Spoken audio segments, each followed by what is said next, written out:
Alright, hello. Happy Friday.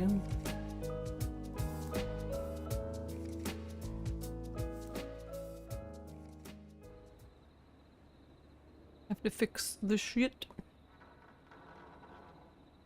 How is everyone? It's set to the game, but it doesn't want to pick it up. Like, the video. There we go. Hello. That was a huge delay. May Station, yeah. It's kind of far away, so the quality's bad, but whatever, you can kind of see it. The May Station.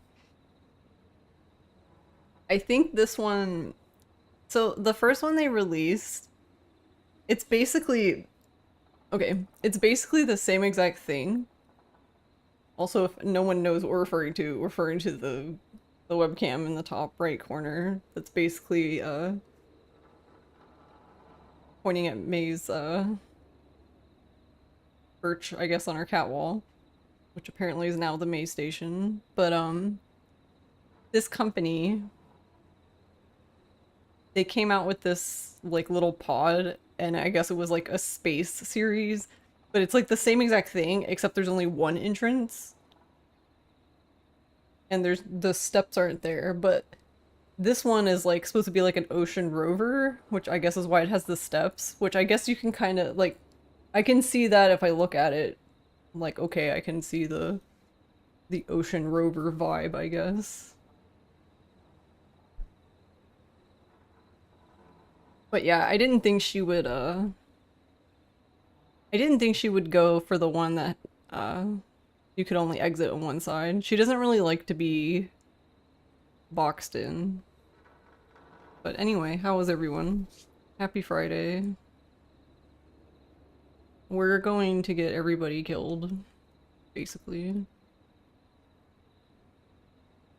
We're a frequency that kills. That would be an interesting game. But hello, Fireburb. Hello, TMS. Hello, Font. Hello, Antoine. Hello, Nappa. Hello, Garlic. Hello, Justin. How is everyone? Also, I don't... what I know about this game is that you're a late night radio host and your listeners are being killed by a serial killer, and I guess we're gonna attempt to help them by being a not dispatch. We're not a dispatcher, but apparently we are today, but... Also, how is the sound? It's kind of quiet in here, so this probably isn't very... It's kind of clicky.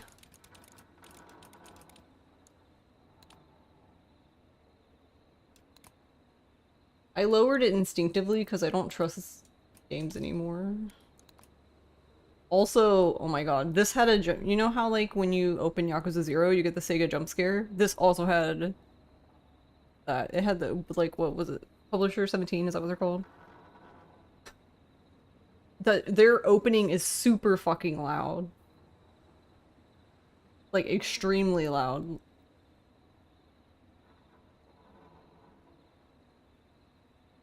But yeah, I guess we'll start. That's all I know about this game.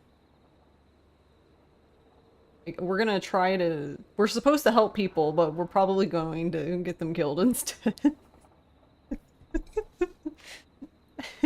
Hey, no. Yeah, exactly. It was... Like, I kind of want to go back. I want you guys to see it because it was really cool.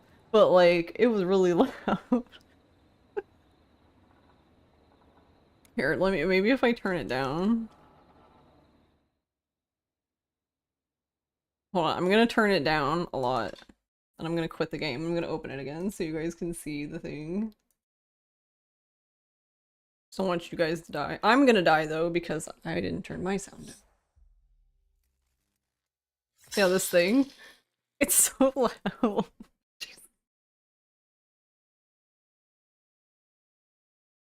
I like the shing though. Cool blood spatter, neat.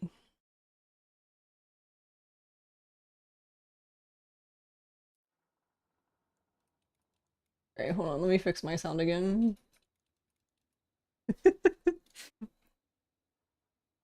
How are you, No?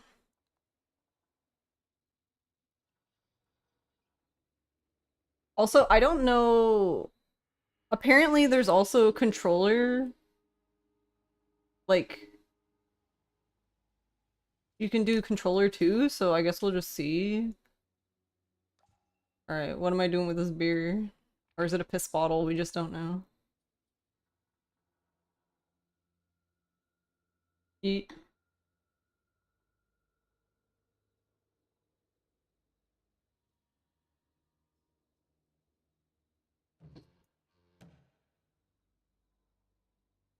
It seems kind of loud to me. Hold on.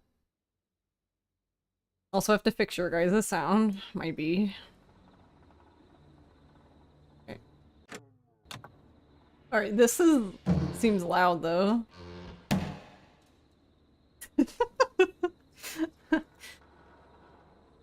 I put the sound back where it was when I was in the menu though.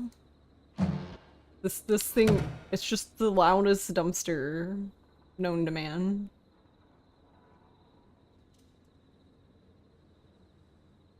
So drop, throw.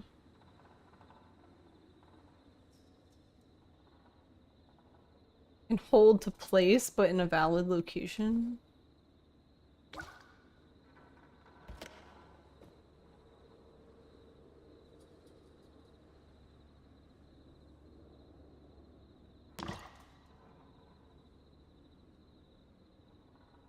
Oh, I see. Alright.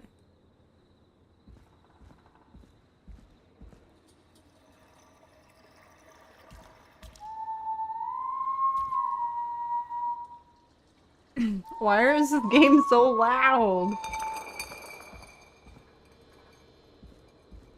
My bottle. Hold on, I need my emotional support bottle.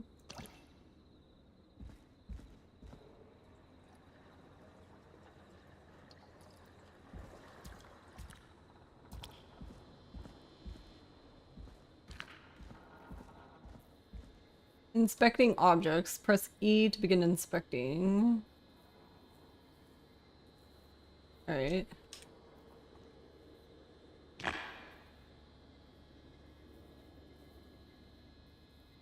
we have to hold E. Whee!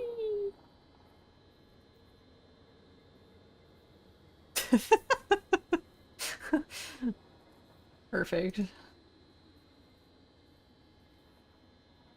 Alright, we got a mug now.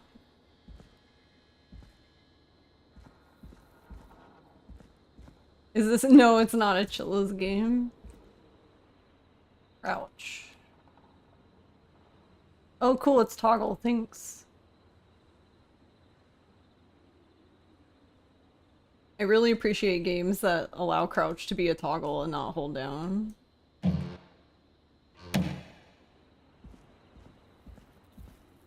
Wait, so all of this, but we can't run? Opening doors. Okay.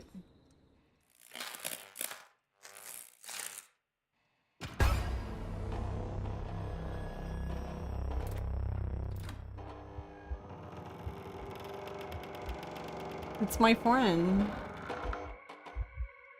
Oh, he opened the door for me. How nice of him.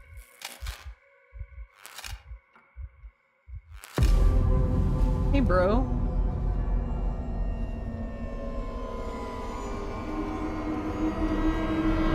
I like the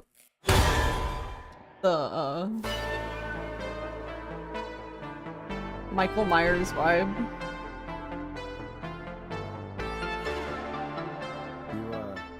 You hear something, Peggy? Huh? Hear what? I thought I heard someone yelling, or I don't know, a howl. Forrest, is this a joke? No, I. Wait, our name is I swear I Forrest? heard something. Oh, and here I was thinking you'd finally started to ease We got up. Peggy and You Forrest. probably just heard some cats outside. Cats. You know, 4 legs, whiskers, tails, not dogs. 8 leg master. I know what a cat is. Yeah, so the top right is Does It's Gallows part of Creek May's have a stray cat cowl, problem but or it's something? May's Not since the perch, rats moved in. where she likes Anyway, to sleep. you ready to do It's the the May pre-flight checks? station. Seriously? Do we have to do these checks every time? And do you have to call them that? Reggie pays us to check the equipment before each show, and he pays us to call it a pre-flight check. But if you're sure you don't want to...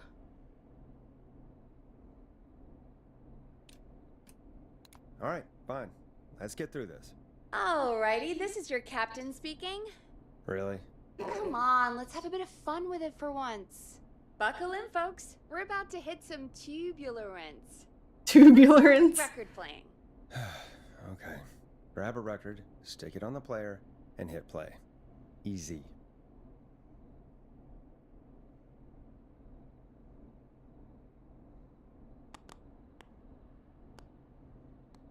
Oh, this is so cool. I was... Forrest, you need to grab a record and stick it on the turntable. Ma'am, I'm reading. Don't make me come over there.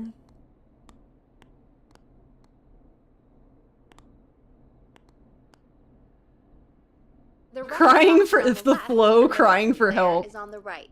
Pick a record and stick it on the turntable. The Then hit Hang-Ups play. featuring the 1984 hit Let Me Go. Oh my god, I can't read it. The word. Storm Riders. Stab in the Twilight. There you go. Oh, not that one. Forrest, you need to grab a record and Okay, it's stick that it on button. the turntable. No, put it back. Got it. Great! Now turn it off. No, I don't think I will.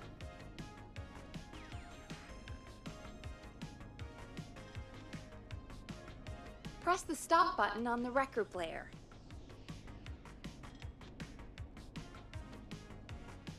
But we're listening. We're jamming. May live reaction. May station Hey, live. Forrest, I know it's a good track, but we need to move on. I know it's a good track, but we need to move on. Alright, fine.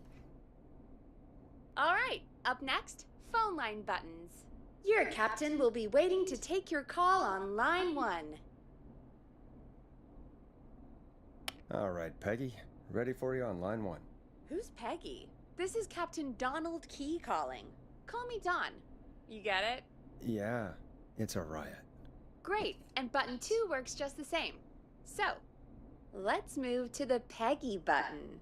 You mean the producer line? Like I said, the Peggy button. Press it when you need my help during the show. Is there a Peggy mute button? They haven't invented it yet. Now come on. The Peggy button is the third one on the phone line. I labeled it for you.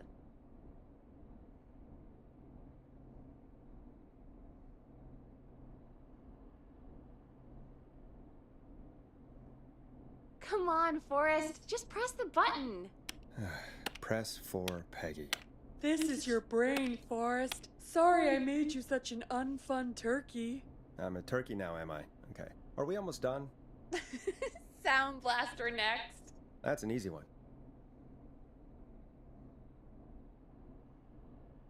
Like, I'm looking at the soundboard. Sound Blaster. Front of the desk to the right. What is that? Oh, it's a cricket. I was like, what the fuck is... I can't tell what this is, though. This image is. It's the thing covered in buttons. It's the thing covered in buttons. Oh, so you mean this? It's covered in buttons.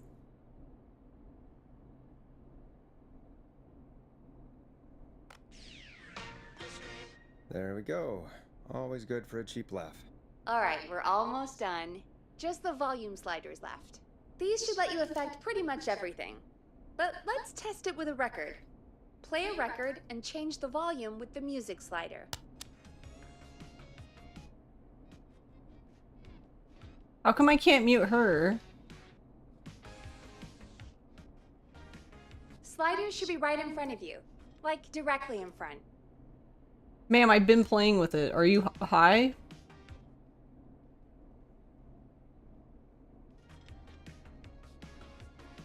play a song, grab the sliders, and move them up and down. Did she want me to move everyone? Oh my god. All right. She said Seems to be specifically all the working. volume. I did We the got volume. Captain? Ma'am, you need to give better instructions. You We fucking sure are. suck. Coming in for landing. Local time? Should not encourage you. I knew you had a fun side. It's my fun side that gets me in trouble. Now, let's get the show started. After your introduction, our first segment is Guess That Scream. I thought that was a joke. Nope, and don't blame me for this one. It's Reggie all the way, and he demands we do it tonight. Okay, Forrest, shut the music off. Okay, you're live in 3, 2... 189.16. 189.16. Good evening, Gallows Creek. This is your host. Wow, he Forrest really Nash, does have a and you're radio listening voice to suddenly. 189.16, The Scream. The Before we scream. start taking your calls tonight on Gallows Creek's only late-night phone-in talk show, I need to let you know about a special competition we have for you this evening. Guess That Scream. This is actually one of the station manager's better ideas. Here's how it works. I'm gonna play you a scream, then you call and guess that scream. We need you to guess why they're screaming. Did they stub their toe, saw off a finger, or discover the corpse of a loved one? What? That's good. Now, Forrest, hit them with the tape. We'll play that scream in just a second. Listen close, and then call in to guess that scream. Peggy, what do you mean play the tape? I used to have a tape guy do that for me. You're not in Chicago anymore, Forrest. Here in Gallows Creek, you get to be your own tape guy.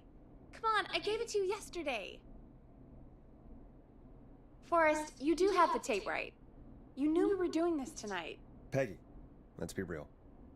Guess that scream is a terrible idea. No, I don't have the tape. It may be a stupid idea, but that doesn't mean it can't be fun. We... We're going to need a scream tonight, Forrest. And you're the one at the mic, so... I hate what I've I was become. still out all across America, and now I'm just screaming into a mic in a backwater town. Jesus. Come on, Forrest, just do it. That's enough dead air already. Just think of a scream and let it rip. Oh, God. Sorry about that. I'm back. Had to step away there for a second. Listen close, and then call in to guess that scream. Falling off of the screen. The perturbed Yeti. Alright, let's go.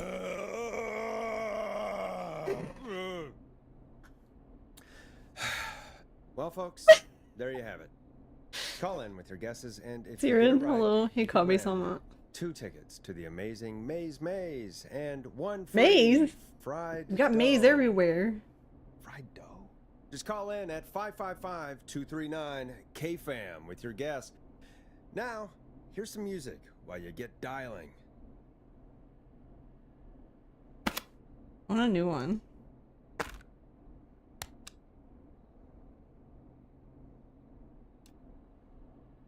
Time to go on the journey that is Blast Processor with their hit song 1980X. Oh, God, Forrest, that was amazing. Thanks. I can't wait to hear what people think that was. How the hell did I get into this mess? Lighten up, Forrest. That's Cringe. the highlight of my week. Also, when they showed the killer earlier, that I guess grabs Oh, you or Forrest, whatever, there's a or call whoever coming you in. were. Time to turn the music off.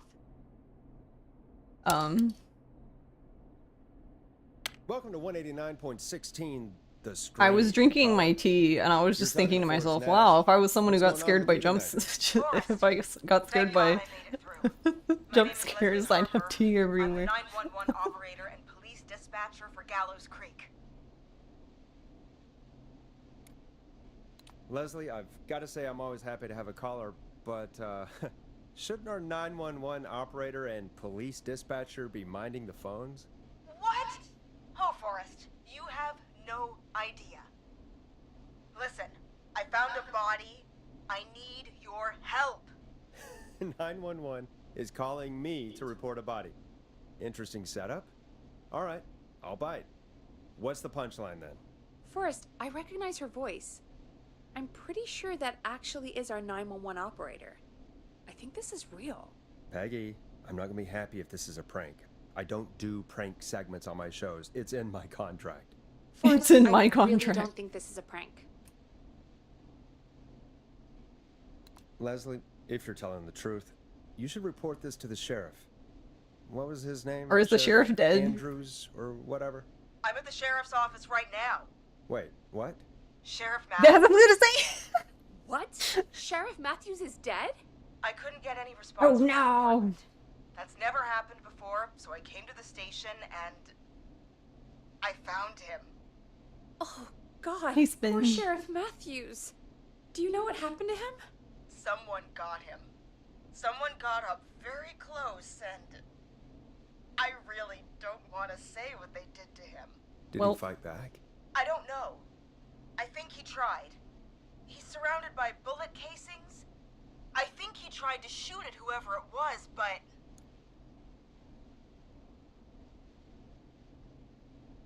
Well, is anyone else at the station? Anyone who can help you? Or who might be responsible? no. I checked everywhere. Deputy Martinez is here, but she's knocked out, tied up, and locked in a holding cell. What? I called you right after I found her. God. Wait. Please don't tell me that this hick town only has 2 cops. Don't be ridiculous. We have 3. But Officer Gunderson is on leave in Cancun. Oh my Leslie, god. do you have So we any have one idea now. who could have done this? Not a clue. I didn't see anything on my way over. Leslie, you need to call over to Henderson or Quiet Ridge. They need to send someone over from their department. I tried, but I can't call anything but local numbers. Something's wrong. I'll have to go there myself. Let them know what's going on. I don't think you and should bring leave. help back with me. But if you leave while there's a What? murderer on the loose, who's gonna man the emergency line? Me. That's why I called. Forrest, I've routed all 911 calls to come into you. Yeah, I sure got this. You can count on me. I'll do what I can. Thank you, Forrest. You're the only person with experience manning a phone line around here. You're the only person equipped for the job. Besides, there are lots of transferable skills between the two. Can it just It's like an interview. You ask questions to get information you can use. Keep people talking, you know? She's talking about people Guide dying, I'm just fucking conversation playing and know records. when to Neat. jump in. You do know that I'm so good at interviews, they sent me from Chicago to Gallows Creek, right? So I've heard. But that doesn't matter. And besides, there are 2 of you. You can talk to each other, discuss ideas, work together. Hell, let's have some on-the-job training right now. I have an emergency. I need to get an unconscious Deputy Martinez out of that holding cell. It looks like whoever attacked her threw the keys into the cell after they locked the door. Is there any way you can reach the keys? No. There aren't any bars to the cell, and the door itself only has a food tray slot. Do you have a broom? And that's too narrow for me to reach through. Broom? Anything? There's gotta be another way in. Something?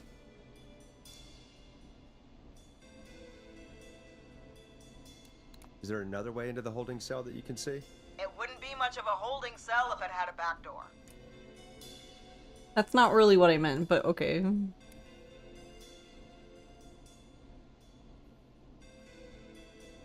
Any chance you could break down the door? It's a holding cell, Forrest. You got it. Doors aren't budging for anybody. I don't understand why I have to tell the emergency dispatcher to find another set of keys. We need a new emergency dispatcher. There's gotta be another set of keys somewhere in that office. Those can't be the only one. Of course. Yes, there must be another set. Where might another set be? God. Maybe Sheriff Matthews had a set of keys on him when he... you know. I couldn't see any at a glance, but You'll have to pick him up. I didn't really look up close. 1 second. She was she was comfortable passing up her job because she's bad at it. Sorry, Sheriff. I'm just gonna turn you over and Please don't stare at me. please Really don't good stare time at to me. test out police avalanche.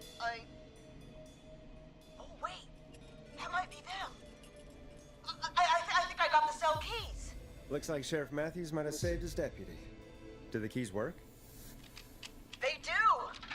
Give me a minute to untie Deputy Martinez. I'll be right back. So far, so good, I suppose. How are you feeling, Forrest?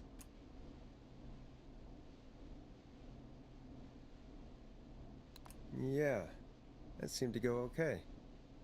Maybe Leslie was right. Maybe we can handle Most this people are 911 stupid, business. as you're sure That's a the 911 spirit, dispatcher is Forrest. painfully I think aware you're of. right. Though, I have to say, I really hope this is the only call like this we get. Same. Come on, Martinez. There we go. Just gonna sit you in your office chair. That's concerning. Yeah. Maybe we'll do it from her space station. I'm back. Deputy Martinez is still out cold. I'm taking her in the car with me to get help in Henderson. If the killer came back now, Martinez would be a sitting duck. That's a good idea. We don't want to take any risks right now. Thank you, Forrest. You and Peggy just worked together like you did earlier. You can do this. Now I'll be back as soon as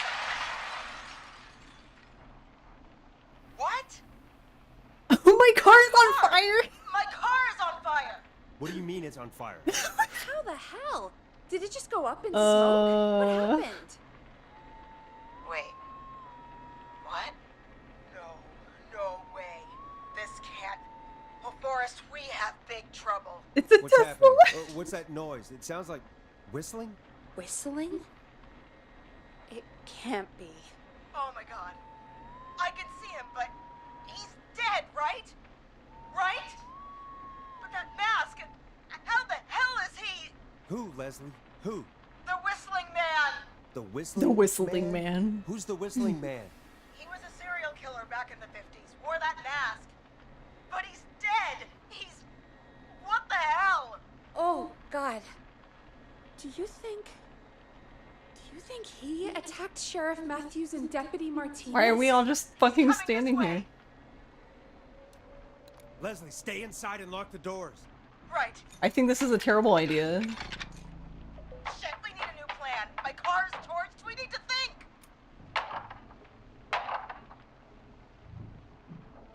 I mean, is there a police cruiser? There should be police cruisers at the sheriff's office, right? Like, you should take one of those. Yeah, that could work. Let me check if Martinez has any, just reach into your pocket there, deputy, and yes, got it. Keys for squad car 3. I saw that parked out front when I got here. Nice one, Oh, Forrest. no. Good thinking. But wait, Uh, how am I supposed to get us to the car? I don't fucking know. The Whistling Man is The Whistling there. Man.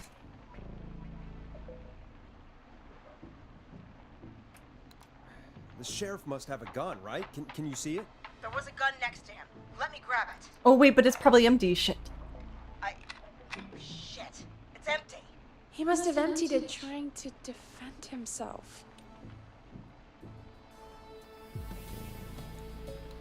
There must be a weapon lockup in the station, right? Could you grab something from there? I saw it earlier, but as you might have guessed, it was locked. But maybe I was one like, of but you have the pieces I got keys. Earlier will help. Let me see. No. Shit! None of the keys work. Are there any other weapons lying around that you could use? I didn't see anything earlier. Let me check Deputy Martinez's belt.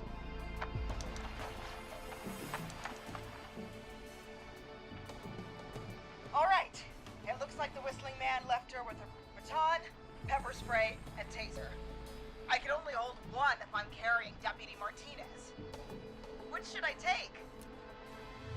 Well, he has a mask on, so not the pepper spray. I would take the it's gotta be taser. the taser, right? Got it. I'm just going to grab The Deputy baton doesn't seem Martinez, like a then- great idea. Wait. Do you hear that?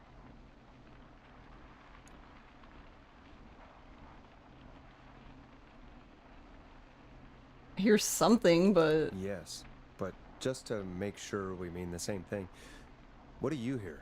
The knocking stopped. Everything's gone really quiet. Be careful. I don't like it. It's an opening, and I've got to take it. Okay, Deputy Martinez, if you can hear me, it's time to move. Just lean on me. Yep, there you go. Are you sure about this, Leslie? No time like the present, right? So, She's very brave, at here we least. go. Again, you're hooked into dispatch now, so I should be able to radio you when I reach the car. If I reach it. If I reach it, no!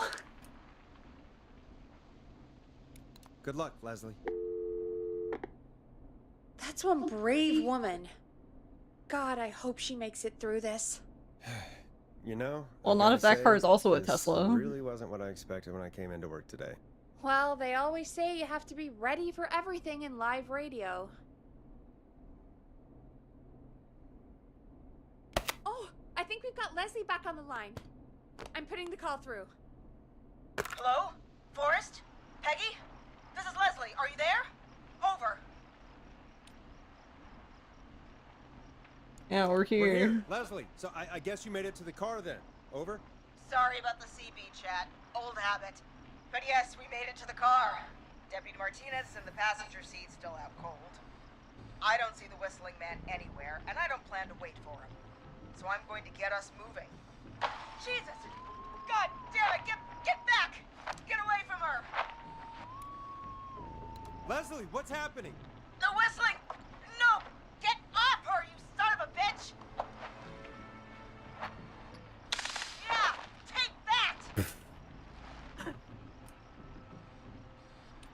Leslie, drive! Don't worry, Deputy Martinez. We're out of here. Leslie, are you two okay? Did you get away, or... Forrest, that taser, definitely the right call. Oh my god, I can't believe we escaped. Well done, Leslie. You saved a life. Just another day for you. Oh my god, yeah. But let me tell you, I prefer doing it from your side of the phone. Leslie, how long do you think it's gonna take to get help? Gallows Creek isn't Nowheresville, but it's pretty damn close. It's going to take a while, maybe 2-3 hours each way. Slightly less if I put my foot down. You keep that pedal to the floor then. We'll see when you're back. You don't have to tell me twice. Anyway, once I'm in... Oh, I think Deputy Martinez is starting to stir. What the Forrest, fuck? Peggy, I've got to go. I'll be out of range soon, but I'll radio back as soon as I can once I got the cavalry. Take care, Leslie. Be safe out there. Good luck, Leslie. Feel better soon, Deputy Martinez. Feel better soon? You know, it'd be interesting if there was one of those choice-based Folks, dialogue over here. games, but literally We've got every a choice was the killer same on words, different streets of tone. Gallows Creek tonight. Please make sure to stay safe. And Leslie, we're counting on you. You've seen games do We're the gonna get same back to the line show, as truth meanwhile. versus a lie, but not If for you every have choice. anything on your mind or have any You information do enjoy a about yes, this yes, lie, Whistling no, Man character, no, no. then give us a call. We'll talk here on 189.16, The Scream. For now, here's another hit record for you all to enjoy. Oh, we already listened to that one. Put it back. Well, I guess you guys get to listen to this one again.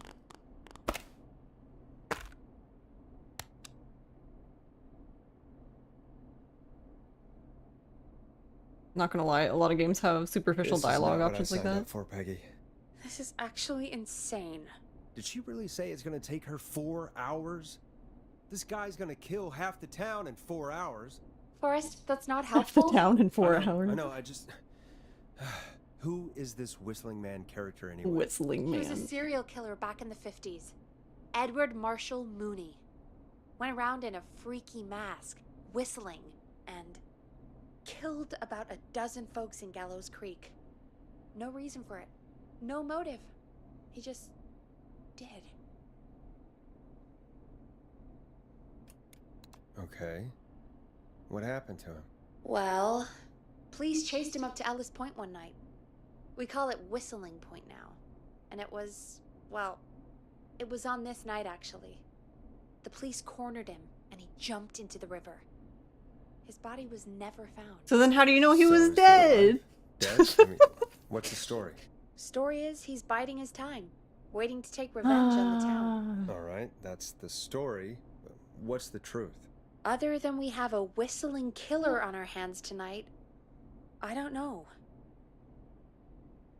Neat. Guess we're gonna find out. I guess we'll find out what we're dealing with, whether we like it or not. I guess so. At least we got the word out, I guess. What kind of listening figures do we get at this time? On a Thursday after midnight, could be around 35? 35. Isn't 3,500? Huh. I didn't realize Gallows Creek was that large. No, 35 people. At best.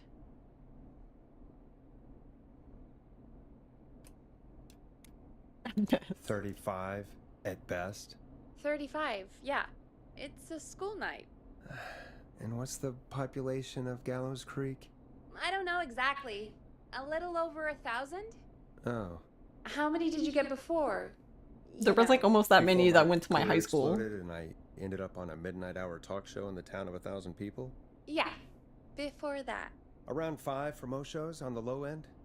Big Gas could pump that up to 10, 15, easy. 5,000 on the low end? We could only dream of that. 5 million. Million? Yeah, sometimes that's just the way it goes. At least the Whistling Man hasn't killed me yet. I guess. Don't worry, Yeah, there's still I time. guess we're gonna learn a lot about perspective tonight, huh? Oh, we have a call coming in. Take it when you're ready. Okay, Forrest, shut the music off. Alright, hold on.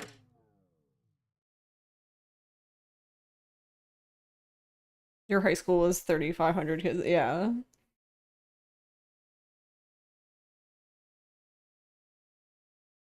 If I stayed in the city I used to live in when I was like, I don't know, in middle school, then there might have been that many, but the town I moved to after was a bit smaller.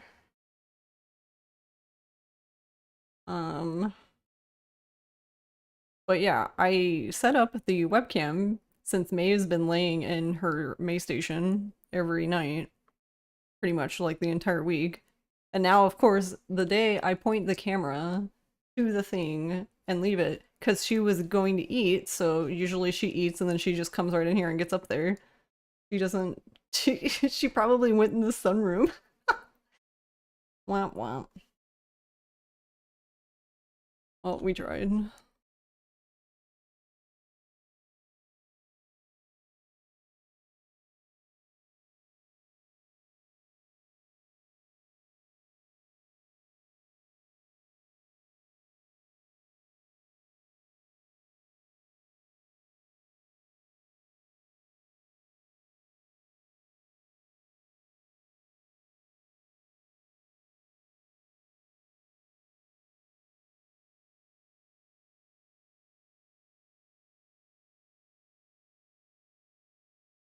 Alright, hold on, I'm fixing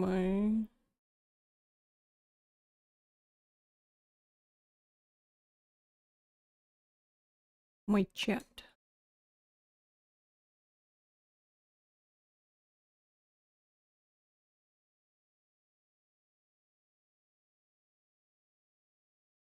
May hates chat, apparently. She just knew. She's like, yeah, ain't no way.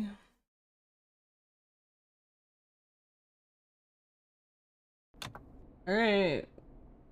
Hello, caller. You're live on 189.16, The Scream. Is everything, all right?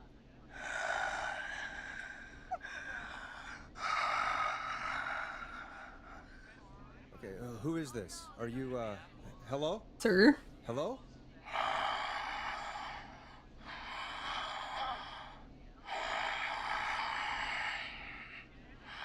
Alright. Okay, what's your name and why are you calling in?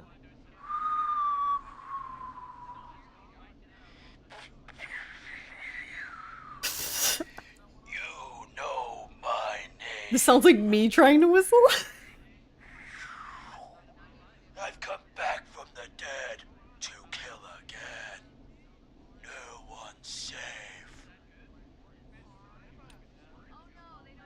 Do you accept requests? Alright, I have to say this. Do you accept requests? I've got a list of names I'd love to see in the obituaries. Maybe you must make a sacrifice to us. A sacrifice? To us? I mean, me.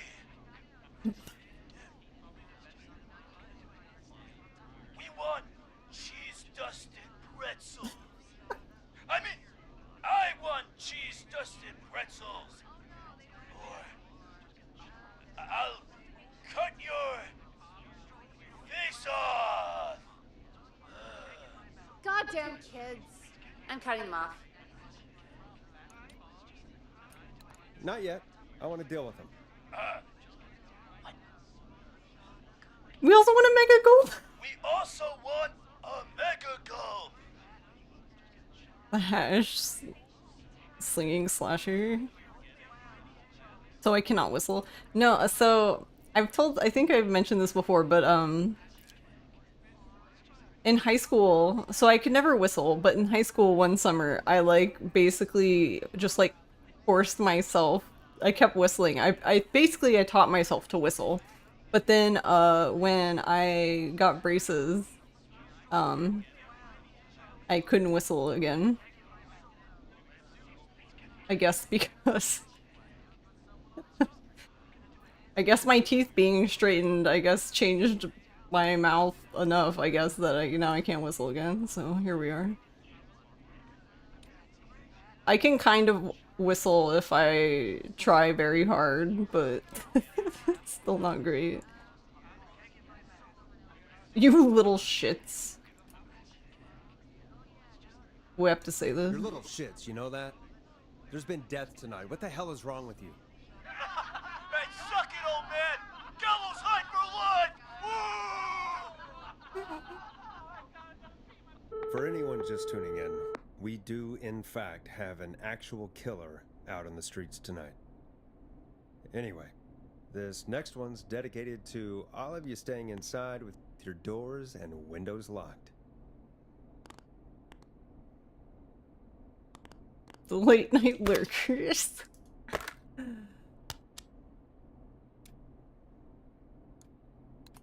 Listen in to this next track from Late Night Lurkers, if you dare. Peggy, the hell was that? Kids pretending to be a killer who right now is stalking the town? It's a thing. A thing? Oh, kids around here. They pull pranks pretending to be him. By pretending to be Would this you like whistling fries man's with character? that? They think it's funny, but it's not. It's not funny at all. And there's no chance that our whistling man was just a prank. That Leslie... No, that's real. Christ. Let's stay positive. We still have a show to do. We already have another caller on the line. All right. Let's do this. When you're ready, shut the music off. Oh, I meant Hello, caller. You're live on The Scream with me, Forrest Nash. Forrest Nash. What? I dialed 911. I need the sheriff right away. Okay, right. Well, I'm filling in for 911 tonight. What's your name and what's your trouble? My name is Sandra Sharp, and I need the cops now. I'm sorry, but the cops aren't coming. Leslie's on her way to Henderson for help. What? God. Listen, you've got to help me then. Yeah, I know, that's what I'm trying to do, man. And now some psycho dressed like the Whistling Man is after me, knife in hand. Oh god. It's actually happening. Hey RM, how are you? How was Watch Dogs? Bad night to go out for a run. Where are you now? Did you escape to somewhere safe? Oh, I did, baby. I jazz ran all the way to my Oh, car, I knocked me did, baby. back. But I dropped my keys somewhere along the way. I never locked the door, at least I've got a place to hide, but I can't get moving.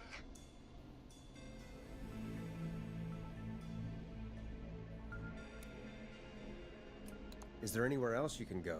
Do you have any friends nearby? Oh, I'm not going back out there. You're not what? Oh, shoot. Oh, he's back. Look, I don't know anything about cars. I don't know shit about cars either, ma'am. This engine without the keys, and you're gonna have to help I don't know how to hotwire shit, I ma'am. don't. If it helps, I've got a toolkit buried beneath my spare sweatbands. I'll call you back when I find it. You what? You're listening to 189.16, The Scream. Hosted by me, Forrest Nash, your friendly neighborhood radio host, mechanic, and savior. Sit tight while the record spins, folks. This one goes out to you, Sandra. Oh my god. Put it down. It's David Scopo with Moonlight. Doesn't the station have a show about cars? The Tamora twins or something? Timberline Twins Talk Motors. Yeah. You know they're not even brothers. Really? You look the same, though. I know, but they're not even related. It's weird.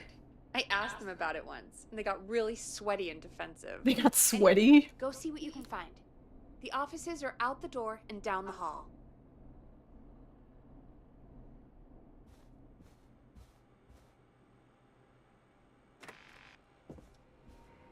Down the hall.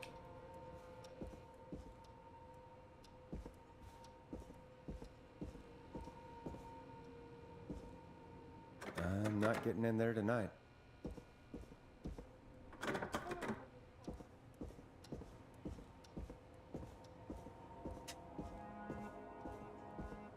So many locked doors, so few keys.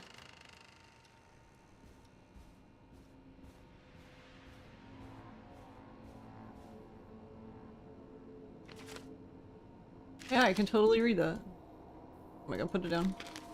Please. This has to be important. I borrowed your car theft magazine. Those huevos rancheros aren't sitting right. Gonna need something to read. Pray for me. Oh my god, put it down. We I don't know which bathroom though. But they have left it in the bathroom? That's kind of gross though. This looks useful. Look, I know how to fix cars now. Why can't I run?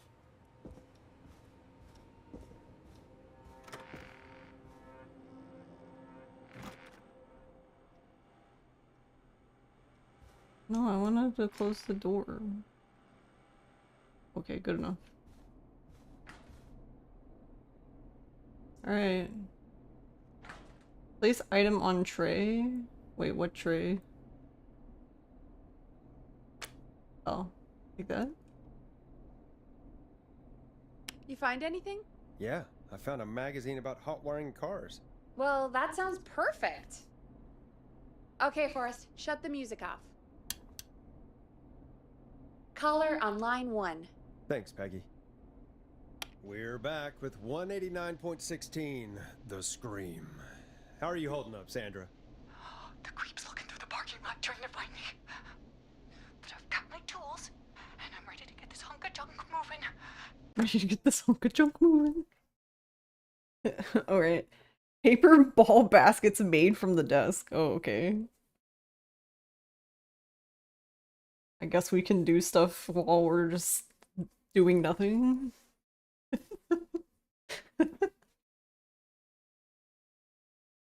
Interesting. I wonder how many people there's going to be, because this is technically like only the second person. But also, I guess there's not that many people in the town, so then like...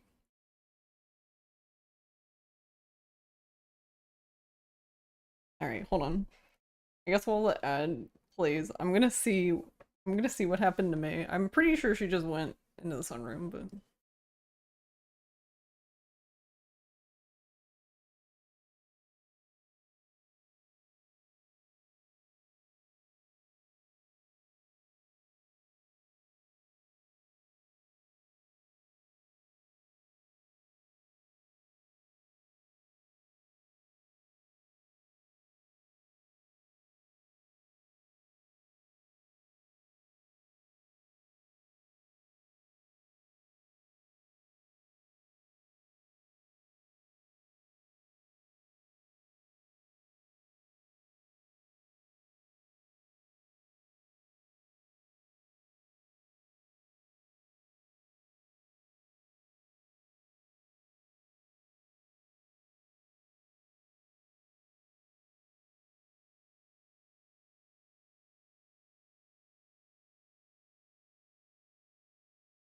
Alright, I guess she decided that the computer chair that's in near Ross was better.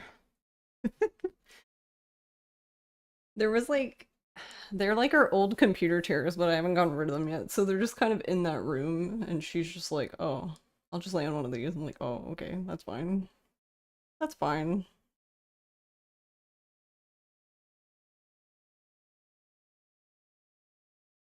I wonder, because I haven't really said if you do or don't, but I wonder if you have like, because I'm assuming the things that are timed actually have like the little timer thing, like for your decision, but like, I don't.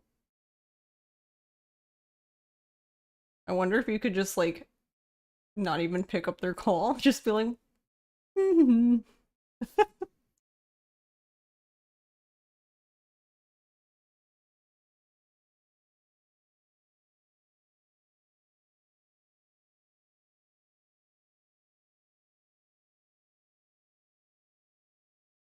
Alright, nice. How do we start this, baby?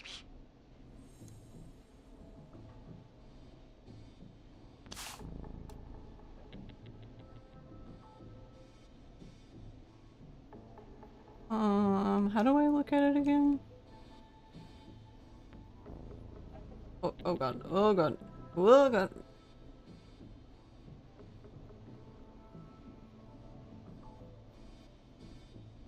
Step 1, use a screwdriver as a key. If that fails, remove the steering column cover.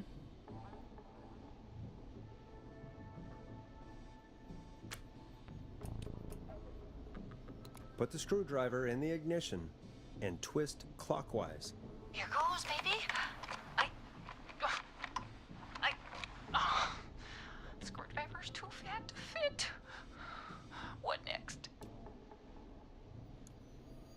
Unscrew the steering column. All right. Chest turn. Chest turn. Jazz turn, jazz turn. 1, 2. God, how long are these screws? Okay. Cover's off. Oh no. There's a bunch of wires down here all paired up and oh god, my heart is pumping.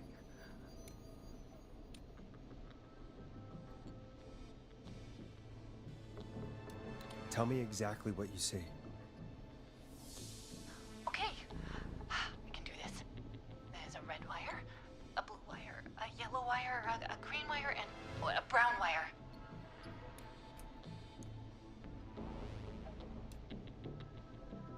This is a check the serial number. What's the serial number on the steering column? The number is 576-894-320.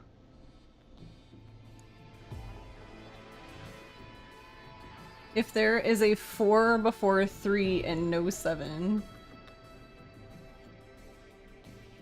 But there is a 7. If there is a 6 anywhere and doesn't start with a 5.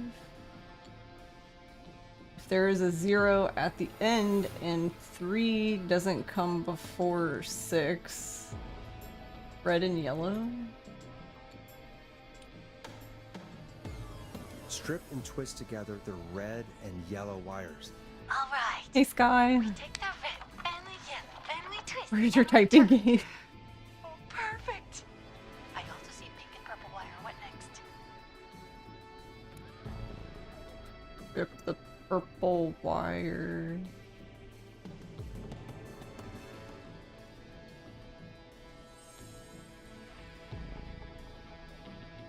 Strip the purple wire and brush the purple wire against the twisted wire.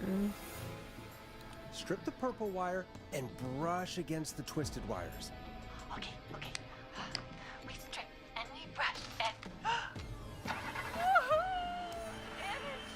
that body. Energize that body. Work, baby. Anytime you want to come down to the jazz studio, you get in for free. Hell yeah, let's go. You just keep driving now, okay? And get home safe. Get home safe, Sandra. Will do, babies. We did it, Forrest! We sure did! Here comes another hit track. that we're excited to share with you. And remember, if you're also having car troubles, then tune in to Timberline Twins Talk Motors here on 189.16, Monday to Friday at 5. Take it away, Forrest. Now it's time to go with The Flow. And this is their hit, Crying for Help. I still can't believe this is happening. Right? Like Gallows Creek didn't already have enough to worry about? What do you mean? Gallows Creek is a miserable place to live. Really? Miserable?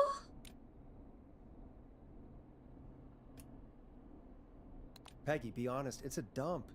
There's nothing to do here. Hell, I'm almost ready to thank this whistling guy for at least making things interesting.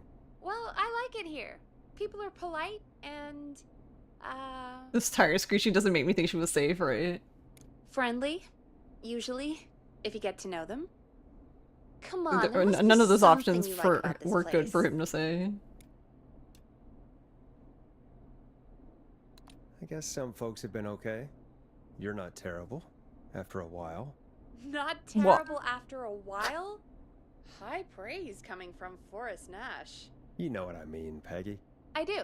It's Forrest Nash for I think you're swell. Anyway, I hope the killer is done for the night, and that Leslie gets back soon. Me too. Can we at least call off that stupid Guess the Scream contest now? Yeah, that'd probably be a good idea.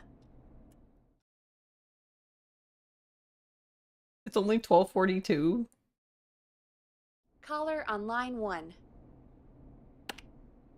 Time to turn the music off. Evening, caller. This is Forrest Nash, host of 189.16, The Scream. And tonight's 911 stand-in. Hey, Forrest. My name is Brian. Brian Ponte. Brian? Brian Ponte of Ponte's Pizza.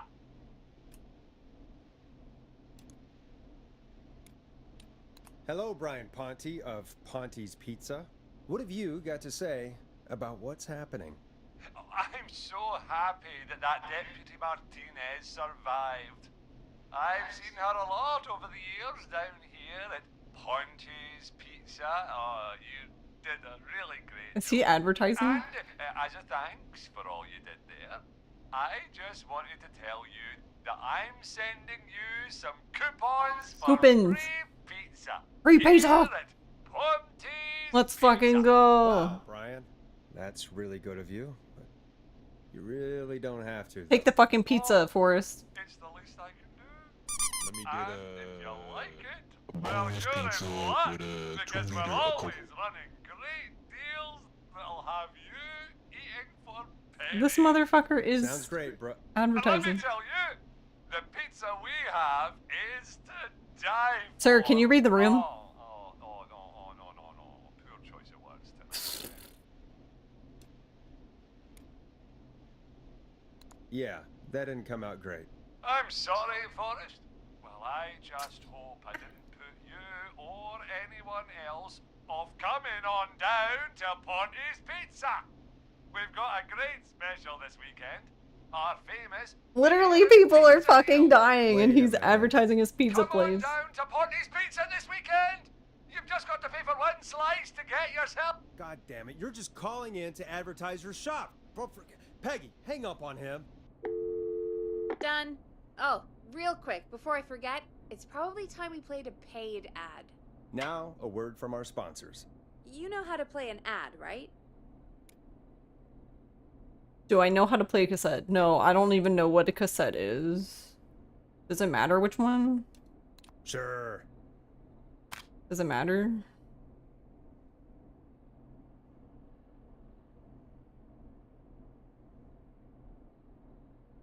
Wait, where? Oh.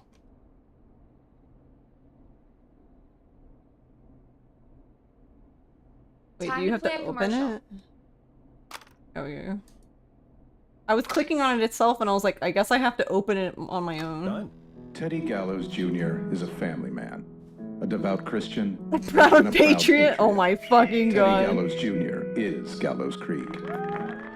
Like his father and all his fathers before him, Oh my Teddy fucking Gallows God. Jr. has worked hard to create jobs, improve infrastructure, You know what? Oh, I don't know what happened. That one broke. Oh, that sucks. Get that shit out of here. Okay, next.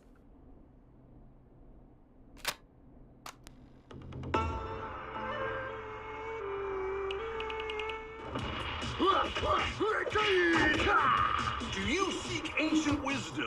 She didn't even yell at me for throwing it out. Are you ready to unlock your inner warrior for only $24.99? $24.99. Step into Master Robbie's deadly dojo of Kung Rate and receive Kung direct Rate. video warrior instruction from me, Master Robbie. Oh my god, this is You will fucking learn good. the 4 qualities of an ultimate conqueror.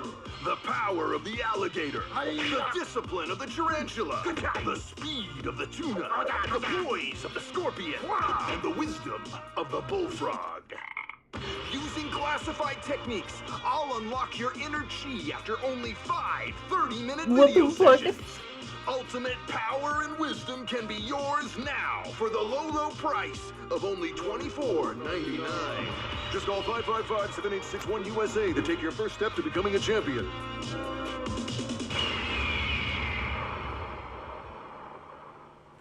Never forget the element of surprise! If you buy today, you'll receive 2 additional VHS tapes. Will it not The let me put it Tornado in there? Technique and It won't let me throw it Karate away. Lovemaking. What the? Ah, there you go. I did it myself. Call Fuck you, today. game.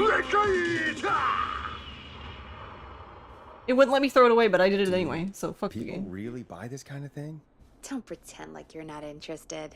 I mean, I wouldn't buy them, but I might watch them, I guess. Yeah, I bet karate lovemaking sure is something. It's the most 80s thing to ever happen. Forrest Yeah, Nash the and voice Boss acting is great. Hey, let's just get to the show. Wow, what a deal. Only $24.99. And I'm not just saying that because they're paying for the airtime. But unless they pay us more, then it's time to get the show moving along with our next caller. Welcome to The Scream with me, Forrest Nash. Yeah, Leslie. This is Maurice Russell from the Gallows Imagine if you can't Report. throw paper because it At hit the the tape. This Oh my guy god. just broke in downstairs and... Wait, Maurice, no. Chris Nash? I want to speak to 911. Put Leslie on. What? God, another one? Leslie's driving to Henderson right now. She left me in charge. Why on earth is Leslie?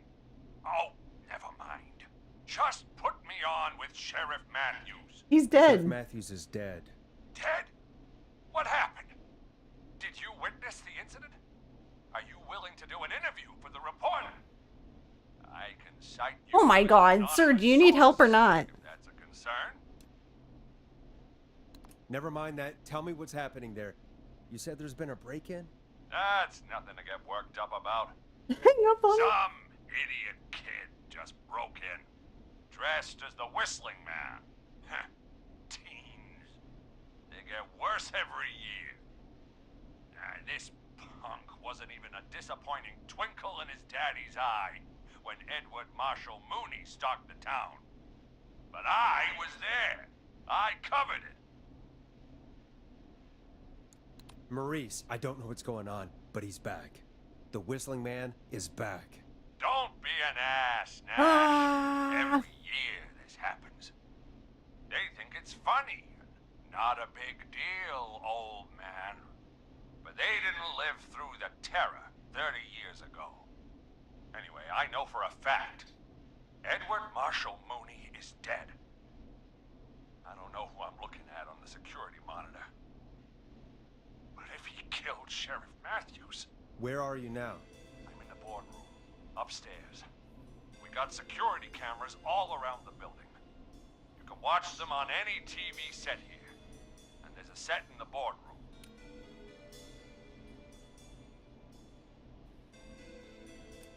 Maurice, is there any way you can get out of there? I sure as shit hope so, kid. But I'm not sure how I'm going to do it. That crash you heard was him tipping over my filing cabinets. He's blocking the stairs. I'm guessing the stairs are the only way out? That's right. And it would take me a good few minutes to move those cabinets. We need to do something. But what? All we can do from here is... Forrest, I think I've got it. Why don't we call the killer? They'd have a bunch of phones set up across the office, right? In different rooms, with different We're gonna extensions. call him? So we call one of them. Draw the killer away. An exclusive interview. Buy Maurice time. That could work. Exactly. It's worth a shot. I can hear you, you know. The son of a bitch hasn't killed me yet. Yeah, sorry, Maurice. Peggy and I were just trying to figure out... You realize how stupid that plan sounds, right? For that to be successful, you're gonna need every phone extension.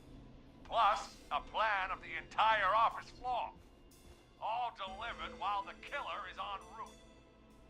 I've got it. And thank God I've always been cool under pressure. Don't go anywhere.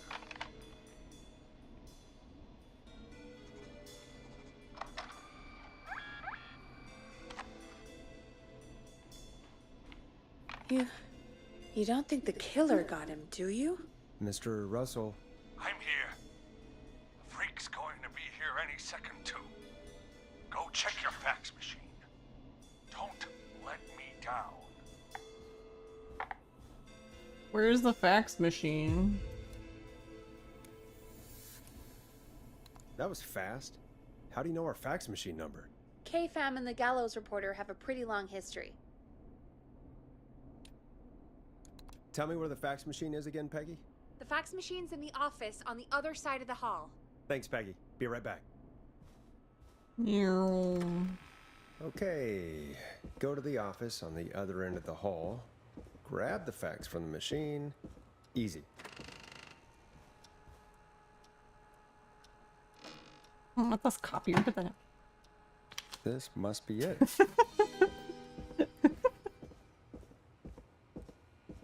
You hope the whistling man gets Maurice. Let me in. Oh, no, don't put. Okay, well, we're playing that now. Oh my god. Can you drop that? Can you eat that over there? Thanks.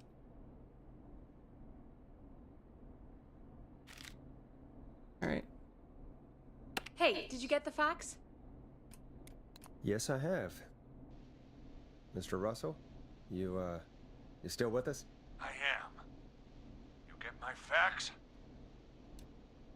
Yeah, I got it right here. Good. I knew you could at least manage that. Okay, folks, we're back on the line with Maurice. Let's see if we can help him avoid the Whistling Man. Here's the situation. The Whistling Man searched every room in the hall leading up to the boardroom. And now, he's in the office next door. It's now or never. This plan of yours better work. I'm ready on my end, Forrest. Again, we want to draw the killer away by dialing an extension number, and then move Maurice somewhere safe. So, what extension should I call? The editor's office? Call the editor's office. The extension is 03. Got it. I'll put the call through when you're ready. All right, Nash. Where do I need to go?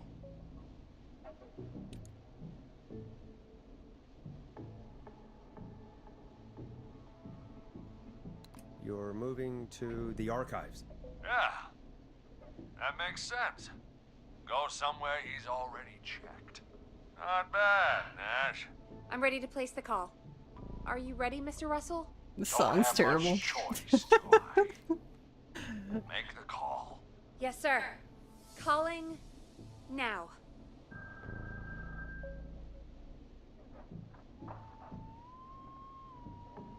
I can't believe it. He's actually heading to my office. It was all Peggy's idea. Credit goes to her. Don't mention it. The coast is clear. I'm shutting off the TV so he won't see me on the security cameras. Then, making my move. I'll call when I get there. Well, Do you think he'll hopefully. make it okay?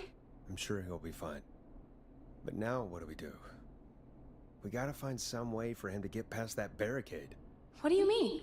I don't think calling the Whistling Man is gonna buy Maurice enough time to move those cabinets.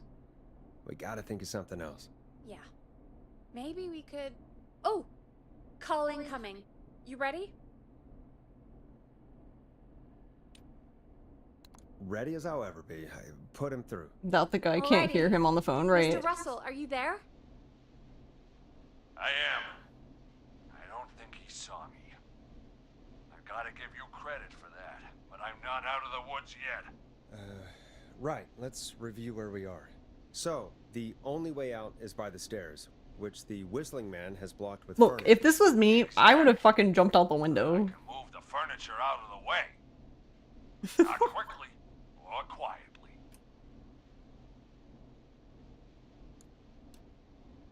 Could you lock him in a room? That'd probably buy you time enough, right? Maybe.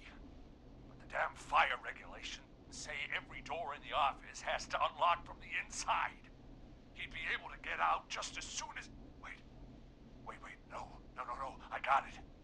The secret archive through my office, where we keep our most sensitive records. Ooh, a secret archive? How do we get him to go in Why'd there, you though? It doesn't look love like there's a that? phone. What have you got back there? Juicy secrets about outer space? Ah, I didn't know you were into conspiracy, Peggy. I may have Yeah, now's the borrowed a few time while tapes this from our man's manager's dying. office. He has quite the collection. Will you two chatterboxes pipe down? I've got it all figured out. The secret archive. There's no lock on the inside of that room. Only the outside. You can't break out. If we can get him in there, and I lock him in... We can catch the son of a gun. Exactly. Oh my god. Forrest, we might be able to end the nightmare right here. So should I call the secret archive then? You can't. The archive is a room I was gonna for say- secrets, not gossip. So we don't have a phone in there. Oh, we're gonna need to change it up then. Any ideas, Forrest?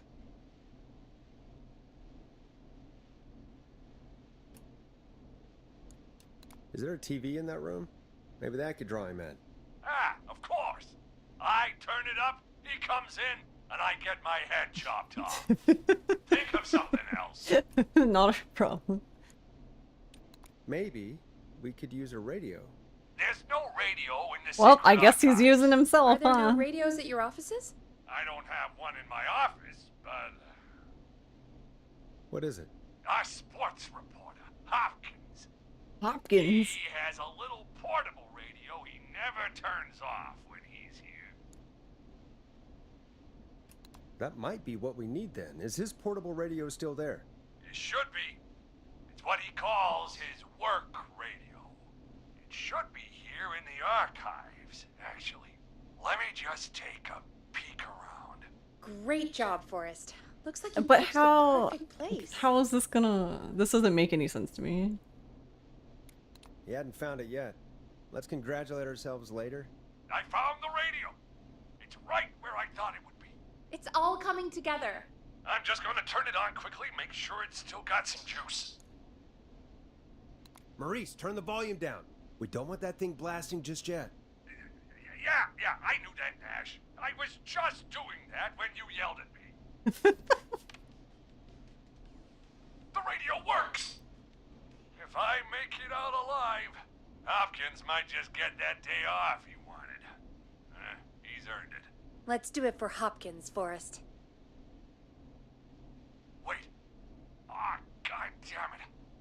If I can't have this stupid thing turned up, how am I supposed to draw the killer? I can't be in the room when it's on, or I'm dead. You just... Oh, that's a good point. But wait! We're the radio! We can just be quiet until you're ready. If you can do that, then... Yeah, sure. Oh no. 189.16, I know that's your station number. But a good editor always double checks. Fuck that record. Can you confirm that?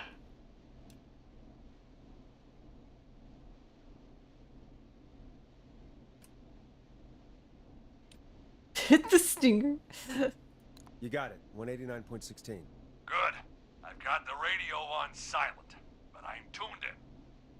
Now, I just need to get to my office. Sounds like we need to make another call, Forrest.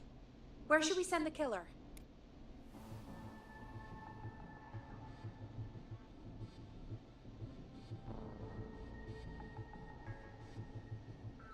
The boardroom, right? Call the boardroom. The extension is 04. That might work. The boardroom is fairly close to the editor's office, but we haven't seen the killer go there yet. Are you sure?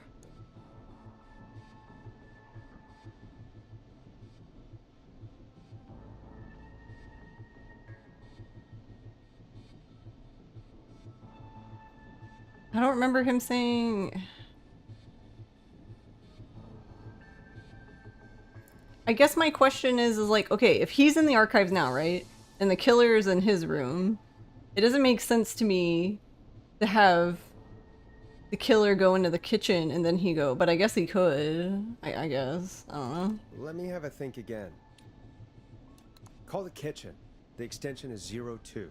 That could work. The kitchen is far away from the editor's office, but the killer searched it before. Are you sure?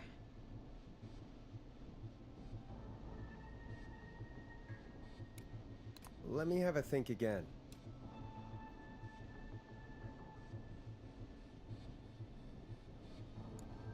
Call the boardroom. The extension is 04. That might work. The boardroom is fairly close to the editor's office, but we haven't seen the killer go there yet. Are you sure?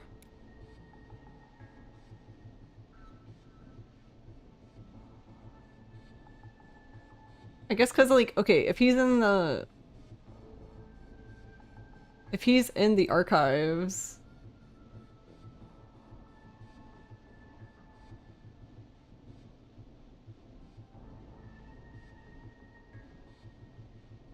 Yeah, the only problem is like, because last time we sent him to the editor's room and then he went by to the archives. I think it's a little bit more risky though for him to leave the archives and go into the editor's room. That's kind of far, or it feels really far, but maybe it's not really that far.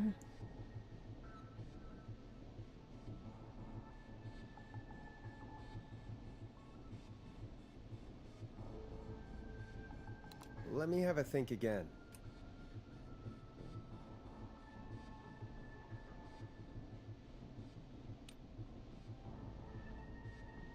I don't know. Call Whatever. the Just go. boardroom. Send his The ass to the extension is boardroom. 04. That might work. The boardroom is fairly close to the editor's office, but we haven't seen the killer go there yet. Are you sure? Nope, but that's fine. I'm sure. Make the call. Okay, calling the boardroom now.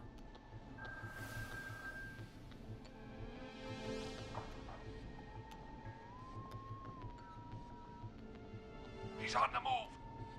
I'll call you guys from my office in a second.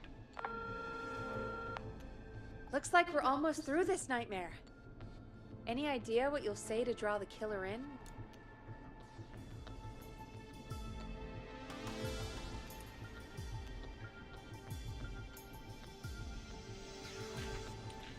I'll just call the whistling man a jackass.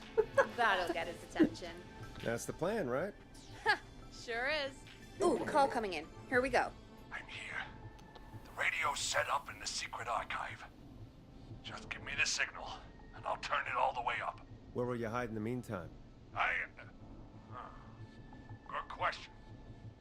It's under my desk, but you can see under it.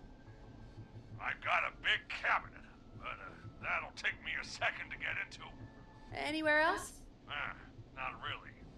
There's the secret archive itself, but that's where the killer's going.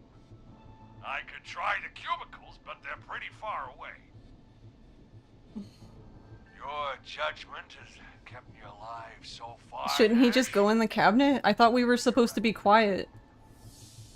I thought we were going to be quiet until, because he has the radio like turned up or whatever.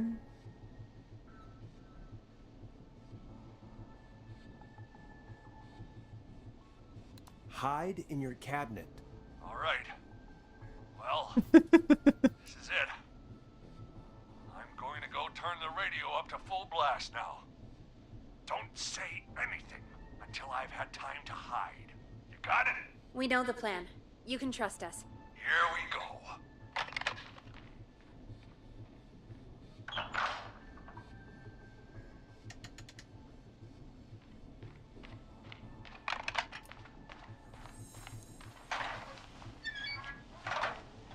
Hey, Whistling Man. Jackass. Forrest, I don't think that was enough time for him to hide. Wait, really? Oh, shit. Forrest Dash! You son of a bitch! I told you to... He didn't believe us anyway. Forrest, He's fine.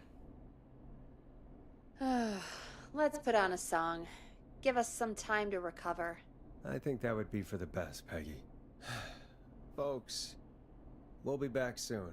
If you have any stories about Maurice that you'd like to share, give us a call after this next track. Did he fucking dead? Yeah, he fucking did.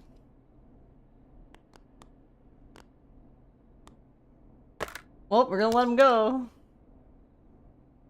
What does this button do? Hope you enjoy this one as much as I do. How do you not have enough time to hide? It sounded to me like he opened it and closed it. I guess I was a little... I feel like it's going pretty quickly to me. I could ask Yeah, you some same, questions I don't to know. speed things along. You're gonna interview me. I pretty much waited Sure until the about thing that? was practically You're ran not so out, scary. so I think it's a Besides, We've been little... working together like a week now, and you're still all shrouded in mystery.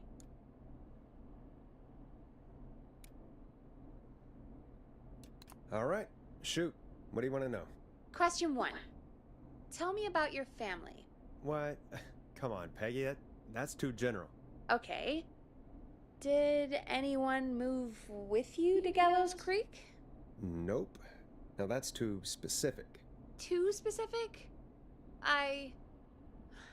Do you have any siblings? I don't. I'm an only child, and my folks are dead. Oh, I'm sorry, Forrest. Alright, fine. Now she'll stop talking. Okay, so in all of the games I've played that have a prompt, usually if the prompt runs out, you've run out of time. As in, like, you didn't make a choice, so you fucked up, basically. So, I was waiting for him to hide, but I pretty much got to the point where I had to pick an option before it ran out. So, I don't know. I guess you were just supposed to not... I guess you were just supposed to ignore it. And then wait again. I don't know. Hey, Ghost. How's it going? It might have been a troll thing where you're meant to wait for it to run out and then say something in a later prompt. Yeah, that's what I mean. You're sorry, why did you do it? You're sorry, why? Did you do it? Of course not. I'm just messing with you. Anyway, what about you? Any siblings? Your mom and pop still around? I thought I was asking the questions. You were. I'm just making conversation now. Oh. Well, my folks went the same way as yours. Huh. What a coincidence. Yeah. My dad walked out when I was about 13. He'd been a wreck for a while. Then he got himself into a wreck, and, well, that was Dad. Mom didn't take it well. She remarried pretty quick after that. She wanted to forget Dad so bad, she even made me take my stepdad's last name. So I'm Peggy Weaver now. Anyway, Mr. Weaver got sick one day, and my mom didn't last long after he went. I'm sorry to hear that, Peg. Don't call me Peg. Yeah, sorry. I was just trying to be... It's okay, I know. I'm sorry. It's I'm Mesa. sensitive about that name. Perch. It's part of her cat Any wall. siblings? Funny you mention that now. But of course, No. she's been laying in Not every anymore. night while I stream. I had a sister, but And the night I haven't seen her pointed since there, before she my dad. decided that the Hold computer on. chair Someone in just the rang den was doorbell. better. Really? Think someone needs our help? Maybe. You want to go check it out? Me? You sure you don't want to go? No way. I'm locked up tight in here. I'll pass you the key to the stairs. Gee, thanks, Peggy. The buzzer's on the front door. See you in a bit. What did it say? There's still more what? Okay, down to the first floor. I didn't even get to read the Door. thing, it just disappeared.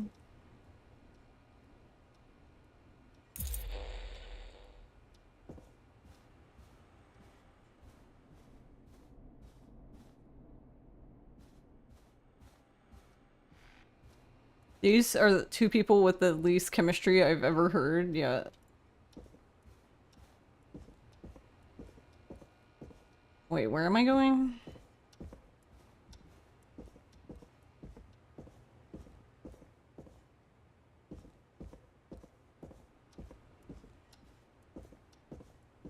This thing? That's not opening.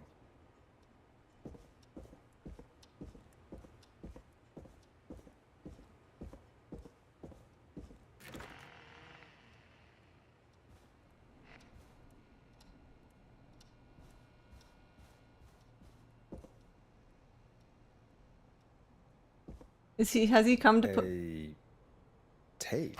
Play on air. I was gonna say, is he coming to put me out of my misery?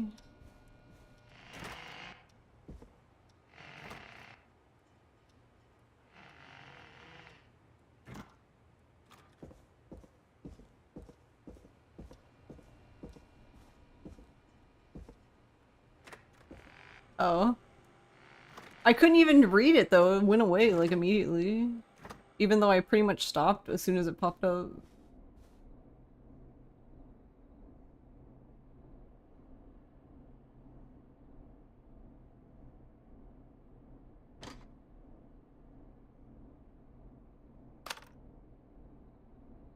Wait, what happened to the one we played before? Okay, there we go. I was like, what the fuck?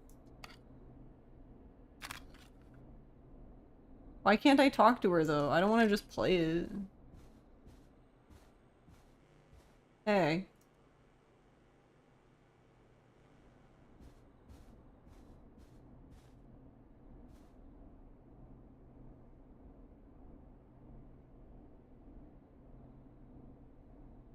Oh.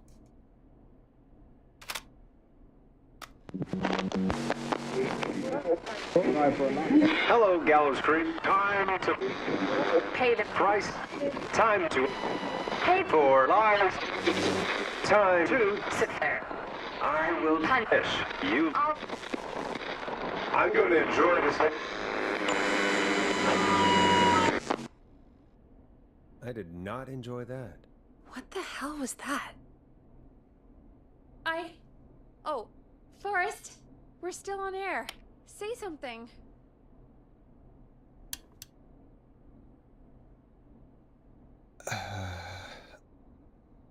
Hello? There's no way the killer got from the newspaper to here so quick. I know.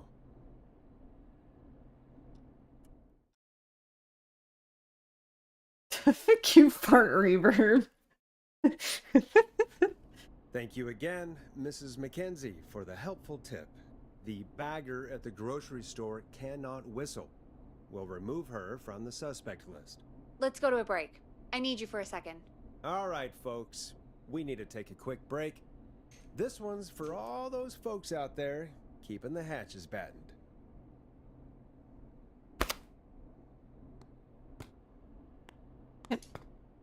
Just want a different one.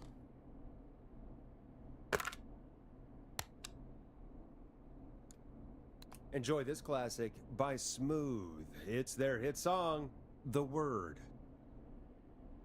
All right, Peggy, what's up? I pushed a cassette under my door. Go play it.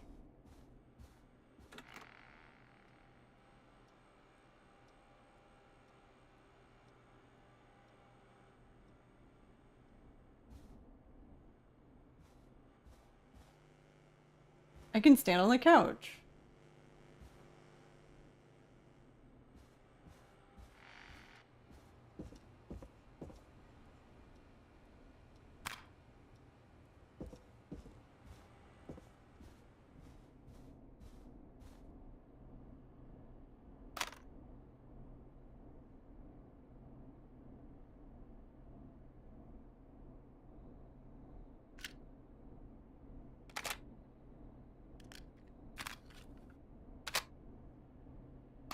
try your call again. Ugh, straight to voicemail? My god. Are there any professionals at KFAM?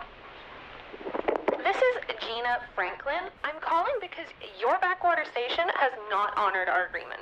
We gave you Mr. Snatcher's newest single, the kind of honor you've never had and probably never will again. And we've still not received any information about when you're fitting it into your busy programming. I'll be frank, I didn't want you as part of this debut, but Mr. Snatcher, due to his prior friendship with Mr. Nash... Prior and current friendship, Gina. Forrest, mate, you alright? Don't worry about Gina, you know how she is. But yeah, can't wait for you to hear the new single, man. I think Final Breath is my best work yet. I really hope you and your listeners like it. And man, if you ever find your way this side of the pond, let me know. We'll have to catch up. If Final Breath isn't played on your airwaves by the end of Mr. Nash's show tonight, the next call will be much less friendly. That was Roddy Snatcher, Forrest. You know, Roddy Snatcher? I don't even have a thing for that, okay. Yeah, Roddy and I are old friends. I love Roddy. I Will Always Find You was my song. I wish we still had it in rotation. Oh my god, I can't believe you know Roddy Snatcher. And I can't believe you didn't tell me he sent you his new single. We have to play Final Breath. Where is it? I don't know. They mailed it to KFAM, not to me. Then it's gotta be downstairs at reception. Man, I can't believe Barbara didn't say anything. I mean, well, if that fiasco last Friday about the missing Knife and Easy track is any indication, folks at KFAM aren't against hoarding station music for personal use. I think we're still missing a few tracks, actually. Well, go get Roddy's song before Gina sues the pants off us.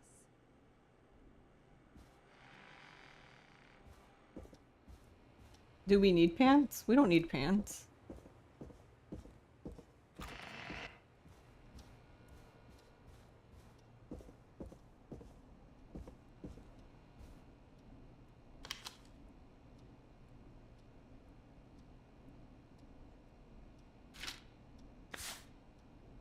It came from below.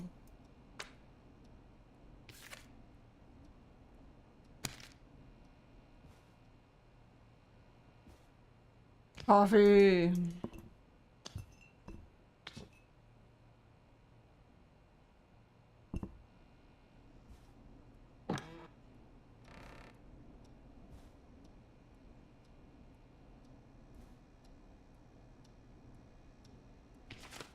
Barb, I don't know how to say this, but I think we should see other people. I hope we can still be friends though, Brad.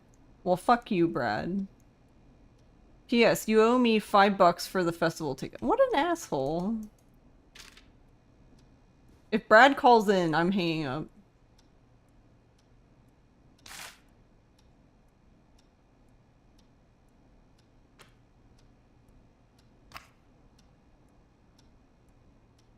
Datables?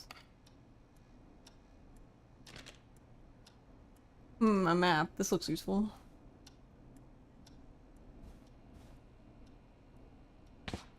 I don't want that. Put that down. Put that back. I need a key to get in there.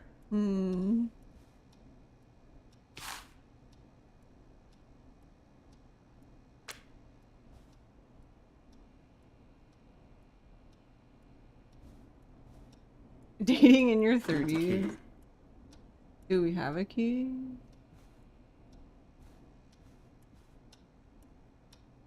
Oh, is that it?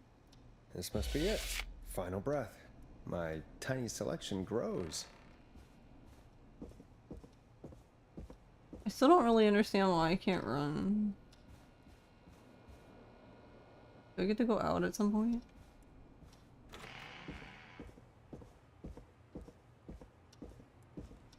Or maybe I can run later. I feel like this does nothing. Is it just... I mean, I don't know. Maybe it would help, but I don't know. It just feels randomly placed to me. The acoustic panels. Alright, well, we have a map. So we'll throw that on the floor.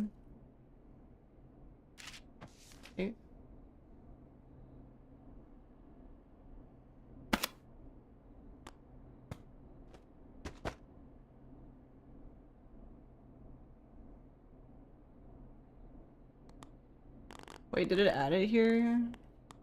Yes. No, give it to me.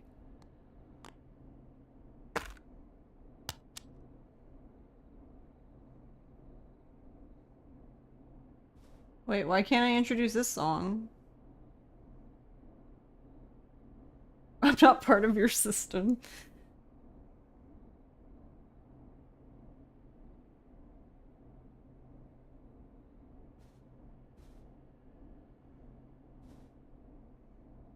He's the killer, it's him.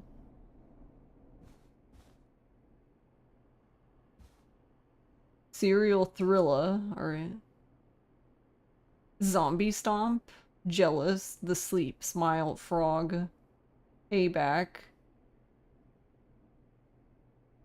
Living Death, The Maddening, The Watchers, and Phobic. Okay. Alright, where are we?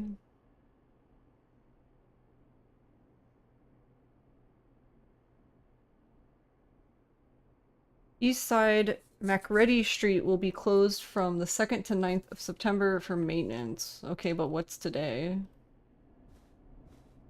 Do I even know what today is?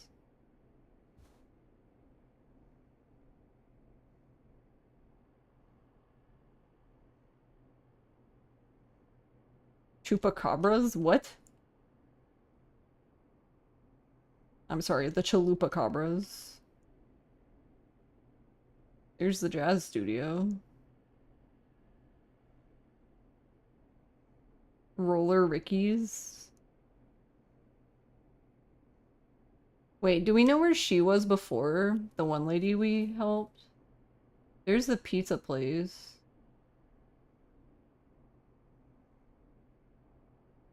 Because I don't think she was at the jazz place.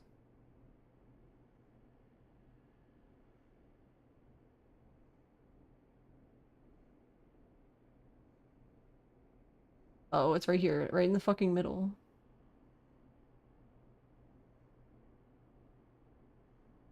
Wait, so then where is the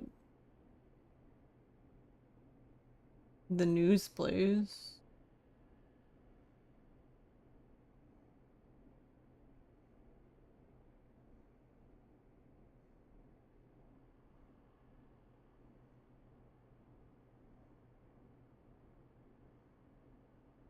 Come on in. I love the come on in. Oh my god, help.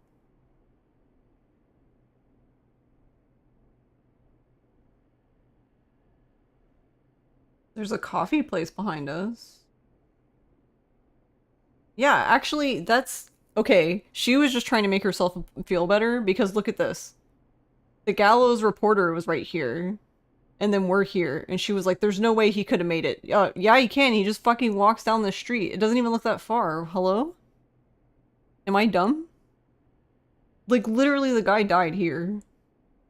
We're here. He just fucking walks outside.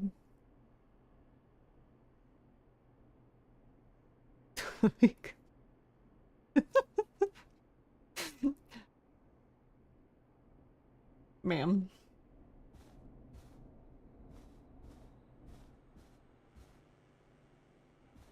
How did I get on the couch? There we go.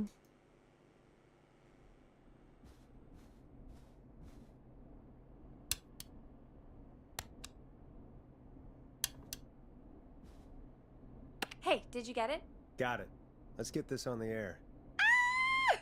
Gallows Creek. I'm pleased to say we're in for a much-needed treat. Up next, courtesy of the British sensation himself, is a track you won't hear everywhere. Here's Final Breath by Roddy Snatcher. Roddy Snatcher.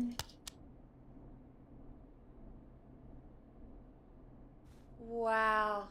God, Roddy's the best. He is. And more importantly, we should be safe from the worst of Gina Franklin. Yay. And I think that's every time I've seen him live. Peggy, you just talked through the whole song. Oh, whoops. It's okay. I can just play it on loop later. Oh, shoot. I just noticed we have a caller waiting. I really hope it's nothing serious. Okay, Forrest, shut the music off. Evening, caller. This is Forrest Nash, host of 189.16, The Scream. And tonight's 911 stand-in. This is Murphy. Hey, Murphy. Hello, Murphy. What have you got for us tonight? Two things, Forrest. First, happy birthday to my son, Fernando. Hell yeah. Happy birthday, Fernando. And man, being his daddy has changed my life. I've learned how to live, how to laugh, most importantly, how to love. Oh my god. Aw, happy birthday, Wholesome. Fernando.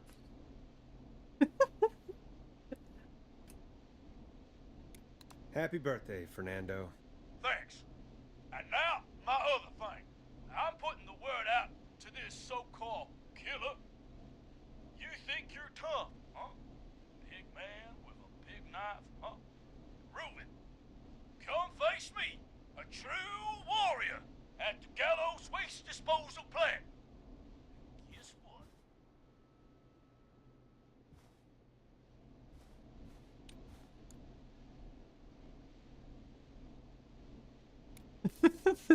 This is a bad idea, Murphy. I got all the tapes in Master Robbie's Dojo series. Oh my god. So get ready, whistling man. You just let loose the junkyard dog. Oh no. And there he goes. Ladies and gentlemen, keep your fingers crossed for Murphy as he tries to become our hometown hero. Although, having heard that Master Robbie ad earlier, well, don't get your hopes up too much. Anyway, we'll be right back after this commercial.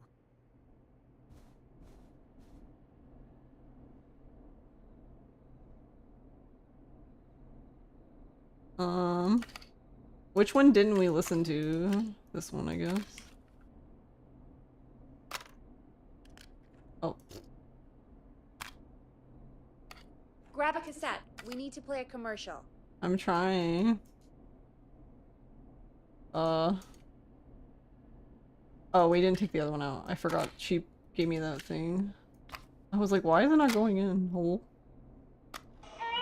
The world-famous annual Gallows Creek Harvest Festival is back! We got it all out on Giblet Field. Why is it so loud? Miss Harvest Pageant, Princess Harvest Pageant, Harvest Queen Pageant, Cotton Candy, Corn Dogs, Cornhole, Cornhole! Oh, I'm in. Country music, Can Jam, Jams, Jellies, Jamborees, Juggling, Roller Rickies, Roller Disco Lessons.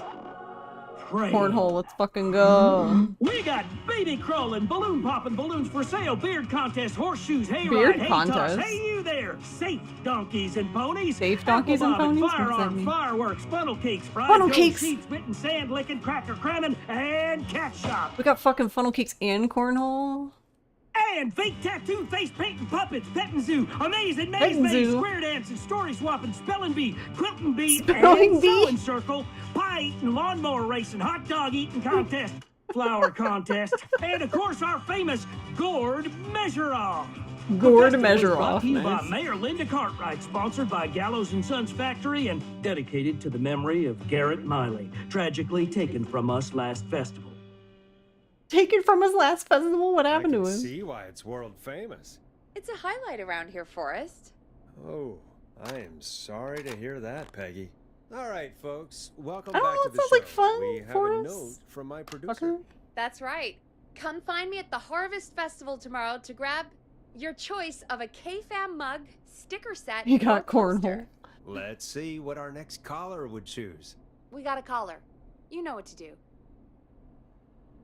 Hello, caller. You're live on the stream with me, Forrest Nash. Spelling bee.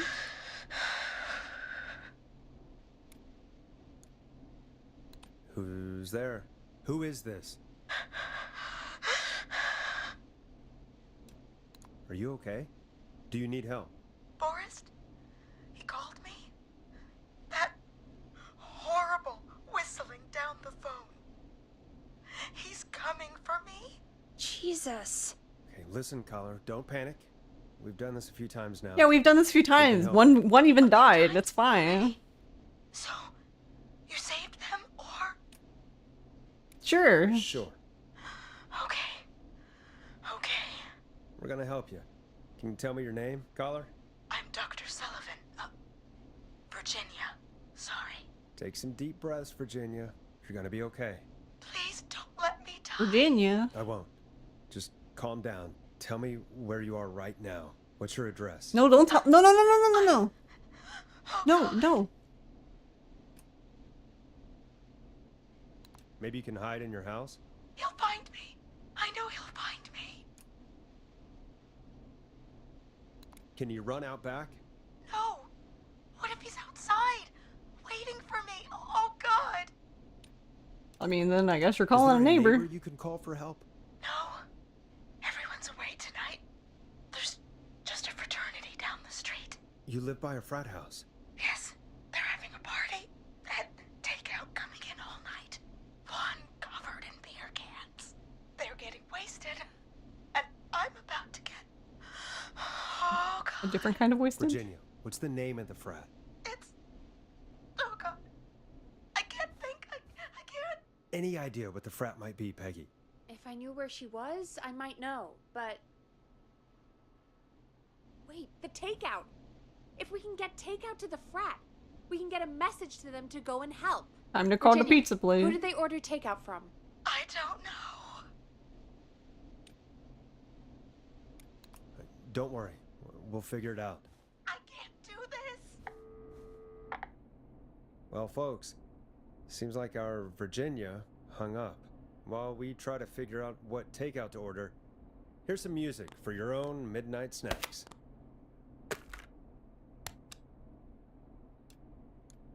Let Storm Riders take you on a rock and roll ride with the Glam Jam. Peggy, what places do takeout in Gallows Creek? Pizza. Off the top of my head? Pizza. Well, Pizza. there's the barbecue place, Grilling Spree. And you can Grilling order Spree. From Chalupa Cabras. Oh, and of course we have Ponte's Pizza. That's it, I think. All right. We'll call each place and ask who they deliver to tonight. That's not going to work. Takeout client privilege. What? There was a lot of competition back in the day. Things got ugly. It's a long story. But what we can do is this. We figure out where the frat boys ordered from, call the takeout pretending to be from the frat, place an order, and include a note asking them to call the station. There's no other way, is there? Not that I can see. What? How would that work? Aren't they all gonna be fucking plastered? She said there was beer cans all over the lawn. You can't imagine listening to that segue as you're being murdered.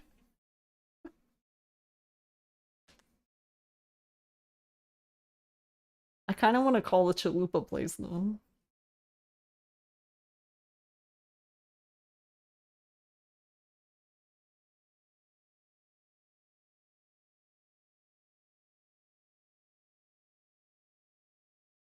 There could be like one person who doesn't drink alcohol.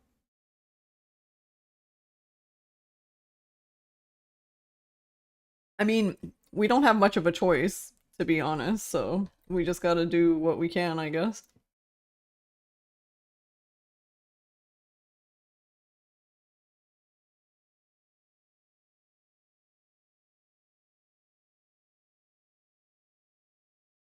Ah, okay. Finish my tea.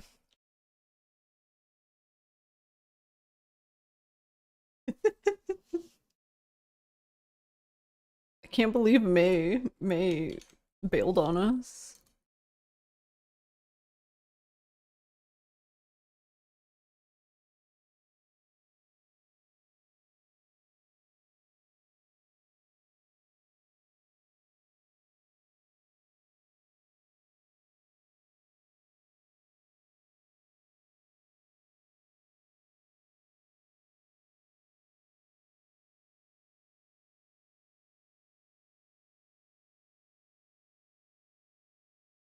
I was trying to find the other one.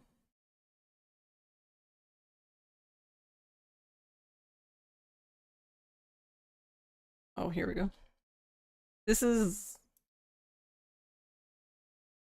as Sky asked me earlier, this is basically what the webcam is looking at.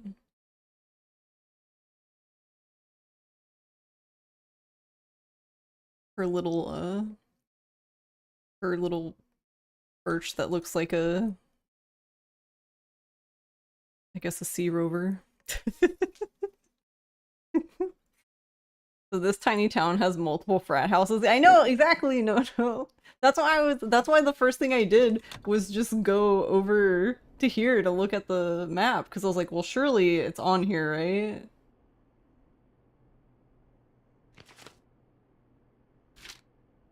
Wait, what was that? Oh, the welcome center.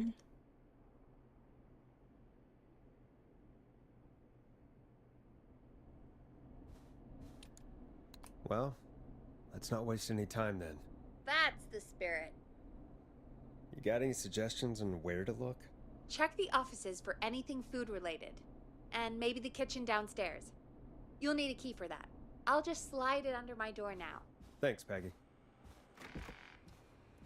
Why do I need a key? There's where to places start? on the map. What would make me order from somewhere if I were a partying frat boy? We have a food critic, right? Chad or Brad or... I just have to look around.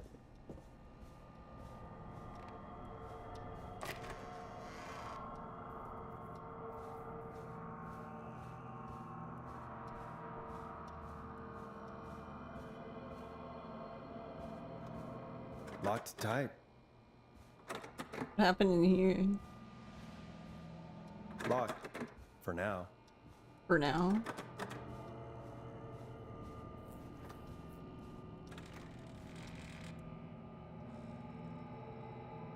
This could be important later, so... Pause it. Ooh, we got scissors. That'll help us.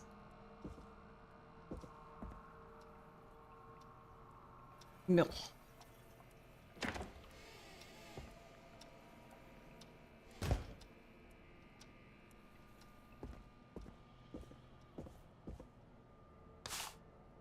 Truck. All right.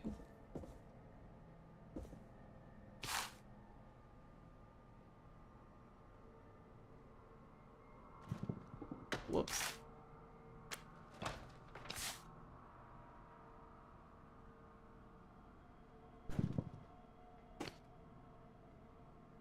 I don't want napkins. Megabyte. Op hits. Vertigo. Vertigo Weekly. Exclusive first look at Died Alone.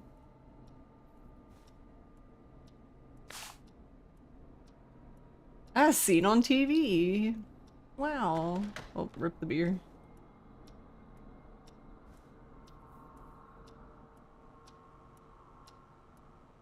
Check back with me tomorrow.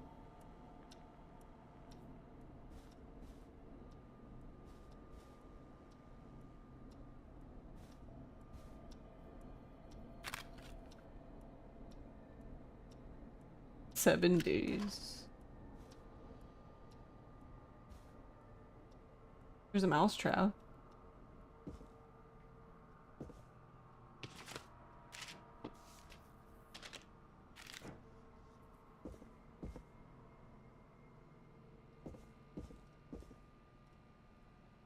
I don't understand. I think this is silly. I don't understand why I needed to come downstairs to find the pizza box in the trash. This is a new low.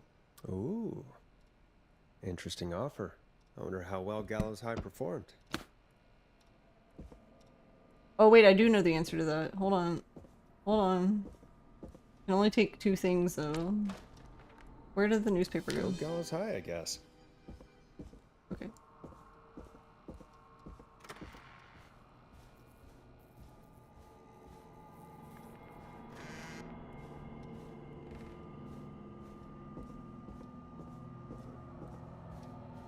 Alright.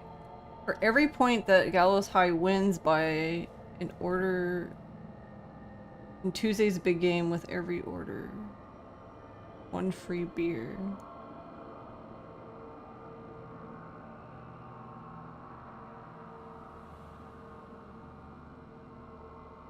Wait, you're gonna give people fucking 28 free beers each?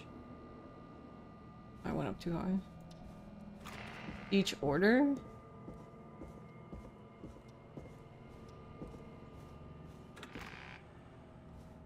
Oh, is that why he called in? Hey, find anything useful? Is that why? Yes, I have. That's great. Are you ready to get back on the line? Let's make the call. When you're ready, shut the music off. Okay, Forrest, what'll it be? Call Ponte's Pizza. You got it. I see. What?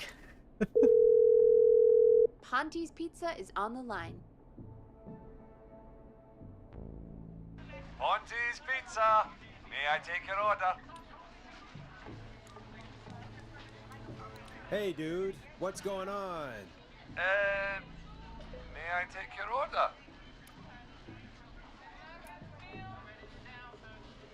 I need some garlic bread. Oh, I need the bread! Can do. Where do you want that delivered? Same place as before, you know. The frat house. Got it. And we'll have that over to you right away. Oh, and one more thing. Can you add a note? He's to the Scottish, he order doesn't that get says the to call score. K-Fam? Cute. K-Fam? Oh, consider it done. The folks at K-Fam are huge fans of Ponte's Pizza, you know.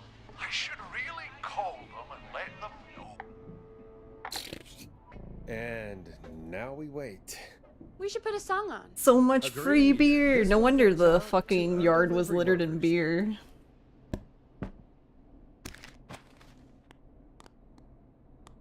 I like. What was that one we laid?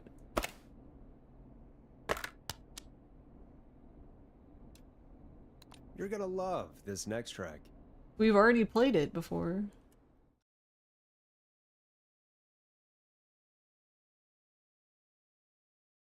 Which of the takeout places would you order from? To save Virginia? No, where would you actually eat? Oh, I mean, they're all pretty equal. That's sad. They're all equal.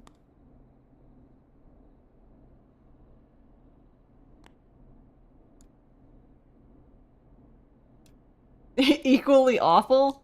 You mean equally awful. No, equally good. But if I had to order, not Ponte. He's not Ponte.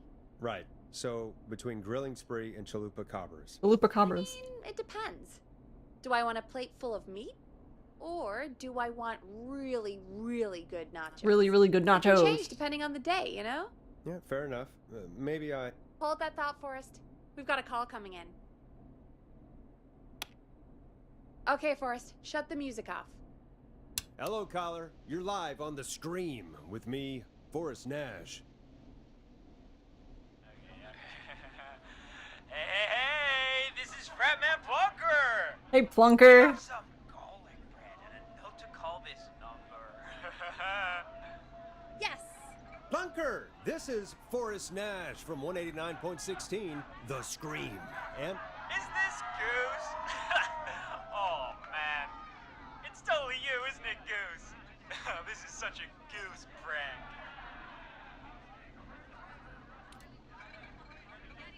Sure, this is Goose. Sure, whatever. It's Goose. Now, listen, Goose, dude, get your ass to the party. We got so much beer! Listen, I need you to... Goose, come get beer. Your brothers are waiting for you. I'm not Goose! How can I prove this to you? They're drunk. Let me get a second opinion on this. Norman the Barbarian! Norman the Barbarian? Great idea. Norman the Barbarian says only the Radio Man can control it. So, play us the flow. Wait, really? What? The flow? Norman the Barbarian demands it. Okay. I'll play the damn song. Oh, shit. Okay, Radio Man. You got my attention. What is it? Thank God. Listen, you've got to get over to your neighbor's house. All of you. Just Say no more. Plunker's moving the house? Oh god. Forrest, line 2. Uh-oh. Hello. You're live on 189.16, The Scream. Forrest, it's the killer. He's at the door. Grace. Oh my God, it's you, isn't it? God, I didn't talk, I promise. The party has arrived! Oh my god. He's gone and... Oh, is that you, Radio Man? Don't worry, we brought the beer. Good times are here. Oh my god. I could use a drink. Thank you, Forrest. You're welcome, Virginia. Free And thank you to party. Plunker and his fraternity brothers. Some heroes wear capes. Some wear sheets as togas. Nice. Hey, Forrest, did you hear what Virginia said earlier? His name was What Clive. was that all about? Clive, I didn't talk. Do you know what she meant? There's a janitor here at the station named Clive, but your guess is as good as mine. All right, folks. I knew it. We're Seems dead. We may have a lead. We're Any fucking of you know a dead. suspicious Clive, then please call in. It could save lives. In the meantime, looks like we have another caller. Love the frat gang. Time to turn the music off. Hello, caller. You're live on The Scream with me, Forrest Nash. Nachos, It's great to nachos. speak with you, Forrest. As a local small business owner, I find this all horrifying. A killer roaming the streets of our fair town? Ooh, terrible. I hear you there. It's a scary time for everyone in Gallows Creek. How are you holding up? You somewhere safe tonight? Yes, Forrest, I am. I'm here at work in my small business. It's a safe, family-friendly place.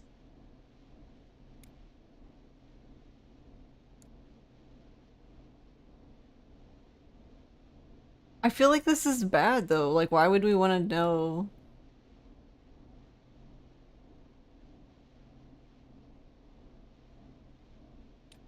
Oh, what small business do you own?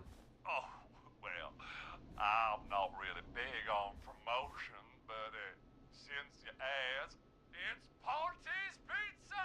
The best and only pizza place in town! Come on down and get yourself a cracking deal on our 2-for-1. God damn it, Ponty, no! No free ads! You gotta I mean, admire his You can't determination. be that mad at him. Calling Ponty's did save Virginia. I can be mad, Peggy. That sort of thing just... I can be mad.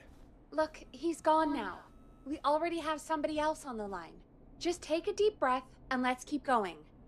Evening, caller. This is Forrest Nash, host of 189.16, The Scream. And tonight's 911 stand-in. Hi. Hello? Am I on air? Sure are, caller. What's your name? And what have you got Well, for we us already know his tonight? name's Eugene. Name's Eugene Stein, and I've got a heart full of love, Forrest.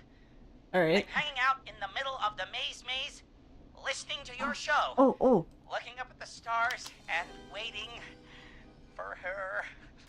You got a special lady coming out to see you. Yeah, I knew this map was gonna be important. Molly. We planned to get lost in the maze tonight. To take our first journey together into the love The labyrinth. love labyrinth. That's why I'm calling, actually.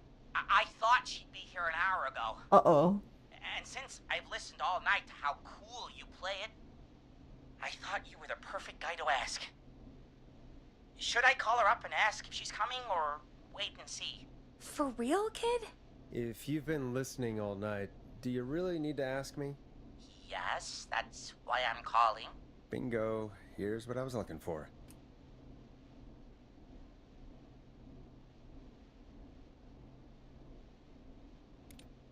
Eugene, do you really need to ask? I'm just not sure, you know?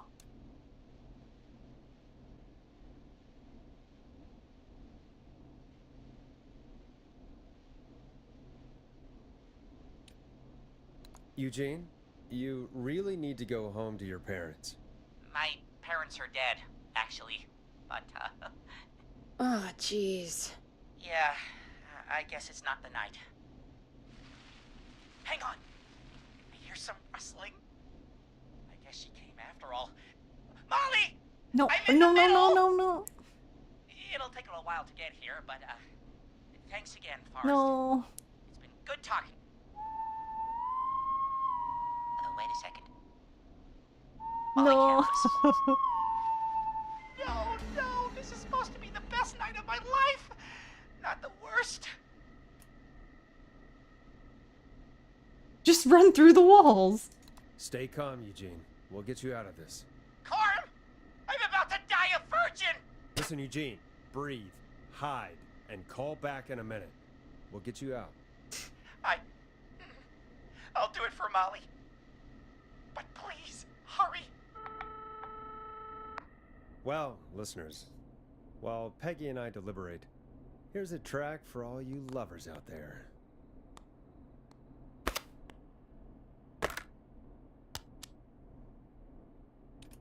It's funky. Yeah, you know, it's Stab in the groovy, Twilight. It's Stab in the Twilight by Knife and Easy. How the hell am I supposed to get him through the maze? You know Barbara, our receptionist? She's a Maze fanatic. Shame she isn't here. I was supposed to go with her last week, but she changed her mind. I already got it. Why'd she change her mind? She went with that jerk Brad instead. Oh. Wait, why can't this be Brad then? I'm so sorry to hear that, Peggy. It's fine. I'm not the one who had to go out with that jerk Brad after all. Maybe we should call Barbara then? If she's so big on the maze. We could, but I don't actually know her number. Fucking Brad. But she probably has maze stuff somewhere. Go and see what you can find. That'll hopefully be enough. Which one is Barbara again? Barbara! You know, Barbara! Forrest, I've seen you speak to her. Help me out, Peggy. She's the receptionist. Sits at reception. Never does any work because she's talking to Brad all day. Ring any bells? Right, yeah, sorry, I guess it's just the stress of... No excuses. Just go and find something to help us.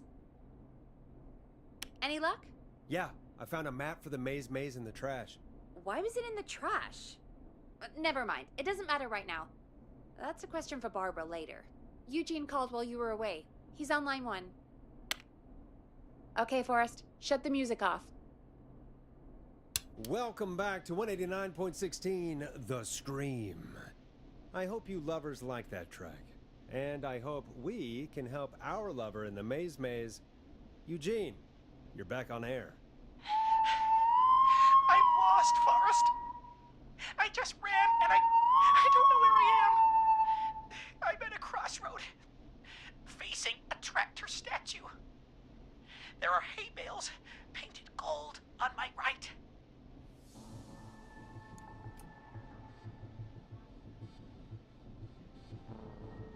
On his right?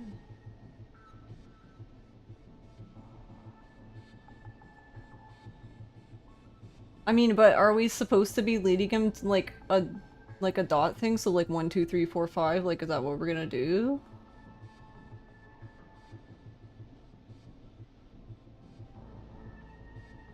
I mean, the problem is like I don't like. Yeah, I can follow the numbers, but I don't know where.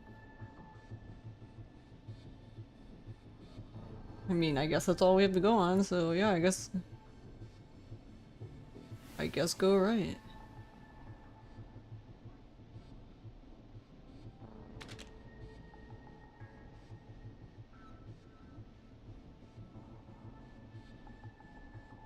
I'm a little confused by this map though, because none of these numbers are like lead to the exit.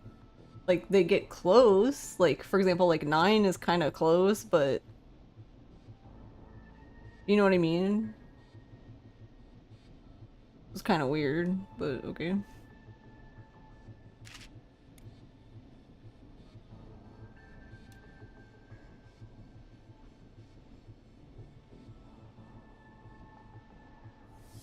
Okay, so let's just assume we're just gonna lead him out. So if he's facing it, then he needs to go left. Go left.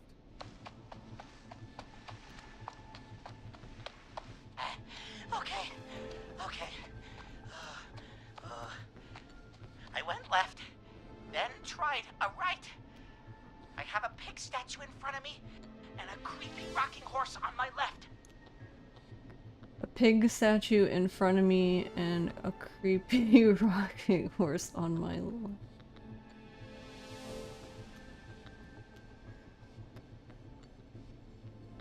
So he needs to go backwards. Go backwards. Why didn't I just invite her over? I'm at a crossroads. There's a pitchfork statue up ahead. Which way?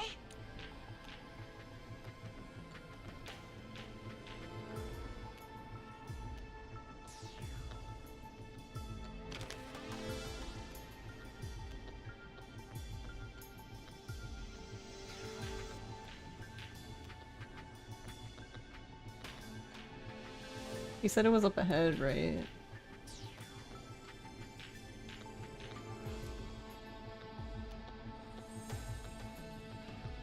Go left. Oh, this wasn't how tonight was meant to go. Why does he have a chainsaw now? I just wanted some love. There's a tiny barn in front of me and a scarecrow behind me. Nothing to my sides. The mini barn in front of me.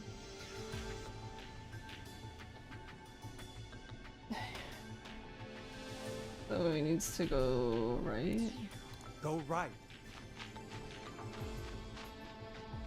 I'm directionally challenged when the map is upside down. I can't run much more. I just passed a corn silo. Didn't see anything else.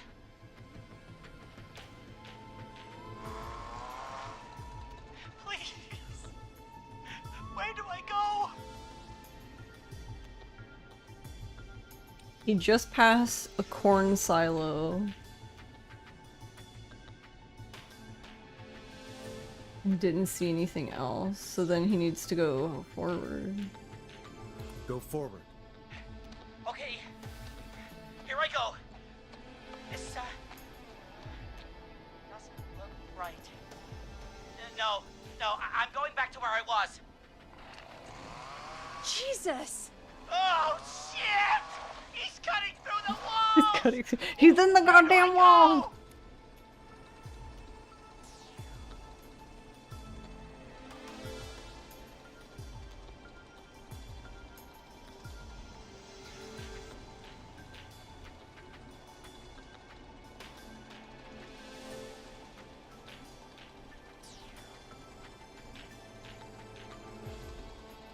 I guess I'm just confused at which way he's facing then, if he couldn't just go forward. Because to me, if he ran from 8 up,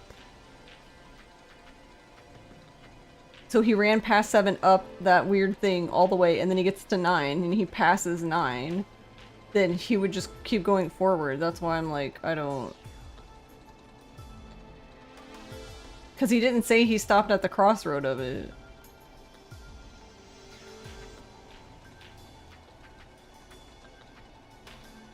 I don't know, go right. Go right!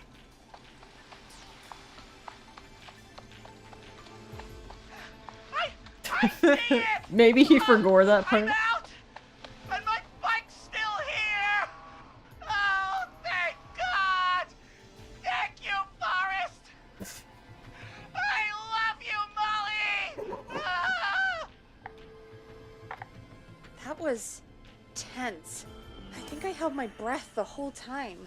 Shame the Maze got all cut up. Yeah, better it than Eugene, though.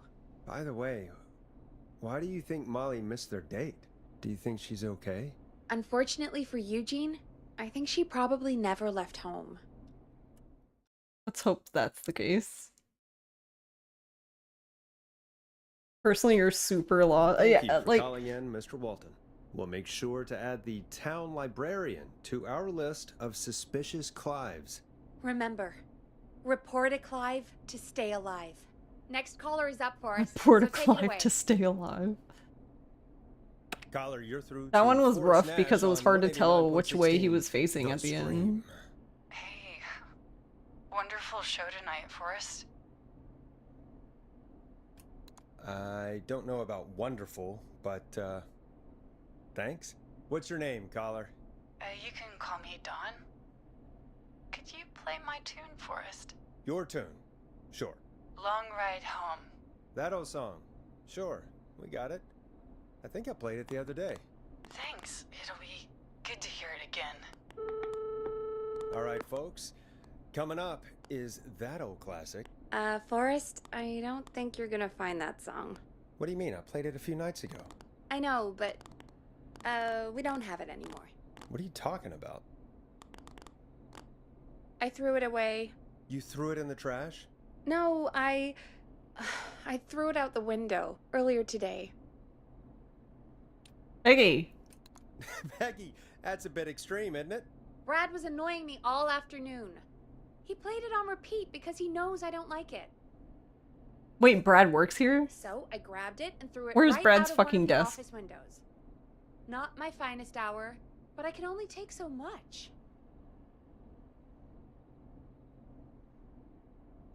All right. So, what do we do instead then? Let's just play a different song. We've got more important things to think about anyway. Gotcha. Okay, folks. Here comes some unrequested music. Sorry about that, Dawn. Maybe try again tomorrow night. Sorry.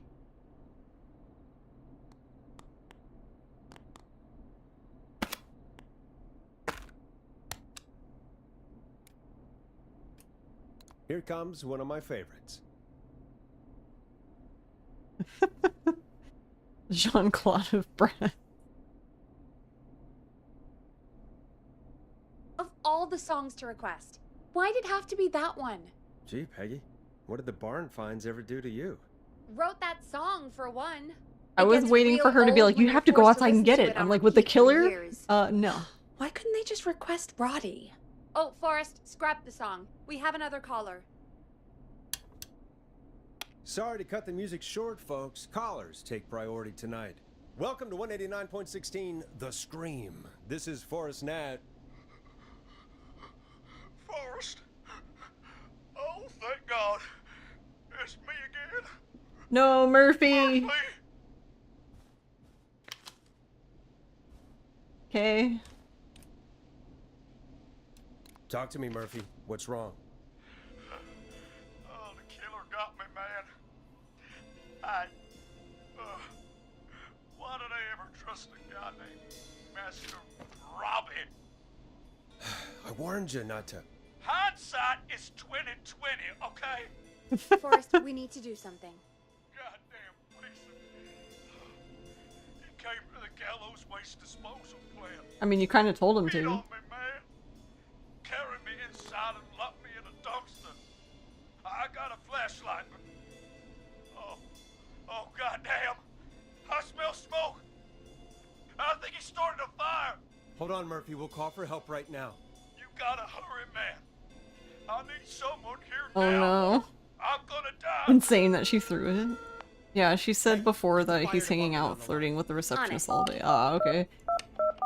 Alright. I missed that Now part. just... Come on. No, how are you gonna say it? I mean, I agree what Murphy did was dumb, Hi. but... Yes, I'd like to report a fire over at the Gallows Waste Disposal Plant. It's an emergency. What do you mean it's not operational? Why is there no backup vehicle? You can't get through. Oh, god damn it! Forrest, that evil son of a bitch slashed the tires on the town's only fire engine. They can't do anything. But I have a few friends who live nearby. Maybe one of them can save Murphy. Where do they live? You're gonna kill your My friends? friend Alex lives on the corner of Haddonfield and Romero Street, and Catherine lives on the west end of Myers Lane. And there's Jericho on the east end of Myers Lane. But he's old. Really old. Okay, I'll check the map, see who would be best to do this. I already forgot what... Alright, anyone remember any of that? Because... the only one I remember is the Myers Lane. Which one owns the fire truck?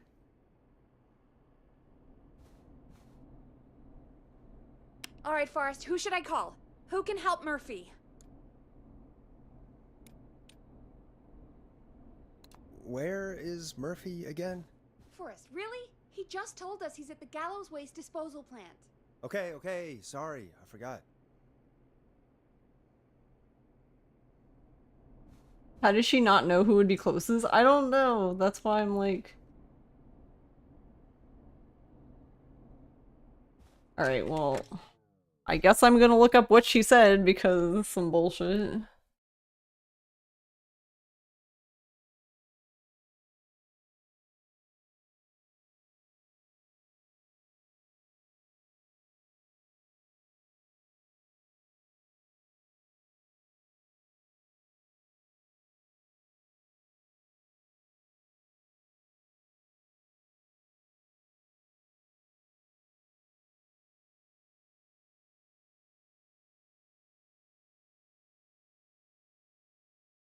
Hold on, I'm going slowly because I don't want to just run past it. I just want to know what she said.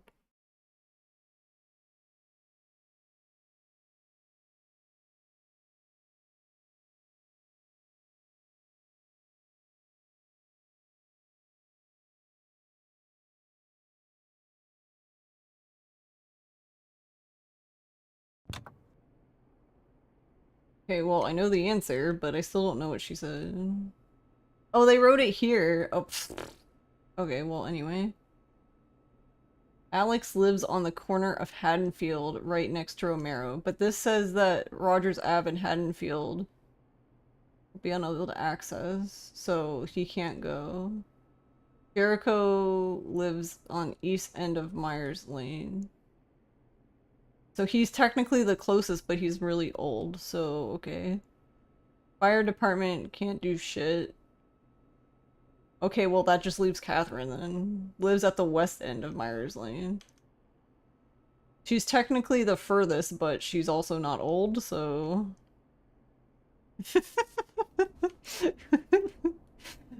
Alright, Forrest, who should I call? Who can help Murphy?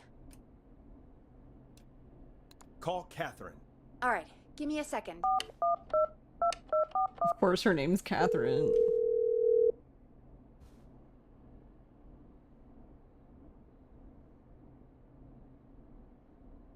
They're on the way. I was like, did Catherine They'll call from die? the plant.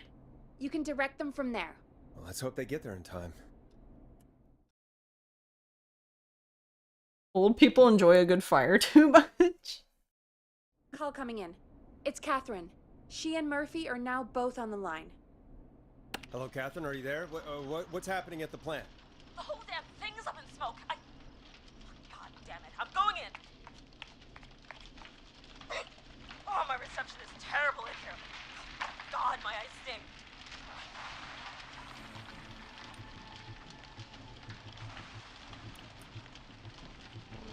Murphy, tell me what you can smell. What do you think, genius? I told you earlier. Fire! I smell fire! This isn't helping? Murphy, can you see anything at all? Yeah, I got a little flashlight. Looks like old cans, bottles, and newspaper. So recycling? What does it say on the newspaper? It's the Henderson headline. What was that? My reception is terrible in here. Please, Forrest, tell me where to go. Go to recycling. Recycling. Got it. Come on, Catherine. This is rough, because I... The plant's up again. I can go shredding or crushing. Which way? Murphy, do you know what part of the plant you're in? I'm in a dumpster, man. What do you want? Well, they said there was a newspaper, so they have to be in shredding, right? Catherine, go to the shredder. Crushing wouldn't make sense if they're with the fucking newspaper. Okay, Forrest. Fabric bonfire in here. Can't be right. Oh, no. It's coming down. I gotta go. Rip. Oh, God! Remember me, Fernando? Oh God, Murphy. Poor He's Fernando going to is be gonna crushed. I think there's worse things to happen right now for him. His father died a hero. He was just trying to protect the town. That's actually pretty nice, Forrest. Murphy, I promise we will stop this. For you, and for Fernando. Peggy, it's going to be our... Forrest, we have another caller. Let's not waste time. Welcome to 189.16, Hurt my The dude. Scream, with me, your host, Forrest Nash. Forrest, Teddy Gallows Jr. here. I just want to say that my Oh my god, no, this is the guy's ad I stopped. my Gallows Creek neighbors Hang up. during this Hang up. awful time. Oh, Why is she it's not hanging mayoral up? candidate and scion of the town founders, Mr. Gallows. Are you in danger? We need to be a town Oh my of god. law and order. What about Catherine? She said she needed to leave, so I'm assuming she just fucking left. They need to keep us safe. Okay, Teddy. We... I know. You're an Oh my god, why is she listening to this? Hang up. Forrest, Hang up. but you're really Ma'am. stepping up to bat Ma'am. tonight. Hang up. I just want to say thank you for Am I allowed to hang up? taking a swing for Gallows Creek. Jackass.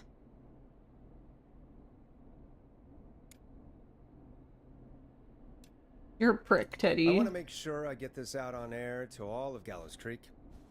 You're a real prick, Teddy. I just want to make sure our town is safe and prosperous.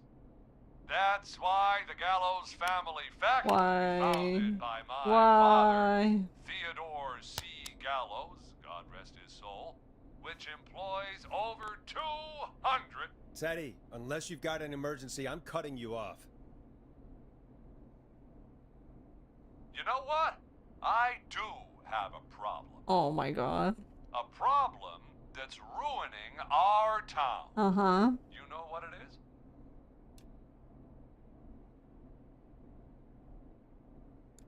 Yeah, how about the goddamn serial killer?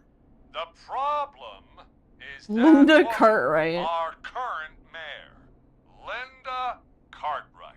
Oh, here we go. She just isn't one of us.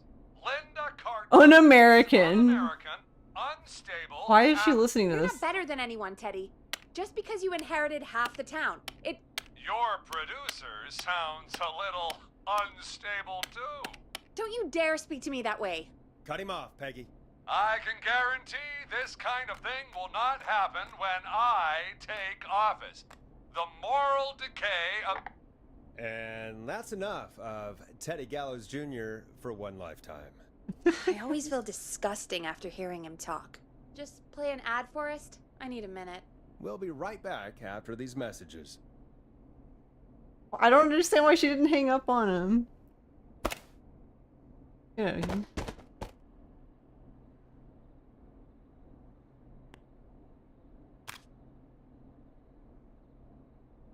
No, I don't want that one.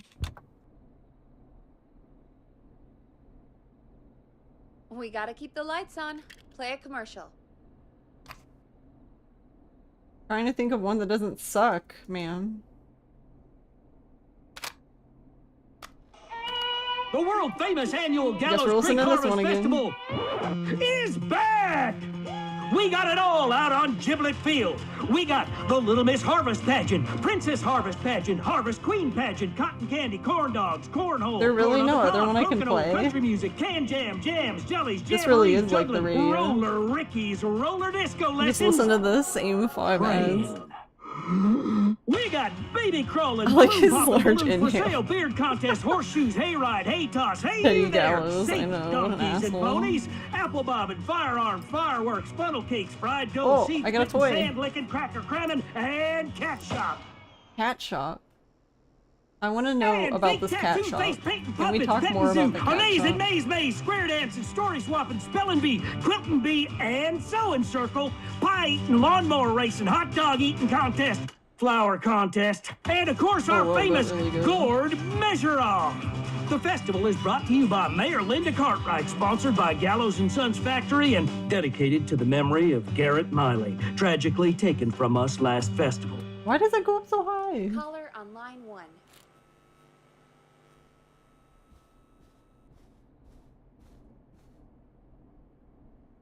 Or can you put it down?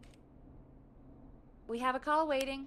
Hello, caller. You're live on the Scream with me, Forrest Nash.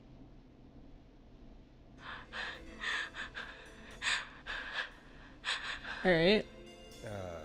Hello, caller. Who is this? I need the police. I'm Forrest Nash. I'm standing in for 911 tonight. What's wrong? There's a guy hunting me and my friends. Actually, hold on a minute. Thinking, is there a...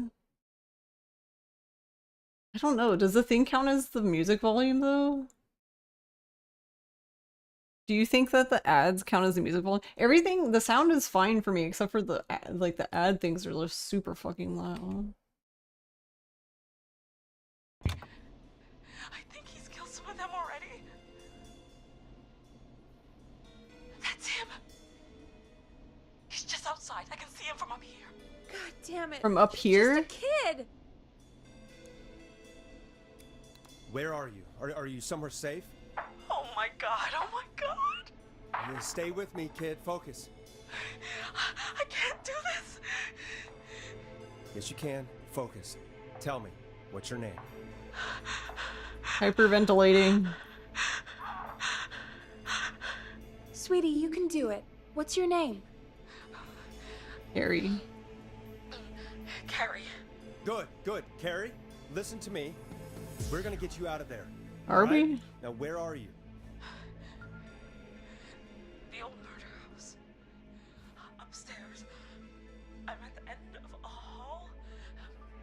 There's a bathroom, a couple bedrooms, a closet. Oh, he's coming. Where should I go?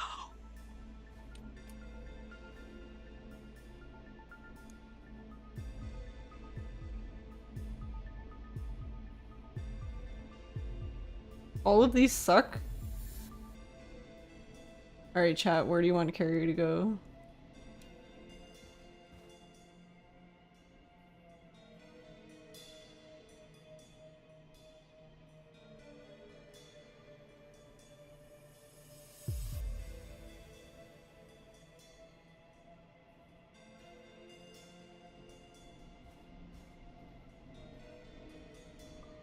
Oh my god, put that down.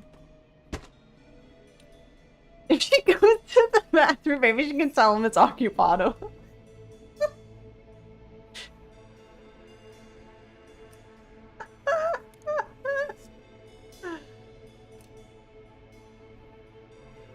Okay, the thing about this is the bedroom and the closet, but there could be a closet in the bedroom. Whatever. Anyway, okay.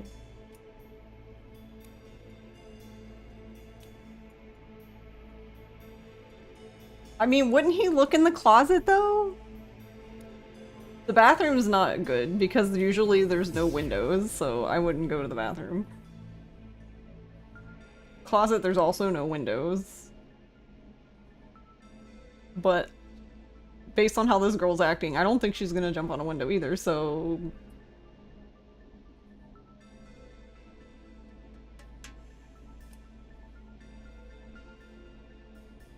Yeah, go to the bedroom. Okay, I'll...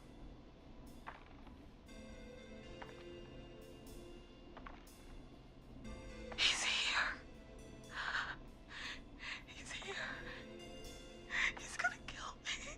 Forrest, I don't think we can... Don't move!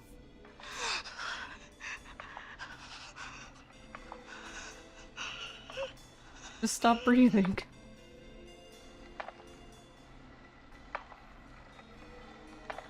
Oh no! Oh no! Ah! Oh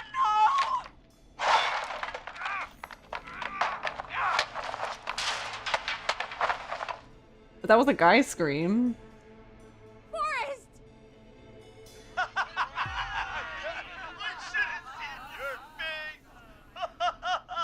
What? What?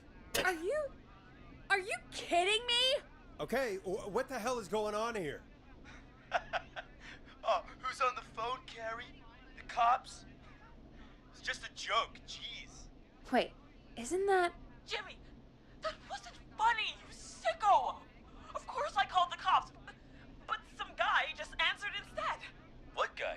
Forrest Nash. What the hell are you all doing? It's prank night, old man. We're just having fun. That's the kid.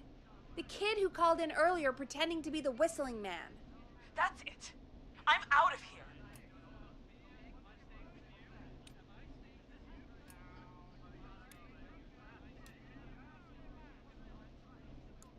You know he's really out there tonight, Jimmy, right?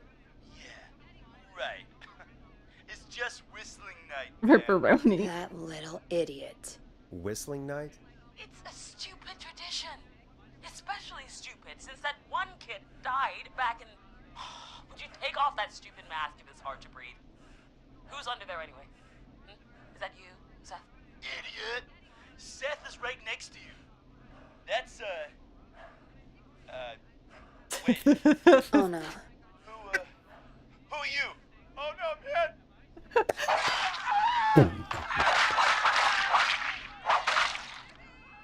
Everyone, get inside! Everyone, run! You two, barricade the door. Scott, Heather, you barricade the back. As long as he's out there and we're in here, we're safe, right? You bought time, but not much. Forrest, we have to... Heather, I already called the cops. Forrest picked up. He's the best we're gonna get. Who is with you, Cops Carrie? are, My friend, we drove out to the old gone. house and... Oh, of course! The Yeah, man. it sounds like Jimmy died. Who's got the keys? Jimmy had them.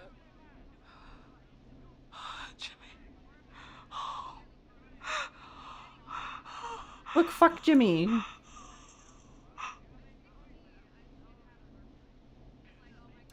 I'm sorry about Jimmy. Thank you. This is crazy, Forrest. We'll figure something out. Between all of you, there's gotta be a way to beat this. Just sit tight, okay? Heather, shut up. She probably should go somewhere not called the murder house. Yeah. Jeannie? Jeannie McPherson? Our intern Jeannie? Yes. She's my best friend and the smartest one out of all of us. She stayed in tonight. Forrest, listen. Well, yeah, because she's the smart one. We'll see what we can come up with, and, What? Scott, you're not any good at... And... No, Oh no, Chad. Chad, no. Out of all of us, you're not the one to... Everything okay? No. We're figuring out a plan, but everyone's volunteering to do things they're just bad at. I think we can figure out what to do, but I don't think we can agree on who should do what. I think you'll have to be the tiebreaker, or else these idiots are gonna... I don't know what they're good at. But I... Shut up, you... Ugh. Forrest, I'll call you back. But I don't know anything about your friends. Ugh, these damn kids never learn. Breathe, Peggy. It's okay. Ugh, they do this kind of thing every year, Forrest. People get hurt. All right, folks. We're gonna work out a way to save Carrie and her friends. This next one goes out to all the trapped kids out there.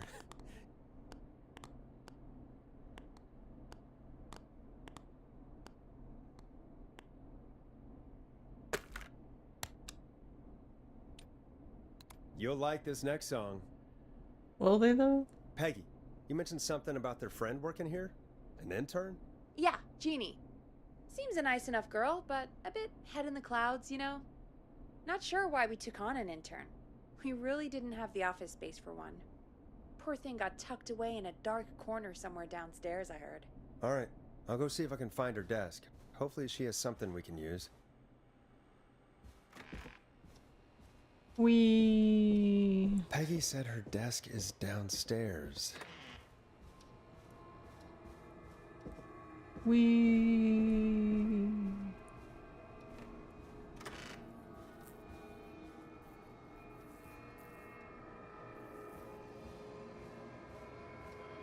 So many locked doors, so few keys.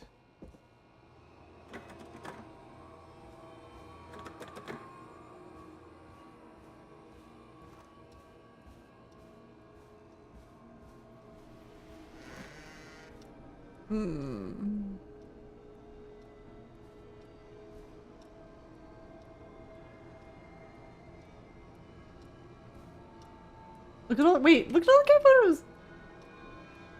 Look at him. Look at the voids.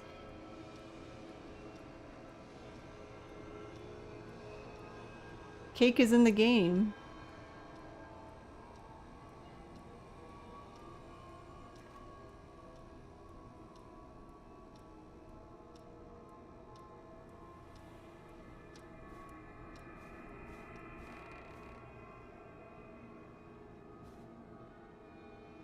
Yeah, why can't I play this song? I didn't even see that one. Jeez. Oh, they tucked really Jeannie did tuck away. her in a corner. Creepy hour. Friendship quiz. This might work. What did I knock over? Good job. Good job on the new job. No, I want this one. Jeannie, good luck. I'm so proud of you. Make lots of friends and work hard. Lots of love, Mom. Don't mess it up.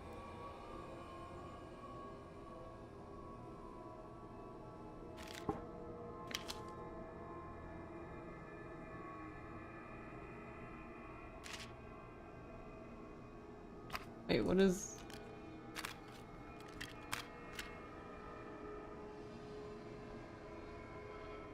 For something call? I can't read. It says for something. For pizza call?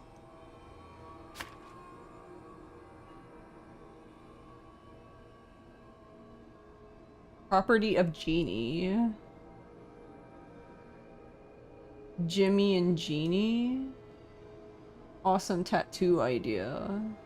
So... Uh-oh. Rip Jeannie, because she liked Jimmy. Oh no.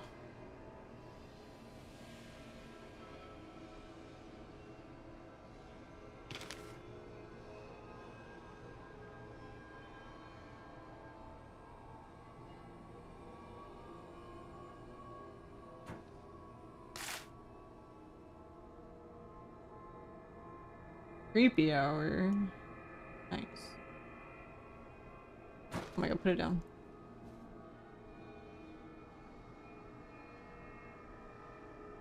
Alright, I guess that's all we get is these two. And she likes axe and axe me again. And axe 3. What did it say? Final decapitation. Nice.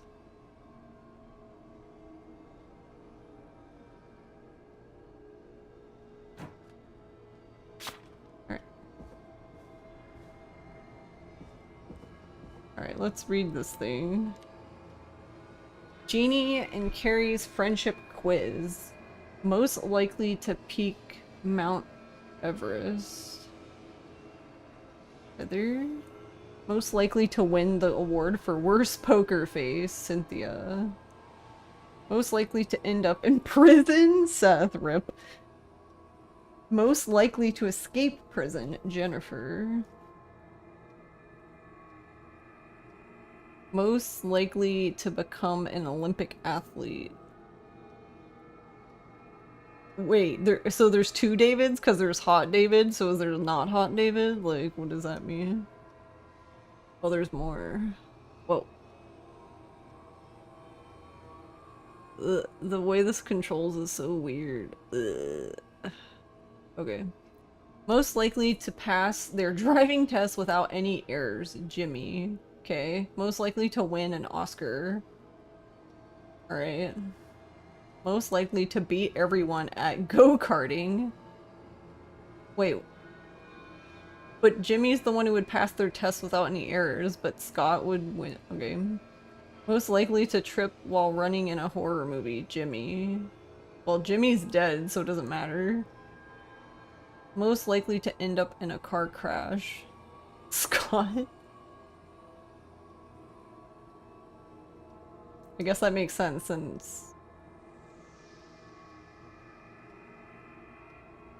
Alright, I don't know how this is going to help me, but sure, yeah.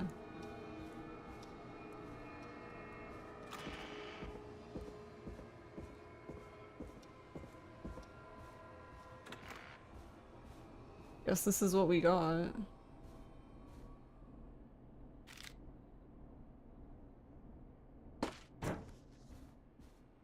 So we should let Scott drive. Got it, yeah.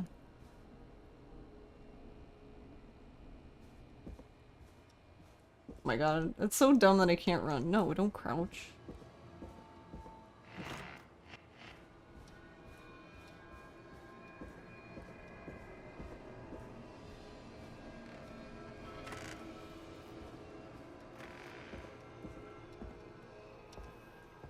Just curious. I'm assuming that's it, but...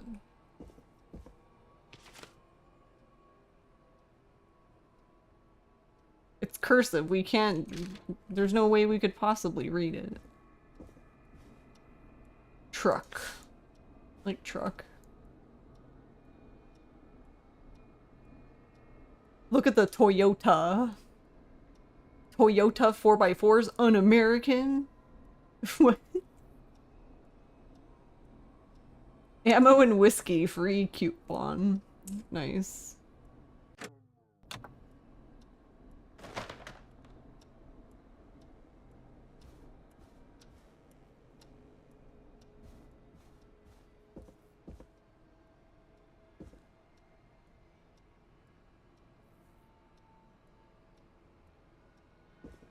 $5 CD.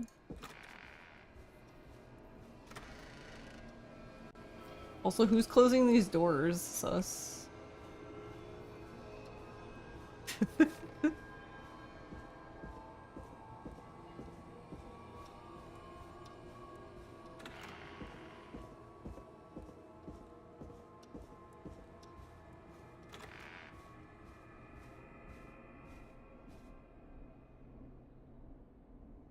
Hey, you find anything that'll help us out? Yeah, I found a friendship quiz with all these kids on it. If you think that'll help, then good enough.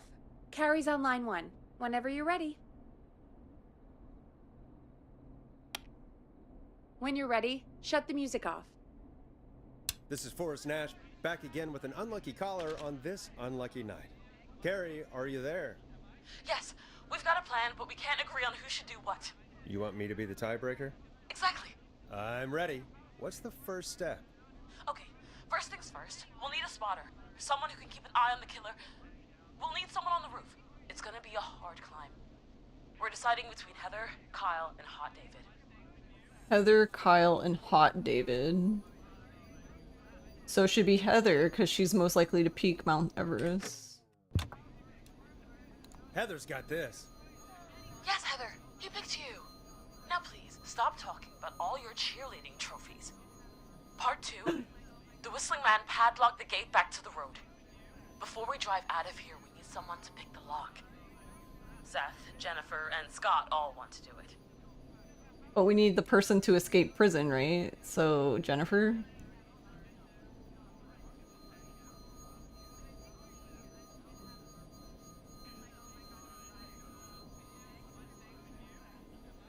Actually, yeah, I was gonna say, that's like the only time Jennifer even gets 2 points, so I guess it's Jennifer. Jennifer. Jesus, Jennifer, you carry a bump key? Why didn't you say so earlier? Anyway, that brings us to part 3. Getting the van keys. I'll volunteer for this. I don't know Jimmy as well as you guys, so it'll probably be easier that way. Then it's part 4.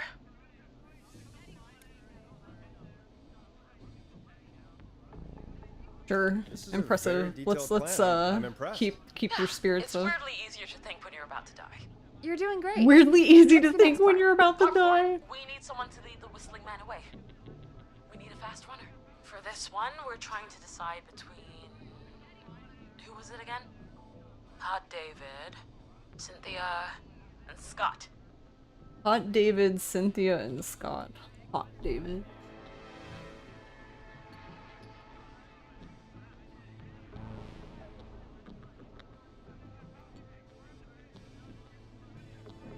Most likely to trip while...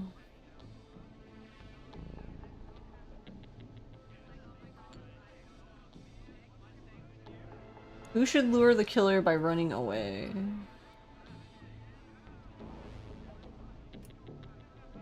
Okay, well, wait, hold on. Hot David got one for Mount Everest, so he's somewhat athletic, I guess. Because he also got 2 for becoming an Olympic athlete, so I'm assuming it's gonna be Hot David. Scott's only points are worst poker face, most likely to escape prison, he got 1. And most likely to beat everyone at go-karting. But he's also the most likely to end up in a car crash. So, LOL. So I'm guessing Hot David. Oh my god. Hot David. Yeah, you spend a lot of time running shirtless. You got this, Hot David. Yeah, Hot David. Sweet. Okay, let's recap. We get the eyes on the roof. A runner distracts the killer while we grab the van keys and pick the lock on the gate. Now the tricky part. The getaway. Ooh, what's the plan there? Well, we can't all outrun the Whistling Man. But he thinks we're just a bunch of stupid teens. So, let's use that against him. Part 5. We trick the killer into a trap. Someone can pretend to be injured. Who would make the most believable bait? Who you got? We got Lisa, Tammy, and Cynthia. Lisa, Tammy, and Cynthia. Most likely to win worst poker face, so not Cynthia. Wait, Tammy. Tammy also has a point, so I guess it has to be Lisa. Lisa also has a point for likely to end up in prison, which is interesting. Lisa's also most likely to get an Oscar, so Lisa it is. Lisa. You're right, Lisa. Having to smile at rude customers is perfect practice. That should take care of the killer. And then it's time to get out of here. Finally, part 6. We need someone who can drive us through the woods and back to Gallows Creek alive. Who's our getaway driver? Should it be... Who have we got? Chad? Scott? Cynthia? Whatever. Forrest, you know what to do. Got Cynthia, Chad. Where would it be Chad? Because I don't even Chad's not even fucking listed anywhere. Or no, he is one. Most likely to beat everyone at go-karting. Cynthia. But Cynthia and Scott both have car crash, so I guess it's Chad. Chad got 1 point versus Scott's 2, but Scott also got 2 for ending up in a car crash, so... I guess it's Chad. Alright, Chad. Make sure you're Chad.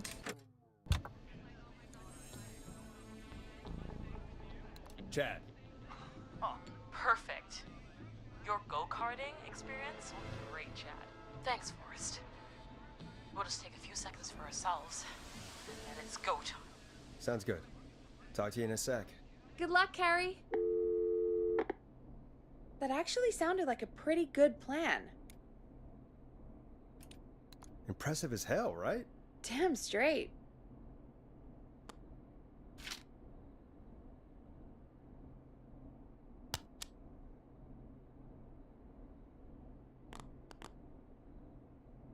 Oh, the kids are back already. Line 1 again. If you're just tuning in, we're coming to you live with a bunch of teens about to flee a madman. Bunch of teens about to flee a Listen, madman. discretion is Yay! advised. Are you ready, Carrie? We're good to go, Forrest.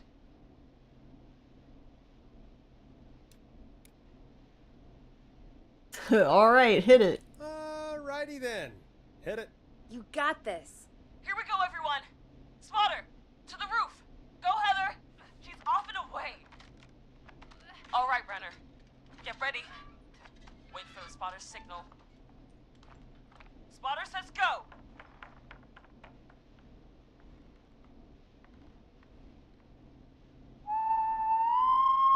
Wait. Lockpicker, go. I'll get the keys off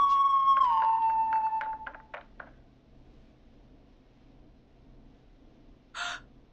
Oh, Jimmy. No, don't look at Jimmy. Just get the keys.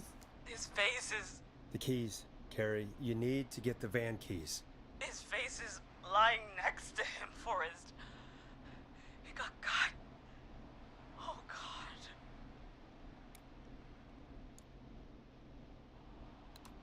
Focus. Breathe. Right. The van keys. Got him. It's... Jennifer got the gate unlocked. And Hot David should be back any second. Yeah, Hot David. It's working. I can't believe it's actually working. You're doing great. Focus. You got this. We got this. Next step, trap the killer. All right. Wait. Get into position. Everybody else, hide.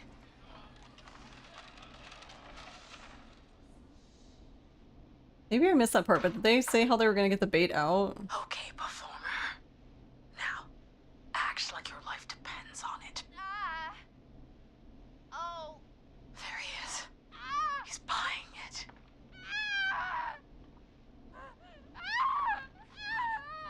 Now!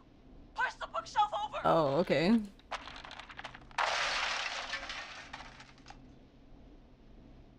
Oh my God!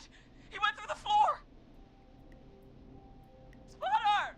You need to climb down now! We gotta go!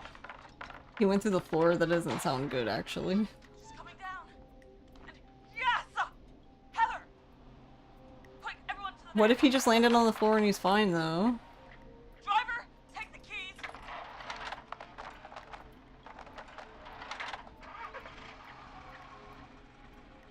The damn gate swung shut.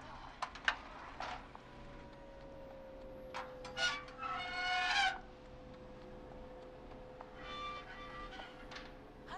What? It won't stay open. I'll hold it. You drive through. Carrie, no. Carrie! What was that? It's a whistling man. Drive! Now!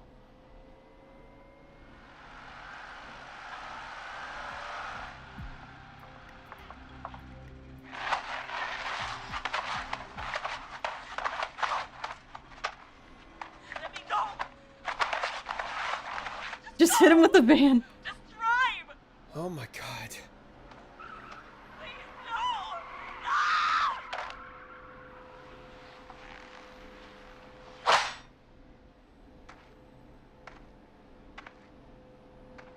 Carrie?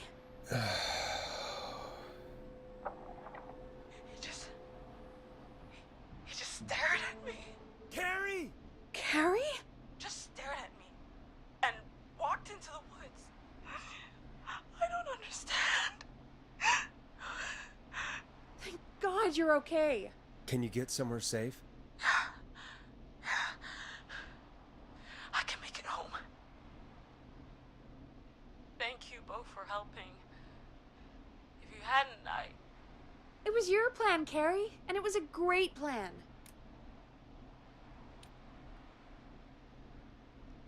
It was really all you, Carrie. Still, I need to get home.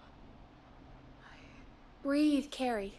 You're okay now. I'll No. call you when I'm somewhere safe. Talk to you then. Folks, that was a lot. Our thoughts go out to Jimmy's parents in this awful I time. hope they're not For listening to any this kids radio. listening in, please stay inside and stay safe. And parents, hug your kids extra tight tonight. Here's a song for the girl walking home in the dark.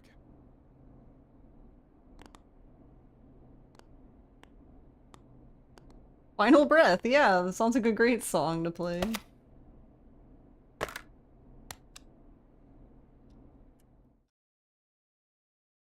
Unless you're in the murder house, don't stay inside there. Yeah, don't stay inside there. Hey, we had a call come in. Oh. Okay, Forrest, shut the music off. Oh, my bad. Forrest Nash here. Listeners, we've got another caller live on 189.16, The Scream. What's on your mind, caller? Hey, Forrest. I just wanted to phone in and say that I think I speak for everyone when I say that you're providing a real service for Gallows Creek tonight. It's cool what you're doing, man. Well, I'm just doing Who my is this job, friend. Anyway, tell me about Yeah, yourself. who are you? What's your name? Are you keeping safe tonight? Yeah, man, I'm good, thanks.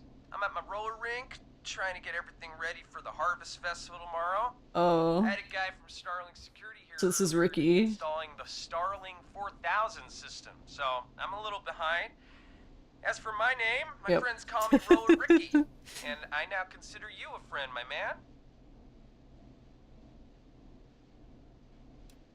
We're friends now, huh? Well, that's kind of you to say. Thanks.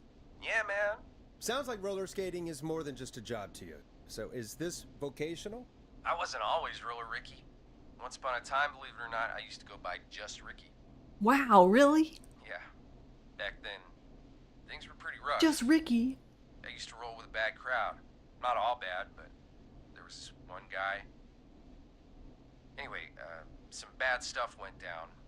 I harbored a lot of guilt for a long time and turned to the bottle. I didn't He really now talk rolls about with it or even Jesus. know how to talk. It's just how it was. That bottle took the best years of my life. Or so I thought. It's never too late, Roller Ricky. How did you turn things around? I joined a support group. I opened up about my problems, and sharing that burden just took so much weight off. It's a long story from there, but I found roller disco. I learned how to have fun again, cutting loose and making shapes. Now whenever I get down, I get down. I'm finally free from it all, man. It's important just to talk to somebody.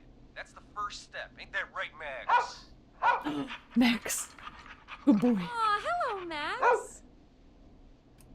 Yeah, he's a good boy. Well, he certainly sounds like a good boy. Max is my emotional support dog. He's a rescue dog, but I always say he's the Oh my one god, who if something happens to the dog, I'm closing this the game. best dog a guy could ask for. Of course, the first thing I did was teach him how to skate. He's better than me now, a real pro. Max can skate. Yeah, man. At first they said it couldn't be done, and then they said it shouldn't be done. Red flag, yep. Maxie loves the rink, man. Is that another train, Maxie? Maxie loves trains, man. No, He's even got that special how to greet them. it's not a train.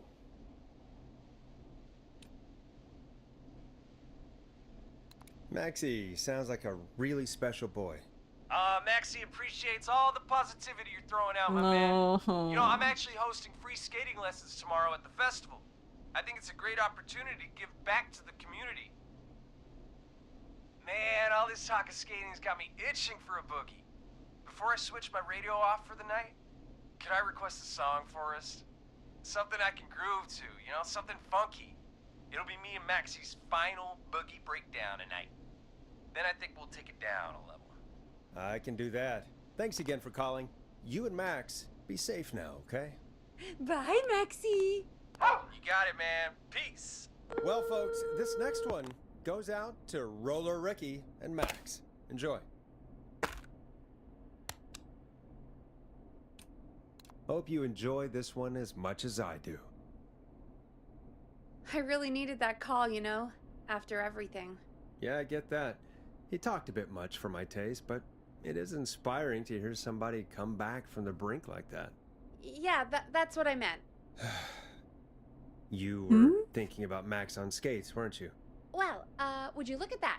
Another caller on the line. What are the odds? Better take it.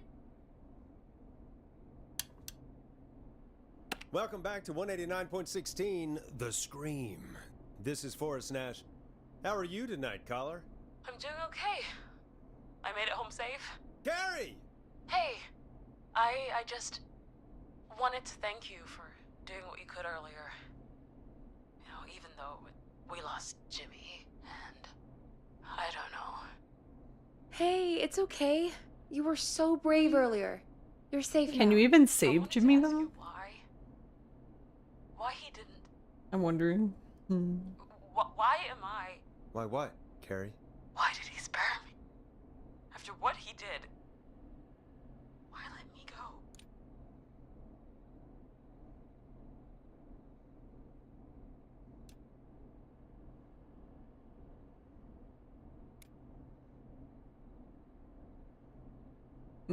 I don't feel like all of these are... Maybe he only wanted to hurt the pranksters. Maybe. Did he just think everyone was making fun of him? Did he always hate these hazing rituals? I mean, if he did, why wait all these years to... Why do this now? These stupid hazing nights have to stop. Carrie, you did so well tonight. Hmm. Stay safe and rest. Help Do you is even coming want to Gallows save Jimmy? Creek.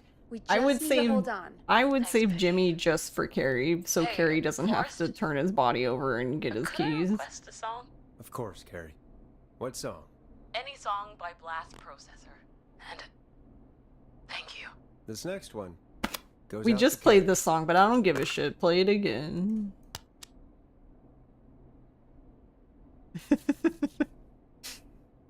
Do we not get to play any of these?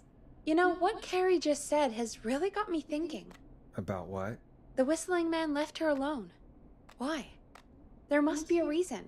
When it comes to masked whistling killers, I don't think a I reason honestly, I is a think key he did part of leave the her alone process. because she Well, was it's being something to picked consider. on. I need to take a break. If you want to stretch your legs, now's the time. Just hit the Peggy button when you want to get back on air. That's my thought process, is that I'm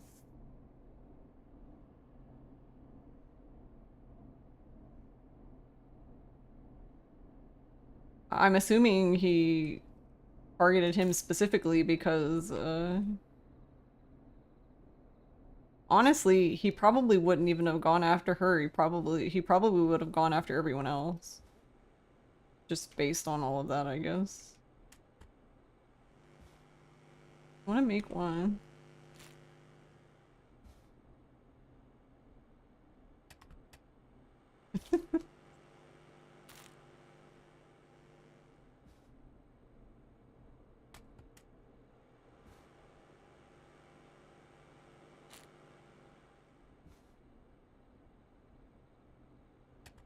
No, no.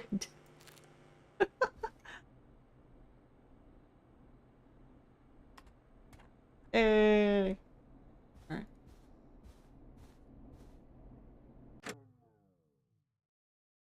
Oh, it wants us to make them from the desk? Oh, okay. I didn't know those.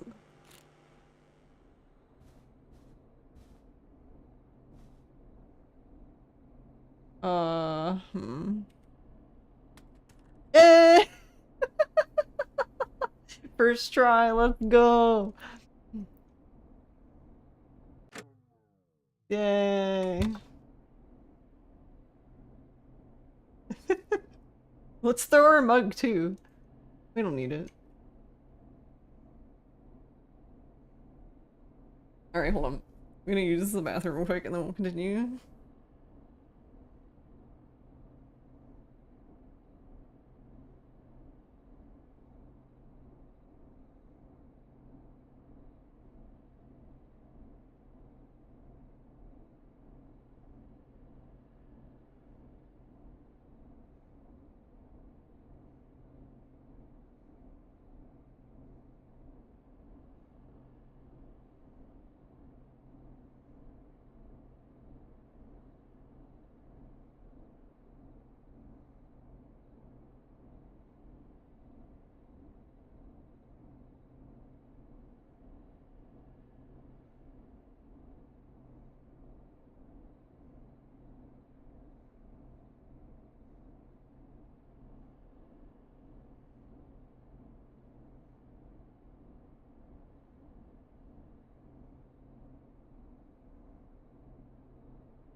Wait, did that one count?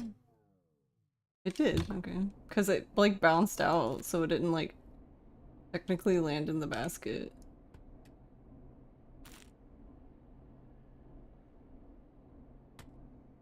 Wait, that one went... Wait, that one went in the basket, but not, like, through the hoop.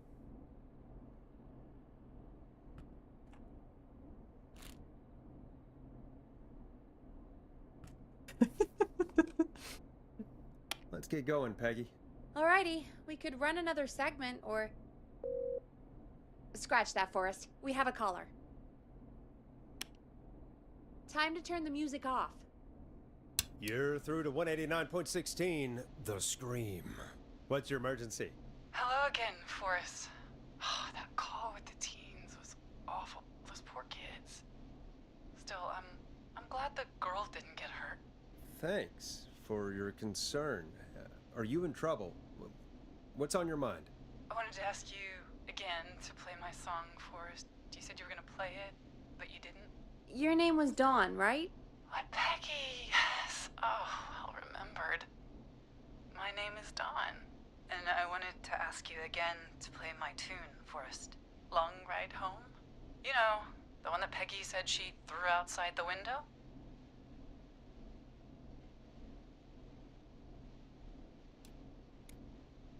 But we don't have that song. As you just said, Peggy threw it out the window. But, Forrest, you do have it. It's just outside the window. There's a serial killer on the loose.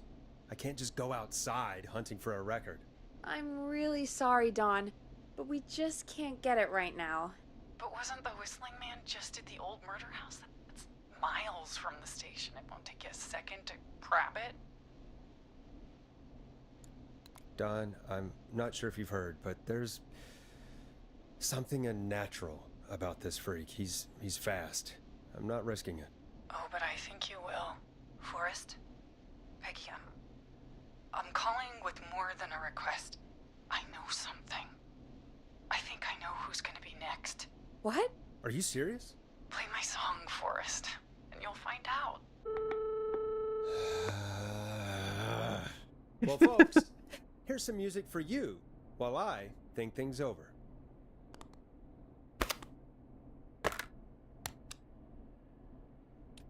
You're gonna love this next track.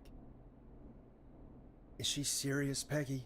She's serious about hearing that song, that's for sure. Peggy, I mean, is she serious about... I don't know, Forrest, but we don't really have a choice, do we? If she's telling the truth... Why don't you go? Then why don't you go and get it? It's one of Reggie's KFAM regulations. I can't leave the booth while we're on air. Peggy. Just... you can do it, okay? Fine. You're a good man, Forrest. I'll slide you the key to the fire door. Wait. Our fire door has to be unlocked? Yeah, you know, I never thought about it, but yeah. We should talk to Reggie about that later. Anyway, I'll hold the fort So down much while for a you're out. fire door. Maybe I'll even get a caller. That could be exciting. 189.16, The Scream. With me, Peggy. Neat.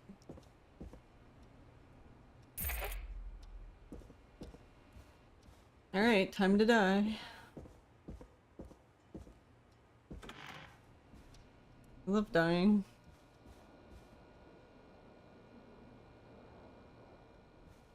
Oh, is it the one downstairs? Like all the way down? I was thinking it was that one. No. The thing is, it's like, I technically don't know.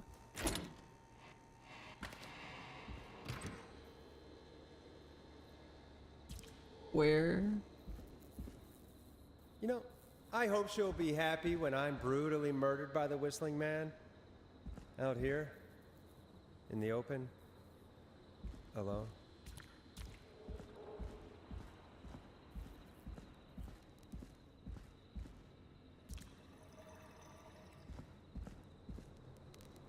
Can I get on top of stuff?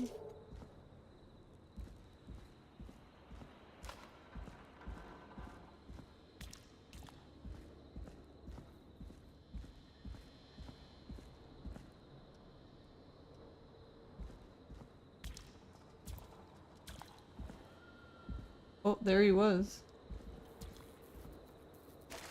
Here it is. Long ride home.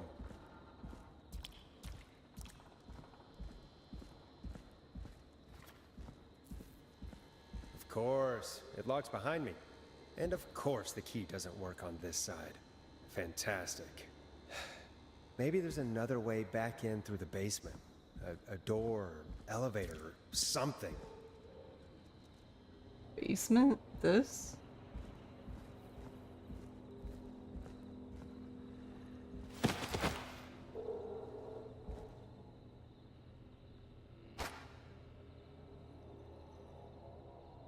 I have a fuse?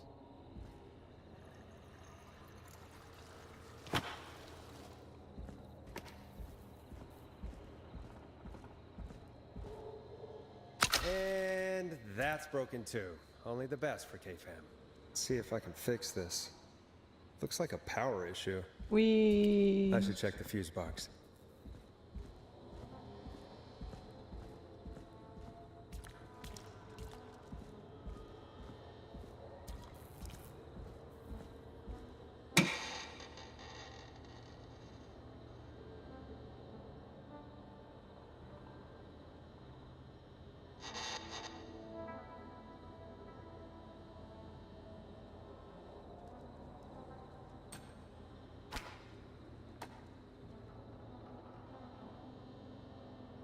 Looks like I'm gonna have to hunt around for some new fuses.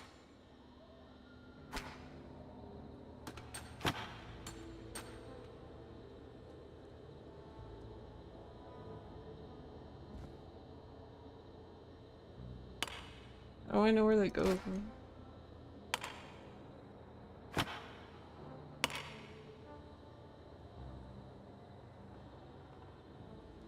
Oh, it needs to equal 70? Ah.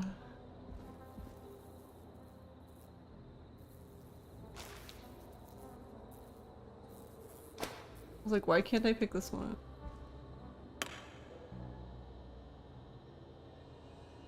Can't do math.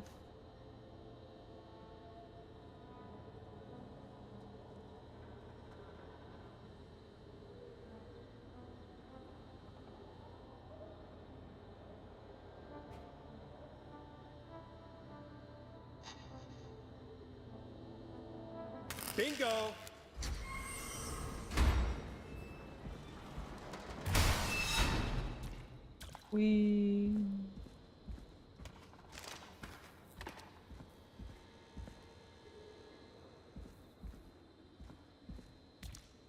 I could probably survive that fall.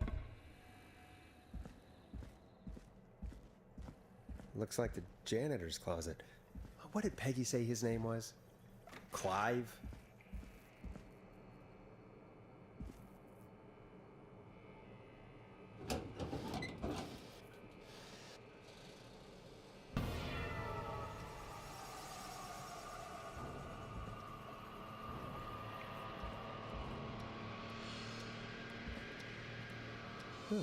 There's a key. I'll just take that. Might be important. What the hell? Peggy is not gonna believe this.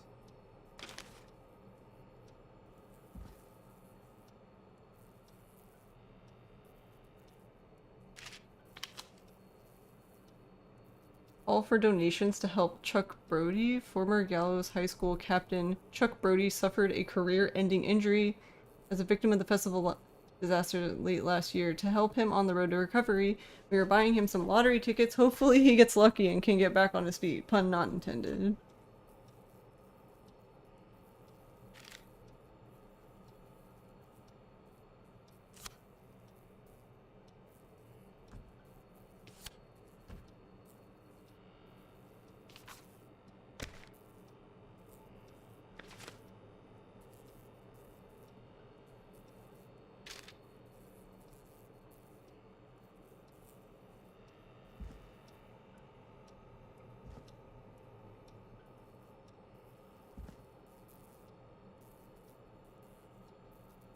The 2-year investigation into the festival accident has concluded. Investigators blame 2 engineers that were contracted in from the local power station. Lead engineer Ant Williams and junior engineer Sean Everett were distracted while talking about horror movies while assembling the big wheel, which led to various construction mistakes. They have been ordered to do community service for a total of, we don't know. Beep beep, look out, tragedy. 5 dead, 16 injured after brakes fail on bus. Tragedy struck Gallows Creek yesterday afternoon after a bus failed to stop and crashed into a fuel tanker. The deceased have been identified as Gallows Creek locals Mr. D. Rude, Mr. M.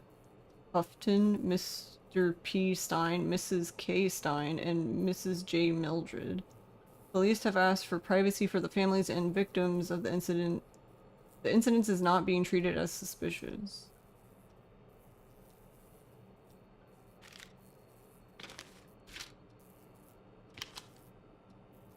"1987 Quiet Ridge Health and Safety Convention. Do you care about health and safety? Good, then come down to the yearly convention. Featuring special mystery guests. They say learn from your mistakes. Well, I turned mine into a career. Oh my god, what the fuck?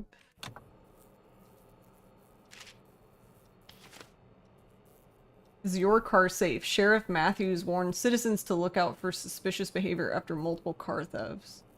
The crime wave of the 70s will be stopped, I can assure you. We must work together. Is it me? That's the only name I recognize so far.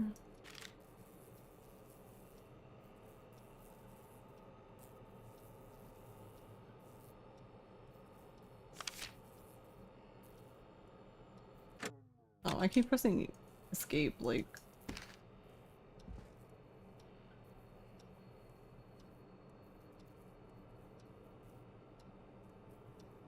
Yeah, Chuck Brody, Kim Walker, Rebecca Allen, Ant Williams.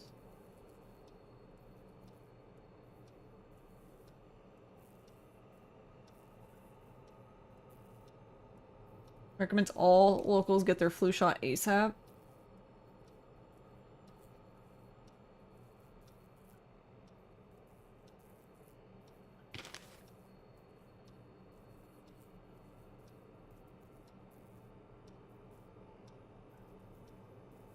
The class of 69. Yeah, they're circled, but I don't think, have any of them been victims so far? I don't remember those names.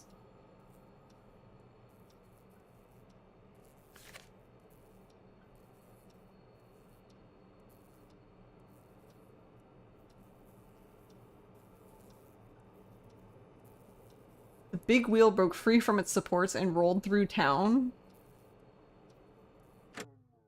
Sounds, totally normal.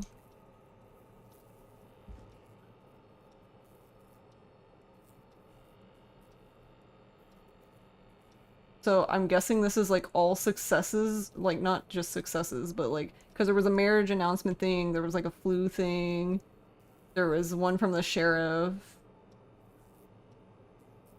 Wait, what's this one though? Because I saw Trailer Park was mentioned, but... Gallows Creek Real Estate. 1986. Trailer for sale. Cheap. I'm sick of being a local celebrity. People are so mean to me. I only stole a few cars. Who cares? Buy a new one. I'm selling my trailer and leaving town ASAP. I just want to get out of here. Please buy it. Alright. Who did though?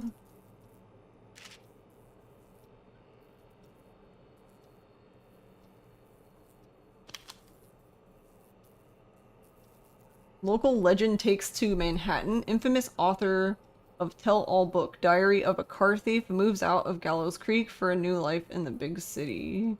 She stole our cars and then stole our time and money, said our reviewer, Jim Randy, last year.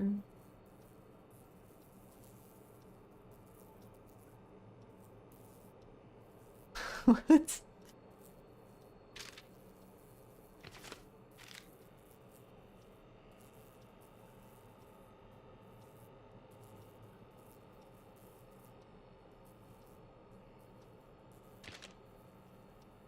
Crime syndicate impounded. Criminal operation shut down. 24 arrests. Inside informant walks free.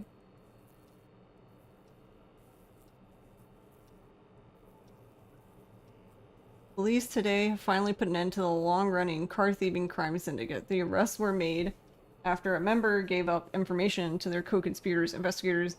So I'm assuming then this guy, the Gallows reporter, so the sheriff did nothing. The Gallows reporter,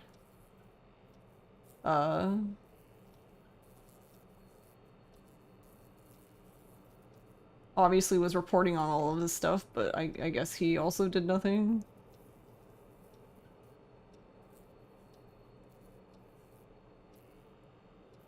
Then what about the kid who was stuck in the maze? Was he just like a kid of somebody's? Because there was a... Where did it go?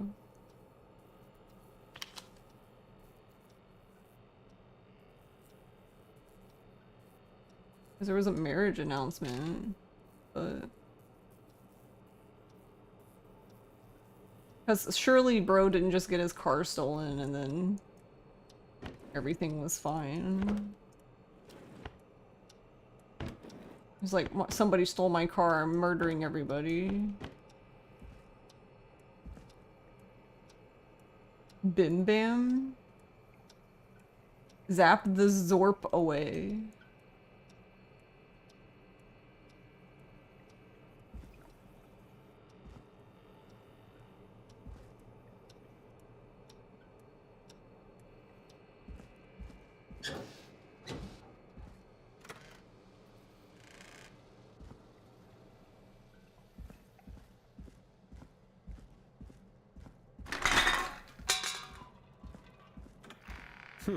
I wonder how the show's going.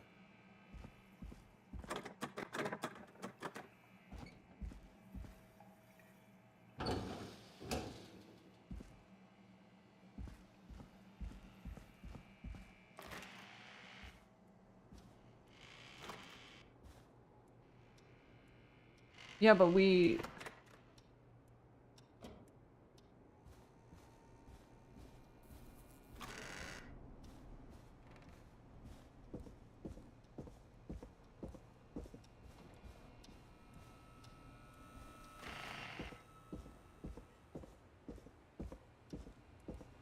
yeah, I guess it's a spooky game. Isn't that such a good song, folks?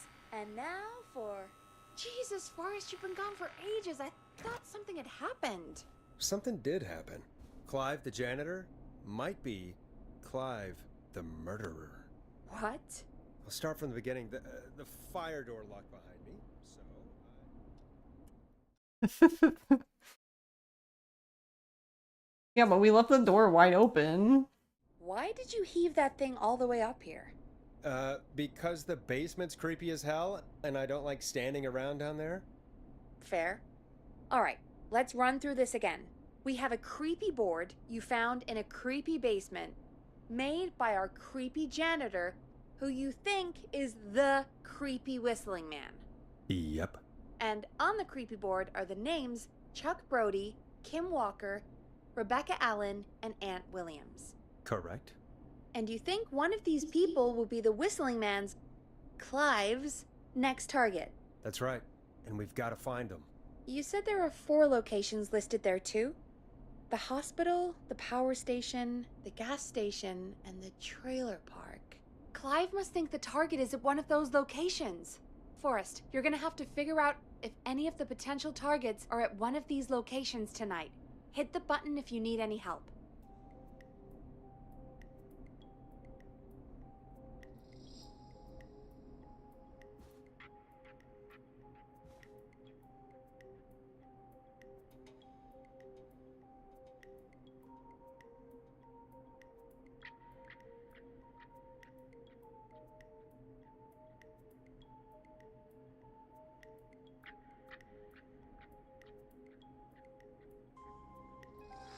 Oh, he brought the stuff upstairs. Oh, okay.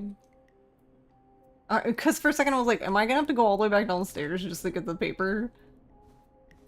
That's nice of him to bring all the stuff upstairs. Am I just trying to solve a spooky mystery? I'm basically helping Caller basically I'm the 911 operator for the night because the very first thing that happened was the 911 operator was trying to get a hold of the sheriff and she couldn't, so she went to the police station, but she found the sheriff dead on the floor and the other police officer was in the holding cell, locked in it.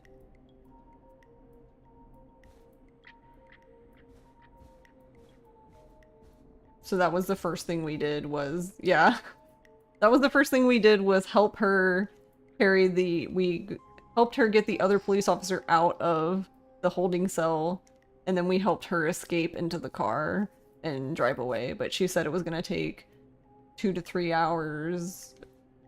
She said 2 to 3 hours, but then when they were talking together, she was like, she said it was gonna take 4 hours, and I'm just like, okay, none of that math makes any sense, but sure, whatever.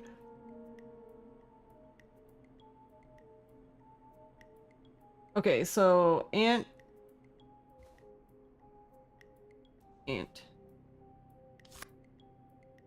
Wait, why do I have sticky notes and pins?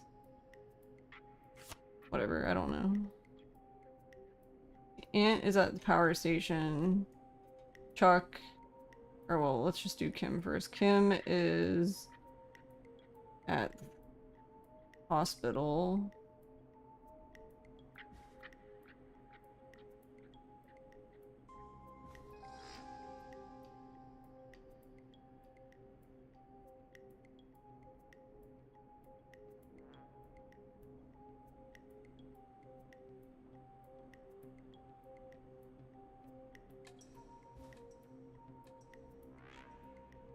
The Gallows Creek Festival.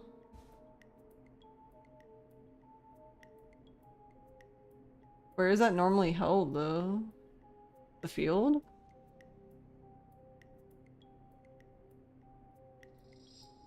I guess so, because I'm assuming this is the maze earlier that the dude was in.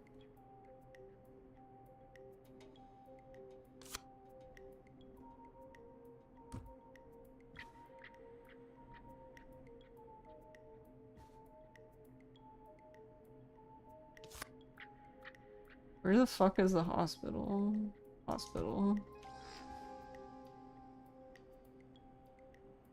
Rebecca Allen.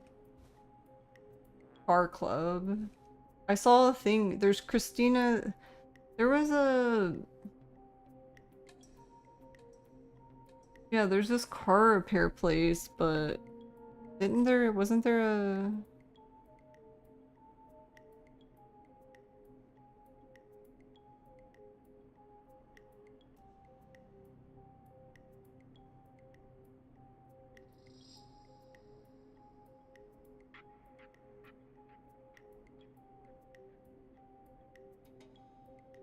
I'm still not following the trailer thing, but... And I'm the radio host. Yes, I'm the radio host. Yeah, basically, people are listening to all of this happen live, basically.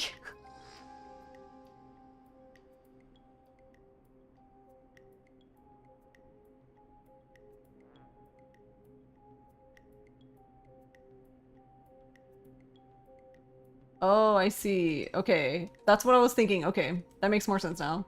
So, Rebecca is... was the car thief.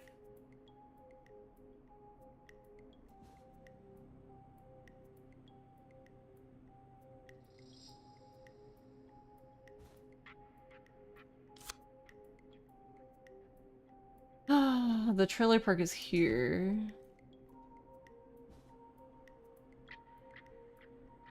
But he has power station, trailer park, hospital, gas station.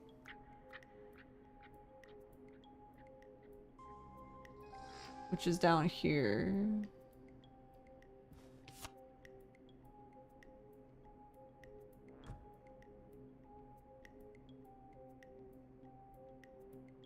They have one gas station.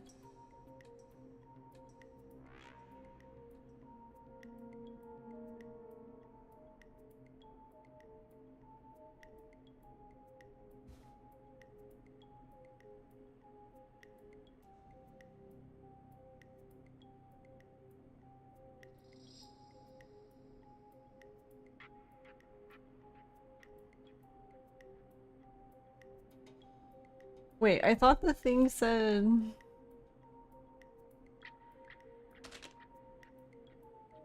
No, not that one. Where did it go?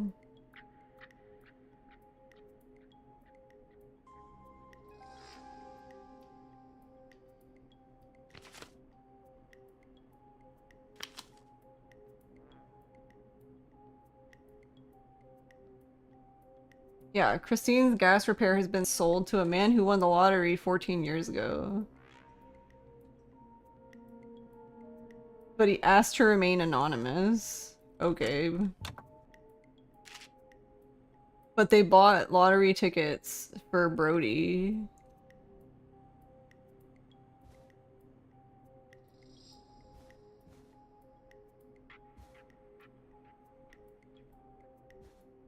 So then I don't think he would be at the power station at all then. Wouldn't he be at the gas station?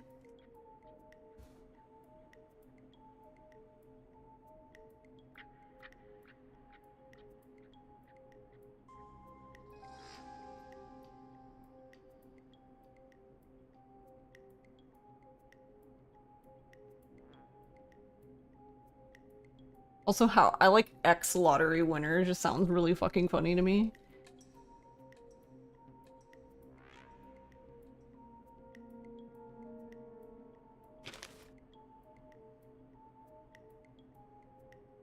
Yeah, infamous author of Tell All book, Diary of a Car Thief, moves out of Gallows Creek for a new life in the big city. She stole our cars and then she stole our time and money. See, this doesn't make sense to me. She can't... Did I miss something? How would she be here if she left, you know? How does that work?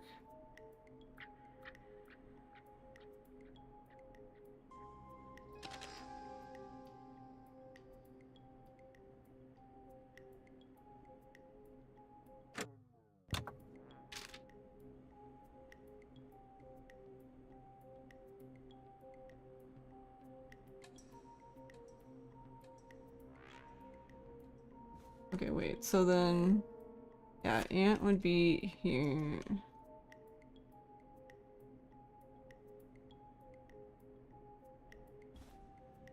Yeah, because the only thing I have linking her is the trailer park, but why would she be at the trailer park if she sold the trailer?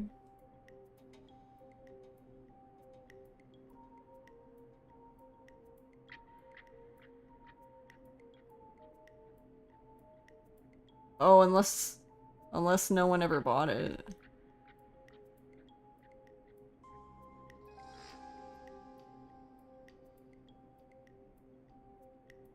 Yeah, and the informant who asked to remain anonymous, who's referred to as RA, so Rebecca Allen. Okay, this is really fucking funny to me. It is a small town, but this is what's funny is because it's a small town, her being anonymous and referred to as RA basically identifies her, which is really fucking dumb of them.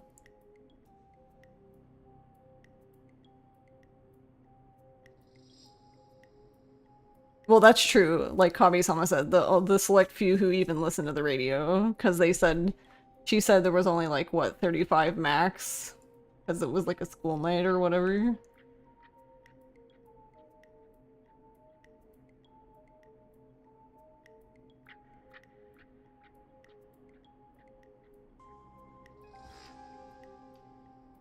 Alright, well, I figured that part out, I guess. What do you have to say? How's it going? I just want to see what she says. It's not going well. I could use some help. Okay, let's review the basics. We need to work out who the next target is. There's 4 locations, right? And 4 people. We need to figure out if anyone is at any of the 4 locations tonight. And if they are, we can call them and warn them. There must be some connections between the notes. That makes sense. Great. Need any more help?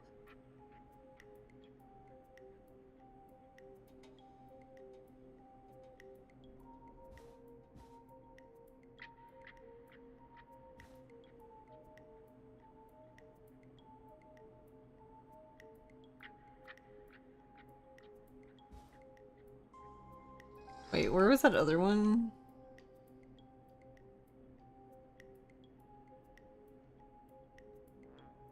This one. 86. 84. So I feel like it's more likely that Brody is at the gas station.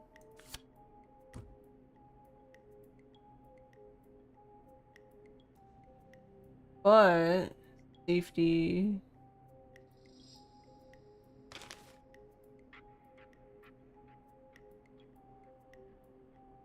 He turned his mistake into...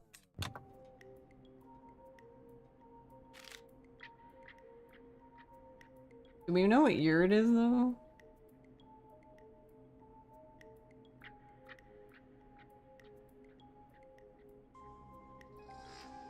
We just casually play music in between people getting murdered? Yeah, pretty much. That would be the dopest radio broadcast ever. I mean, it sucks for the victims, but that would be crazy to hear.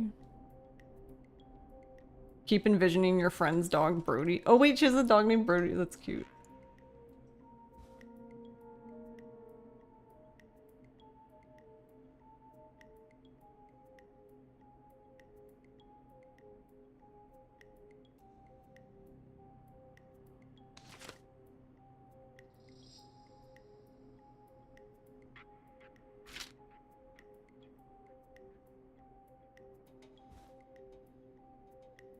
I don't know, I feel like I'm missing something.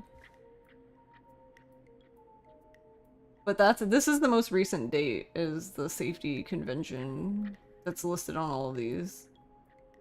Or in this one.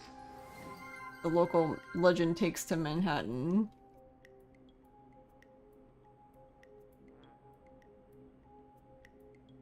So I don't think she's gonna be there.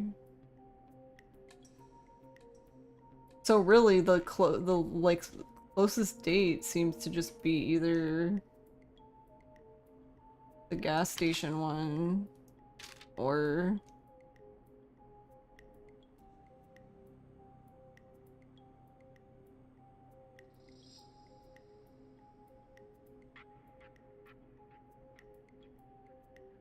Hey Brick Muppet, thank you for the raid. How was Genshin? This is the one true Brody.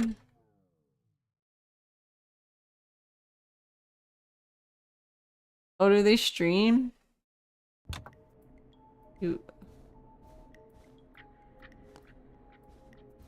Alright, I want to see what else shoot. Wait, where am I going?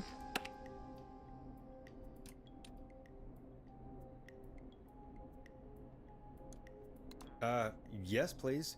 Sure. I think you should be methodical with this. Try grouping the notes by who they're about. You could also have a look at the dates and make a timeline. Maybe that will help rule out potential targets first. Got it. Thanks, Peggy. No problem. Yeah, that's why I said this is the most recent one. I already did that. These are the two most recent ones. The rest of them don't really matter.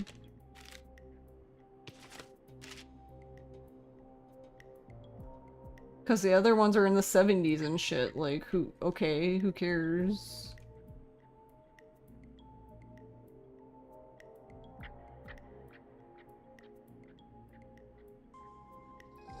The lead in- I like that- okay, are you ready for this?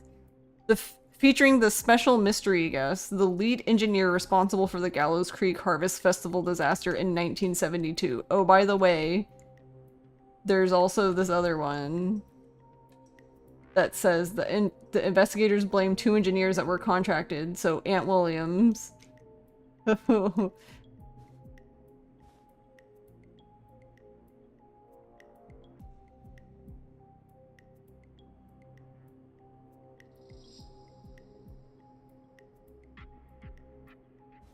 So then A, I guess?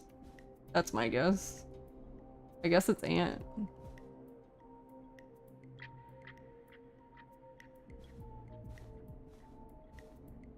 Alright, let's see who dies. How's it going? I'm ready, Peggy. Are you sure? we've only got one shot at this. Well, then Ant shouldn't have killed a bunch of people, huh? I'm sure. Let's do this. Okay, name first. Who do you think the target is? Ant Williams. And where will I find them? The power station. Okay, I'm dialing. One moment.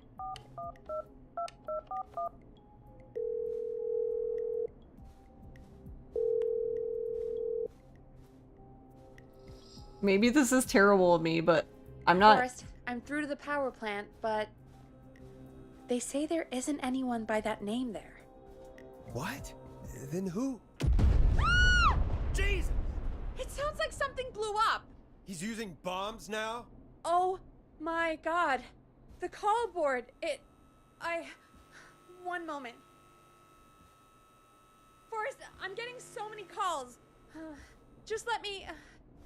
I'm gonna take us off air for a moment. Peggy, what's happening in there? Peggy. I'm back. He blew up the gas station, Forrest. Okay. I spoke to the fire department and the hospital. The fire department is useless now, as you know. And, the hospital's only ambulance was at the gas station. Forrest, you've got to say something on the radio. You have to tell the town.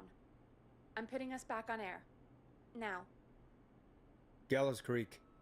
I don't know how to tell you this, but, the gas station's been bombed. Please, everyone, stay safe, stay inside, and... oh, just bring us into some music, Forrest? I guess my only confusion with this is... Here's some music while we regroup here on... I don't understand how I'm supposed to feel bad for these 189.16, people The Stream. if they're responsible for killing people.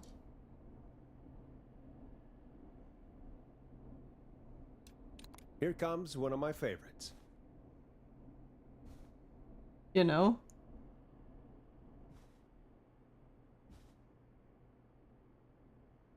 The ambulance did nothing wrong, though, it's true. There's gotta be more in the basement to show us who Clive is targeting. And if that's the case, we can get ahead of him. Stop the killings before they can happen. Forrest, We did, we brought it all up here. Is she fucking high? You mean me, right? Yep. Like I said, I need to handle all these calls. Maybe start with that creepy mannequin room you mentioned before. I still have a lot of questions about those, by the way. Me too.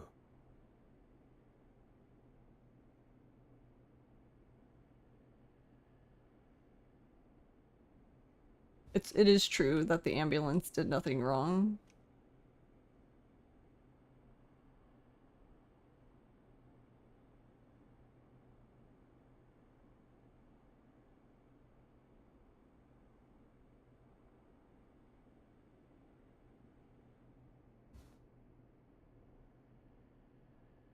The creepy mannequin room. I don't know. I'd be interested in hearing the thought process for that, because to me, this is the most recent one, so I don't... like, I guess, like, to me, it could have been either one of those, but whatever, okay. Back to my favorite room.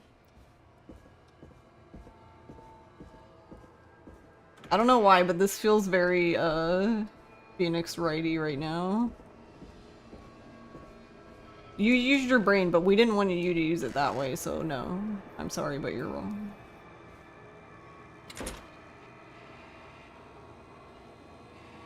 Objection. Wait, which one was the one that goes outside? No, it was over here, right? This one? Yeah, okay.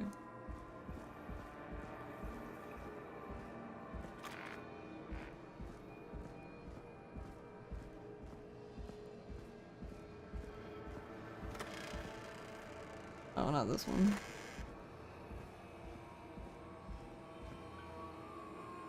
I'm still concerned that we just left that thing wide open.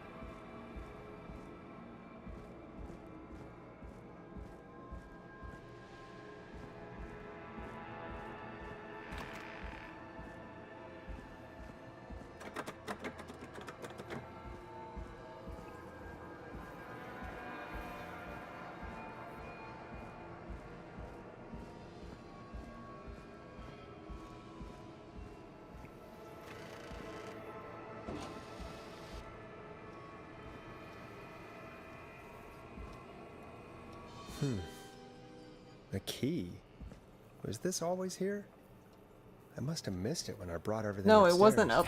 It wasn't here. This guy.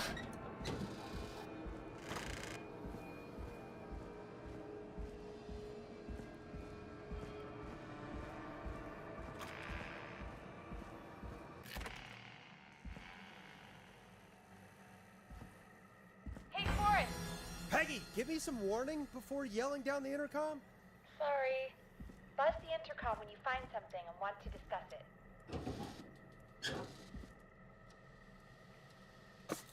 I got a mousetrap.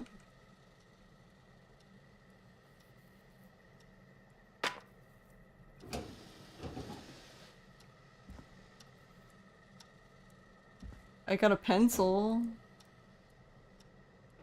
Thanks for the heart attack, Peggy. Peggy, I've found a tape and a map down here. A map of what? Looks like it might be to somewhere in this storage area. Weird. Well, maybe the tape will give us more information. Give it a play.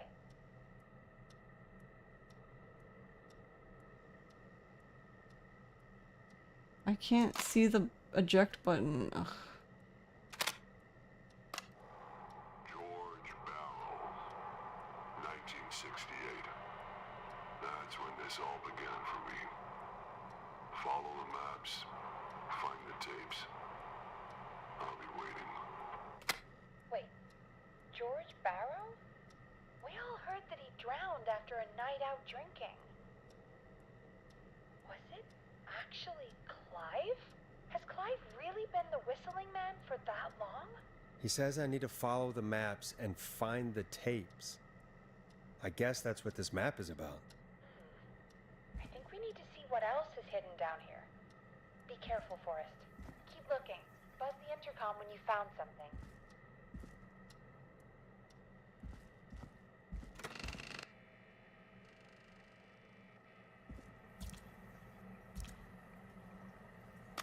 Time of autopsy is 7 a.m. Cause of death is asphyxiation from drowning. The degree of rigor mortis indicates that the subject has been deceased for 5 hours. That puts the time of death.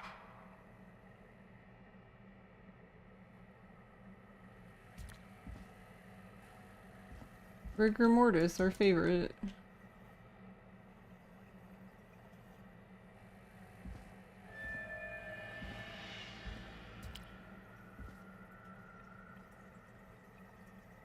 Alright, so that's this one, so we don't need this one now.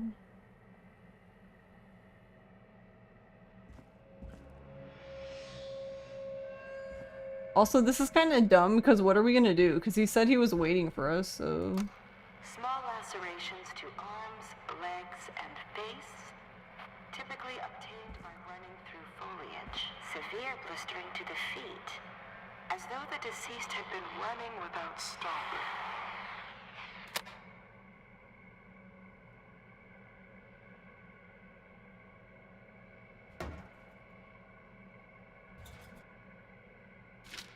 No, I want this one. This looks useful. No, don't throw it.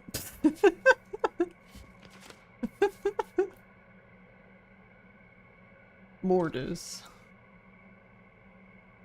Police Department, Town of Gallows Creek. Prepared. There's no investigating or supervising officer. It's just prepared by Sheriff J. Matthews.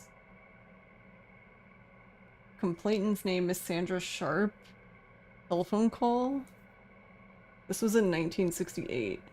At 4 a.m., a call was received from a jogger, a Miss Sandra Sharp, reporting that a body had been found washed up in the reservoir. I drove out to investigate and was able to identify the body at the scene of that of George Barrow. I contacted the coroner's office and then the boy's parents. They informed me that they had not seen him since 7 p.m. on the 2nd.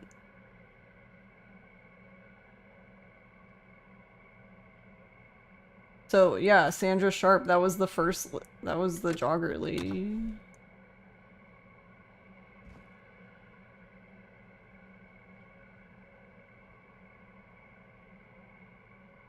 can't see.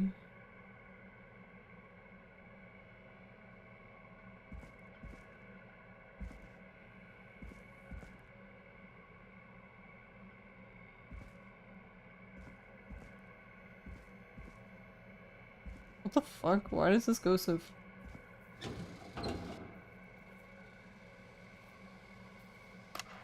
Additionally, there appears to be a post-mortem injury to the arm. It looks like it was trapped in a car door.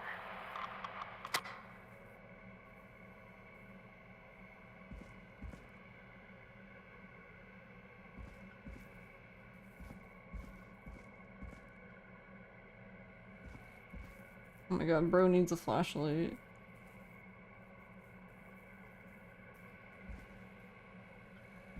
But this doesn't look like this one.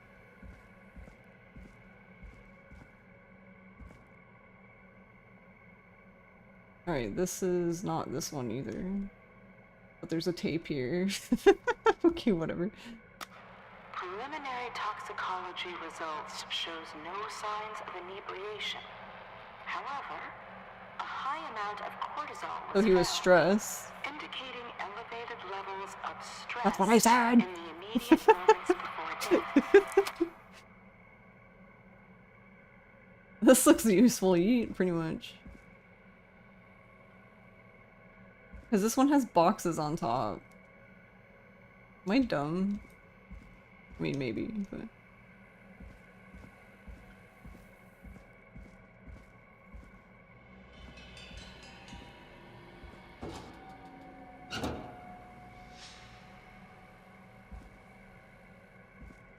Wait, hold on.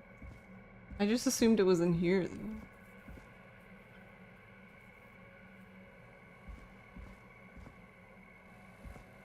It's just because I can only hold two things, so it's like I wanted to make sure I've found this one before I throw the photo down.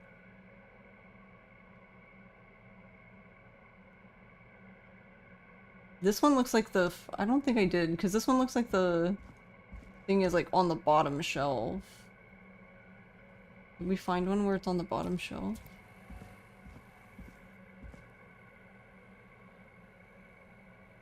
Oh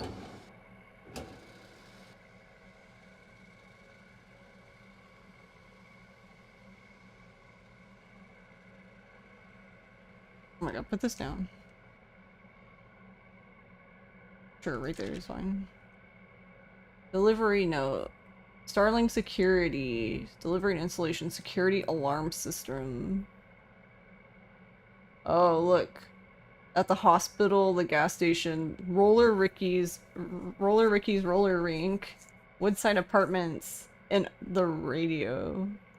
But it was only installed at the roller rink, the gas station, and the hospital. It was delivered here. Delivered. Client opted for manual installation. The Woodside Apartments, unable to install, requires new parts. New installation dates September 17th. Jamie Marcher? This was the 2nd of September 1987. Wasn't that recent then? Put that down. Put it down. Sure, that's fine.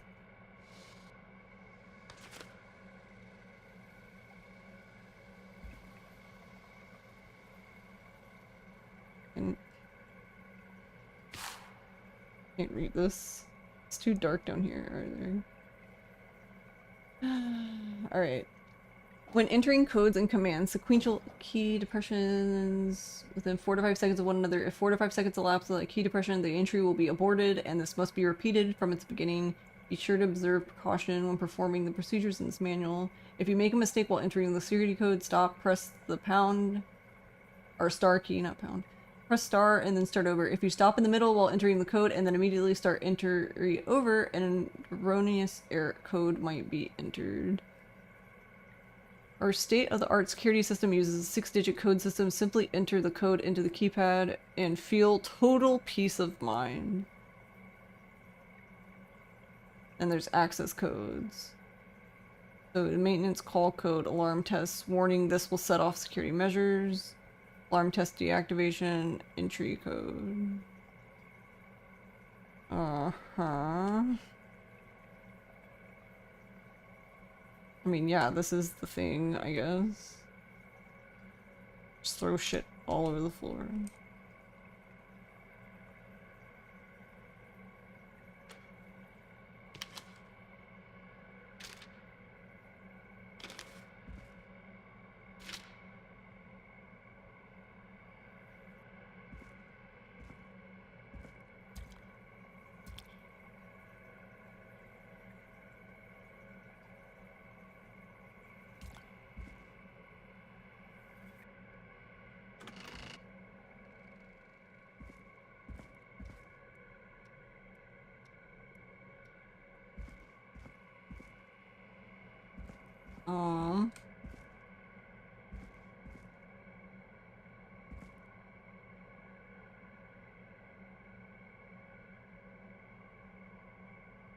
Okay, we found that one, so we don't need that one.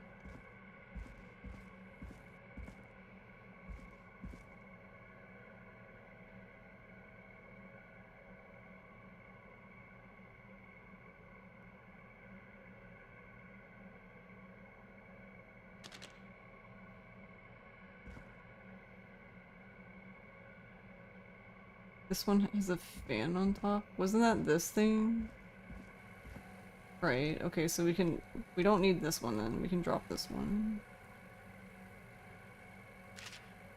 Okay. This one's just a thingy. Go here.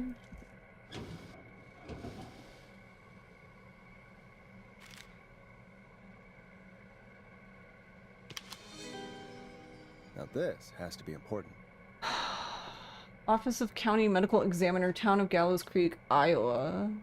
Report of investigation by County Medical Examiner. George... Yeah, this is for George Barrow. What's his middle name? Theodore?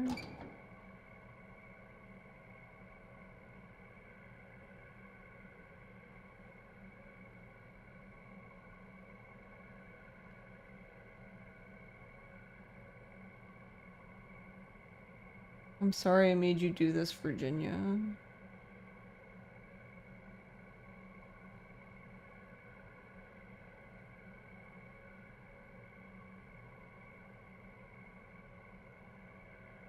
Virginia was the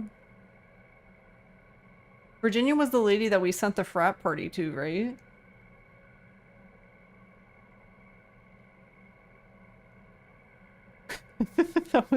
That part was really funny. Yeah, because she was the one that mentioned Clive.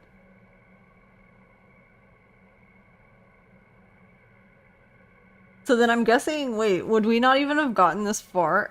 I guess I'm curious if, like, we would have even seen any of this if we didn't hear Clive, though. I mean, maybe we would have, but...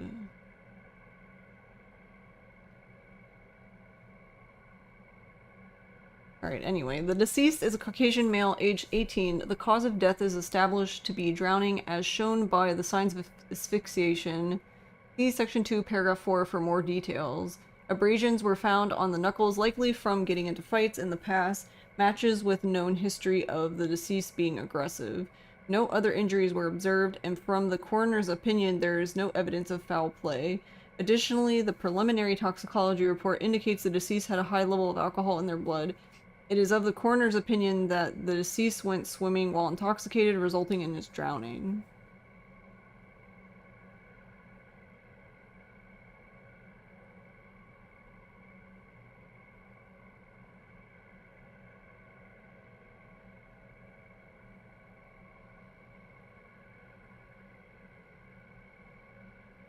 But I can't hold all of these things. I still don't know if I figured out if I found this one, but...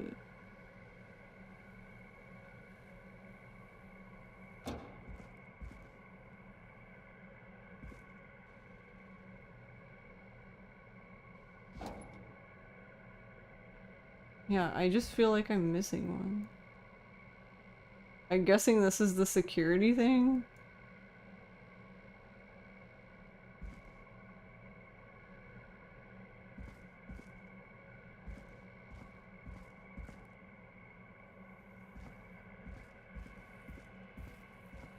Well, the last one's not very useful because it just is the back desk, so...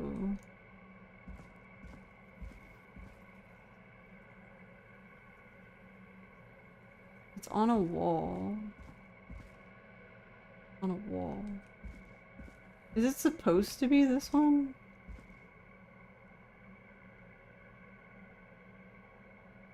Okay, looking at it, I think it's supposed to be this one. Okay, so we don't need that.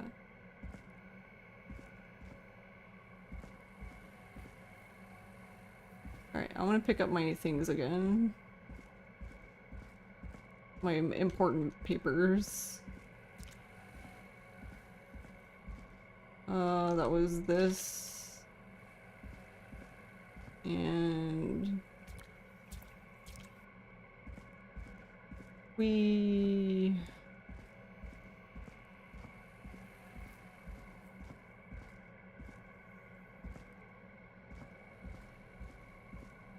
I guess we don't need that either. If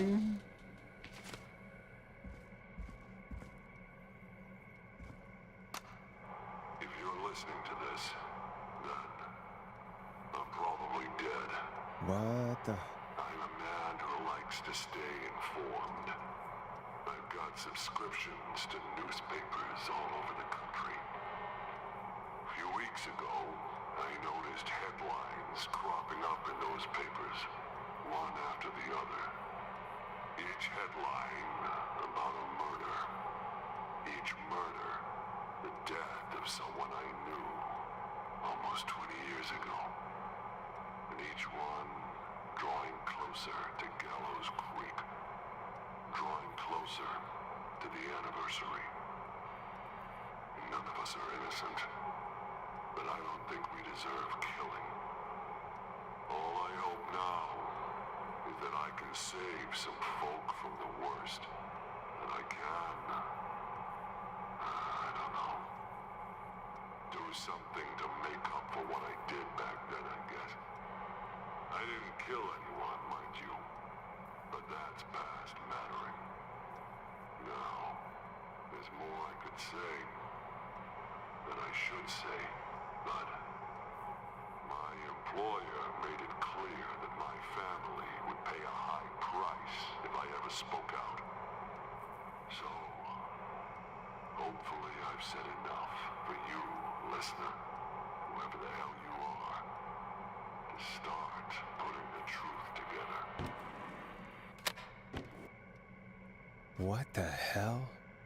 Peggy is not gonna believe this.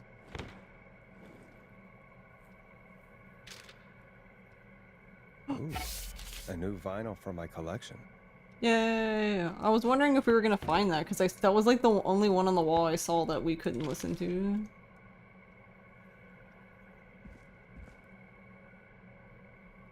Wait, does that mean that he blew himself up at the gas station?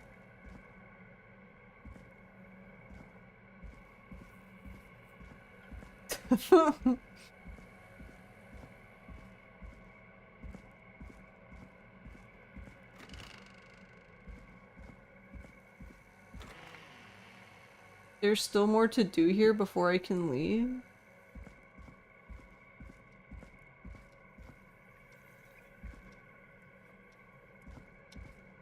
There is? Hey, Val. Oh, you mean the alarm thing?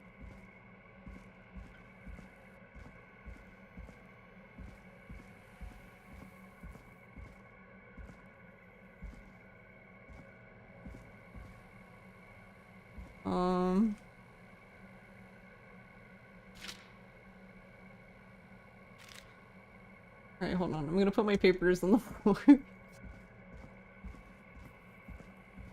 I get why, but it's kind of annoying that I can't just...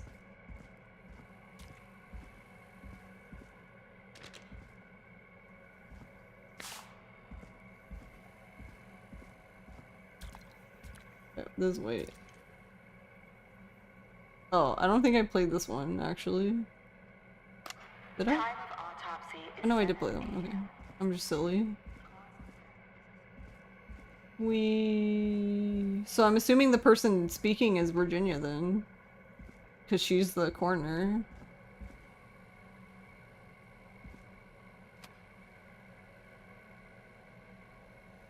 There's a big red button.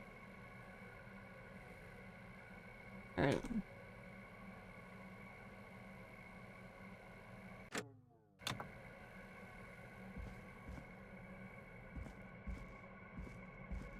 But that doesn't even look like the same thing, right? Not even that many buttons.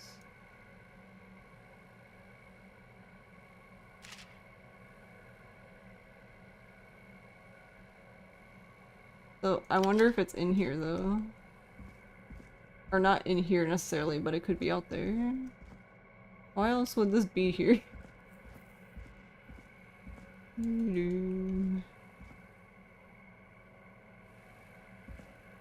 But I'm doing pretty good tonight. How are you, Val? Is it in here then?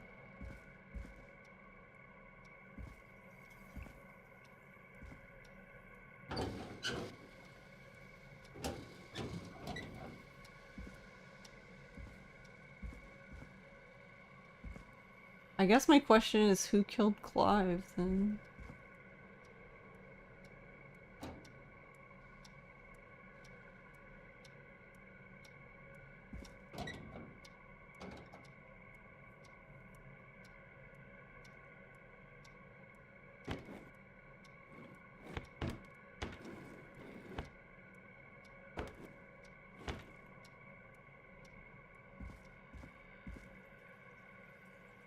What have you found, Forrest? Oh. It's an autopsy tape. Doesn't say for who, but I think it must be for George. Poor George. He was so young. Something's bugging me, Peggy. What do you mean? I swear I recognize the voice of the woman talking on the tape. I just can't place it. Seriously? Do you think you've met her before? I don't know. I mean, Yeah. I just got here recently. It has to I be. don't know. Found another tape. It talks more about how George died. What did it say? It sounds like he was running for his life. Sprinting through trees and bushes, getting cut up all over. What would drive someone to do that? I'm not sure yet. We. There's also a tape about a toxicology report. There were no signs of drinking or that he was on Hey, anything. time zones. What? Yeah, yeah, actually, time zones, you're right, it was George. It was in the newspaper. Oh no. Everything. I found a written autopsy report. What does it say? According to that, it's just like you said at the start. George drowned after getting drunk. Said he liked to fight, too. But that contradicts the tape. I know. And I think I know why. There's a note with the report that says, "I'm sorry I made you do this, Virginia." If it was on the autopsy report, then Virginia must be our coroner. Wait, the caller from earlier. Yeah, I know, Virginia. Wasn't her name Virginia? Yes. We need to call her back once we finish down here. It looks like she might know something about what's going on. I found a tape that introduces a new detail to the story. Post-mortem injury. Apparently, his arm got caught in a car door. A car door? Yeah, after he died. How do you suppose they can tell? How can they tell? I'm a radio producer, not a coroner. The written report I found doesn't mention it at all. How did his arm get trapped in a car door after he died? Unless he got it when the police collected his body? I guess someone else must have moved him, after he was dead, to where he was eventually found. But the report. Yeah, as in he didn't die in the river. I found a police report. Oh my god. Mentions a friend from earlier, Sandra Sharp. Sandra. The jazz runner. The jazz runner? That's right. She found George's body washed up at the reservoir. The reservoir? Yeah? What's strange about that? George got cuts from running through foliage, right? But there's no forest around there. Yes, the body was moved. Also, Oh my how god. did it wash up at the reservoir? These geniuses. What do you mean? Reservoirs don't have tides. But that's what the police report said. It's not possible, though. I did a school project on reservoirs and got an A. But yeah, not important. I got an A, so I'm an expert. The important thing is that it doesn't make sense. What are you suggesting then? That the body was originally found somewhere other than what the report suggests? That the sheriff tried to cover Yes, it up? exactly. But accidentally Ding, ding, let ding. something slip? Ding, ding, ding. Something like that. I think. Well, Sheriff Matthews wrote the report. If he hadn't been eviscerated, we could have asked him. True. But Sandra is still alive. Once we're done down here, we should give her a call. Yeah, but he probably would have killed you anyway. I think I found Clive's last recording. I think Clive might be gone. Gone? I found a confession. Not for any killings, but for playing a part in covering up George's death. He left this behind in case he died. He hoped someone would find it. Do you think the Whistling Man already got him? Possibly. We've had a lot of callers tonight, but maybe not every victim made it to the phone, you know? We don't know how many there really are. Christ, Forrest, that's dark. I know, but Clive said he had read about other murders in other towns, and that the murders were all folks who knew about the incident. And the killings were getting closer to Gallows Creek. He said he wanted to do something good for once. The board in his office. He wasn't tracking people down to kill them. He was tracking them down to save them. Yes. Why didn't he just come out with all of this? He said his employer threatened his family if he spoke out about any of it. His employer? The one who orchestrated the cover-up? Oh, Clive. I'm sorry for thinking you'd killed all those people. Do you think you found everything, Forrest? I think there's gotta be more down here. I need to find all the tapes. You think so? How much did Clive hide down there? Well, if there are more tapes, then there must be more maps to follow, right? That seems to be the case. All right then. Buzz the intercom when you find something and want to discuss it. There's more? Oh my god.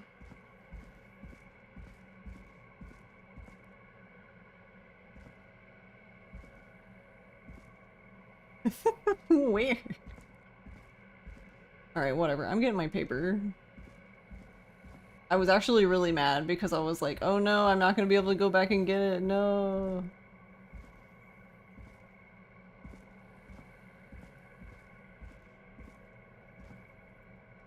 Wait, where did I throw it?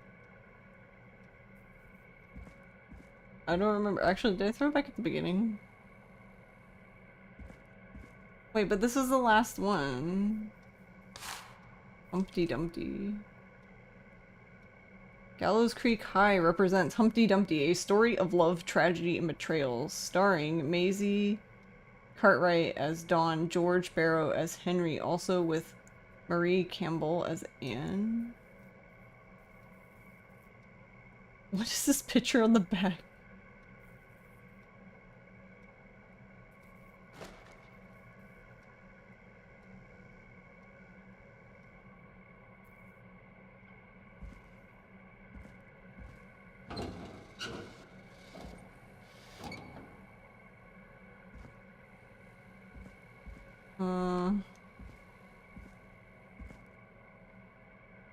Oh my god, help.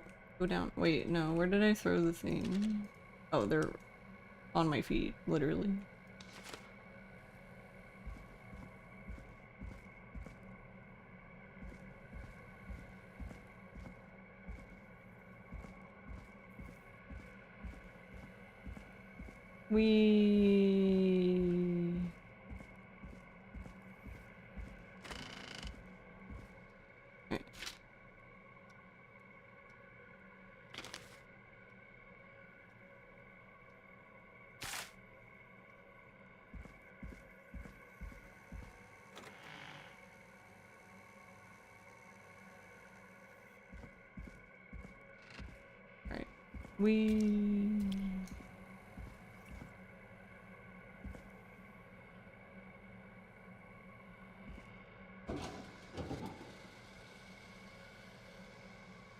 I'm a little confused about these two papers.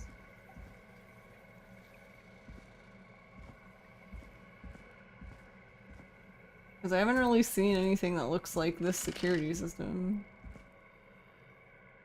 Will he talk to her about this? Do you think you found everything, Forrest?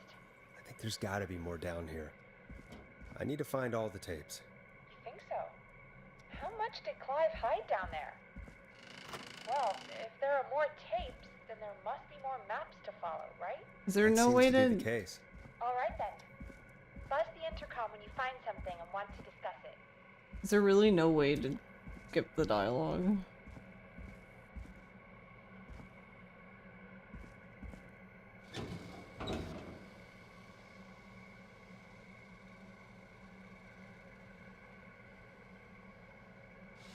Bro needs a flashlight.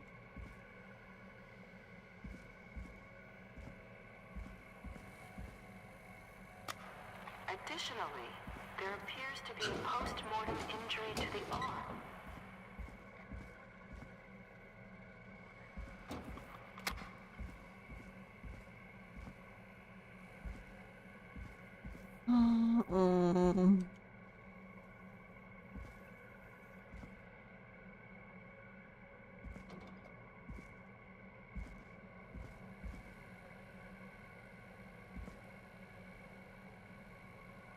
Yeah, like what is this thing?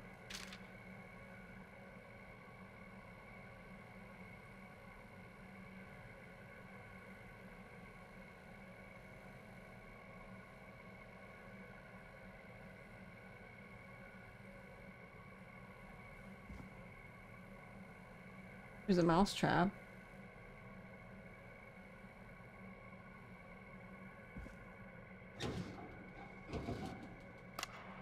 It is the coroner's opinion that the subject likely feared for his life and was chased, resulting in a fall from a height into a body of water where he hit his head, was knocked out, and drowned.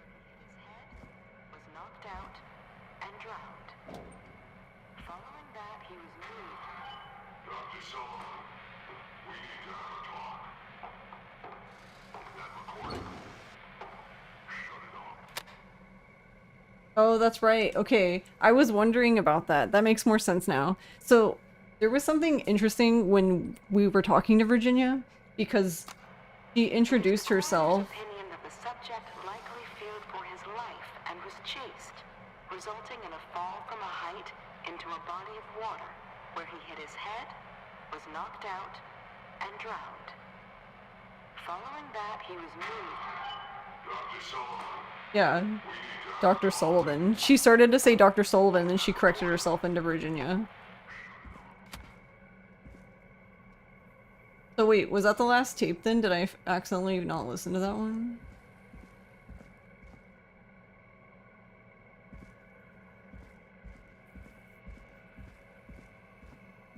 I don't remember hearing a male voice at the end.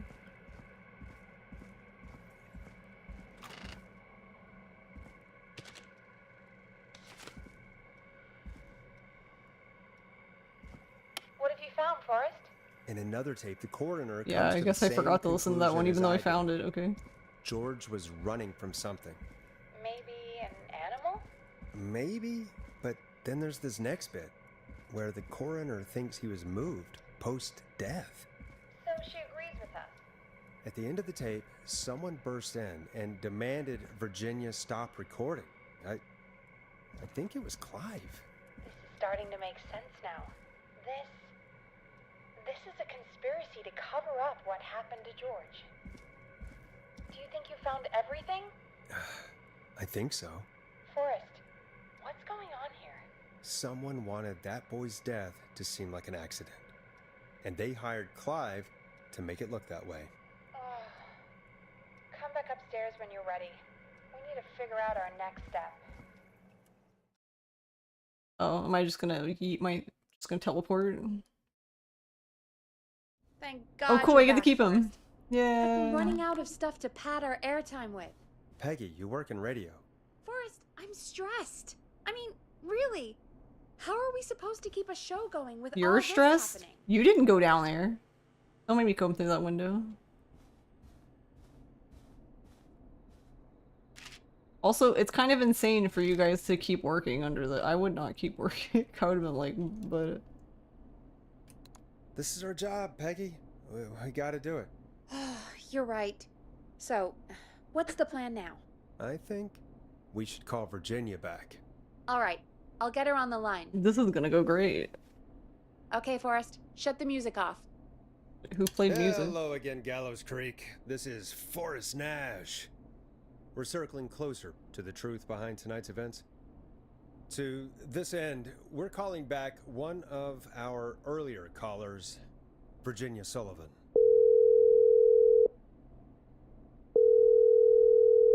Fredman Plunker here? Who's this? Is it you? Good. Oh right, Plunker is there. Plunker, hey, it's the Radio Man, Forrest Nash. Radio Man? What's up? Solving mysteries, saving lives. The huge. The huge. Right on. Plunker, what are you doing at Virginia's house? She asked if we could stay to keep an eye out for that whistling turd. So we're hanging out, bro. Well, that's big of you, Plunker. Thanks, Plunker. Oh, it's nothing. You snorted! Can I speak to Virginia? Sure thing, Radio Man. I'll just go get her. Why is everyone up at 2 a.m.? Hey, Virginia, it's Forrest. I'm glad you're still okay. Oh, Forrest. Well, there's no way she would sleep, to be honest. Not with all this shit happening. Sorry to hear that, but listen, hey, we need to talk. What about? We're calling because we think you can help us understand why this is happening tonight. Me? What would I know? Any guesses? Does the name Clive mean anything to you? Clive? No. I don't know. You said it earlier when you were almost dying. Asking about this for? You mentioned that name earlier when you called us the first time. I don't know what I said then. I was petrified, Forrest. Clive's the janitor at our station, and we know you spoke to him in the past. Forrest, please. You don't know what you're doing. He'll come for me. Virginia, it's okay. Clive won't be coming after you. We think Clive's dead. Dead? But isn't he? He's the whistling man, Forrest.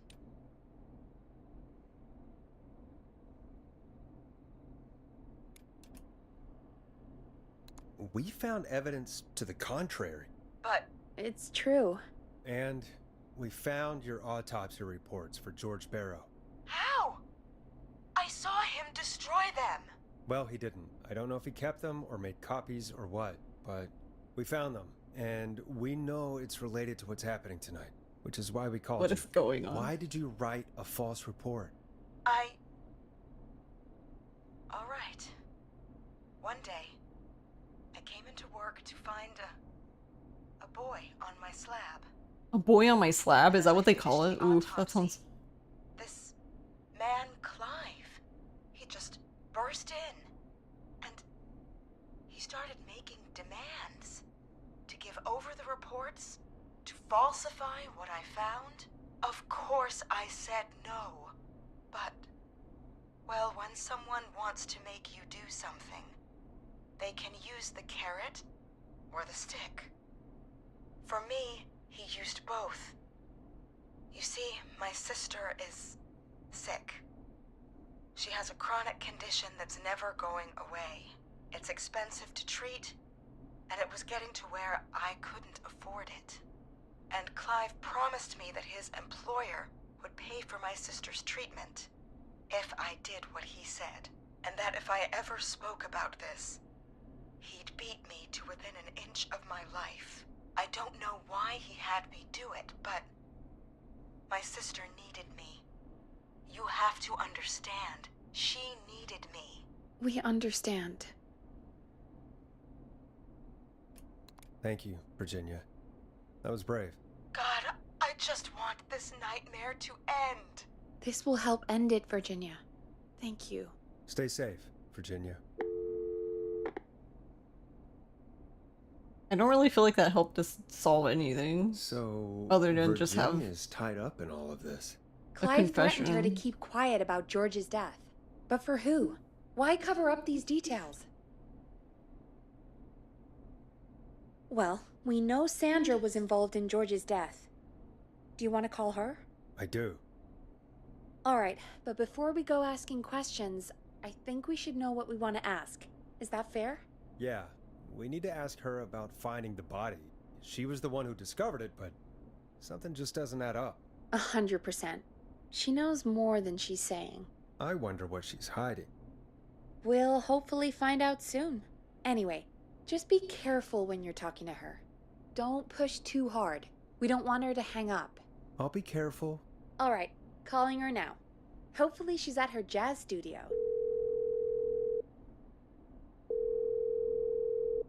Clive's employer has deep Forrest, you're pockets, through. but yeah. Hello, this is Sandra at Jazz Pizzazz Jazz Studio. Who is this? Hello again, Sandra! It's Forrest Nash of 189.16, The Scream. And you're live on air. Oh, I always thought folks called into a radio show, not the other way around. Hey Fox, how are you? What can I do for you? Maybe she's hiding her well, inability to do math. We're trying to understand what's behind the attacks tonight. We had a few questions. Why, Forrest, of course. Heck, after the way you saved my life, I'd say yes to just about anything you asked. Really? Well, that sounds nice. I might just call you back tomorrow then, too. You got my number. Damn, girl. What about tonight? Is there anything you want to talk about right now? Remember why we called, Forrest. Of course. What? We're trying to butter her up. This Shut young up. man might have targeted you. Ha! As far as I could tell, he was just a knife-wielding psycho with superhuman cardio. He'd have chased after anybody. Right. Well, we think he might be chasing specific people. People who know about the death of a boy named George. Oh, I don't know anything about that. Sorry. Sandra, we know you found George's body. We have the police report. I don't know what you mean. It's okay, Sandra. We know. You do? You know about? Yes. Of course. This studio is my life. After I found the body in the river, I couldn't lose my studio. Do you understand? Sure. I understand.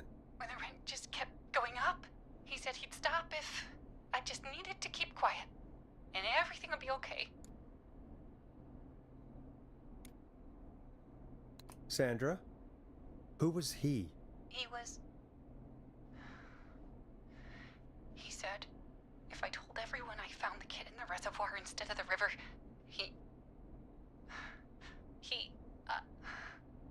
I'm sorry.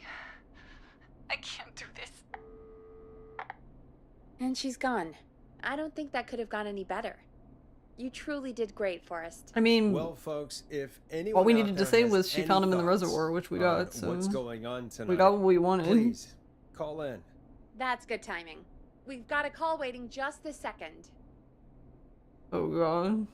Welcome to We got that riz. 189.16, The Scream, with me, your host, Forrest Nash. Hi, Forrest. I know this is really out of the blue with everything happening tonight. This is the pizza But guy I wondered again. if you could send a special birthday message to my uncle. You know what? I'd welcome a change of pace. I'd be glad to. Thank you, Forrest. He's my Uncle Ronnie. His first name's Peter, but he never liked his name. Wait, Peter? But since he always had salt and pepper Peter? there, even as a kid, can you believe it? Folks always called him Pepper. Thanks for the history lesson. Is there anything besides happy birthday you would like to say to Mr. Pepper? Oh my god damn it! Yes! Tell him he can get the best birthday deals and party packages here at Pony How did he not Pizza. recognize him? Not Even again. I You recognized son of a him. bitch. Stop calling us! Sorry, Forrest. Let's just move on. We've already got another caller on the line. Oh my god, why is he so bad This at is this? 189.16, The Scream. I'm Forrest Nash. You're on the air, caller.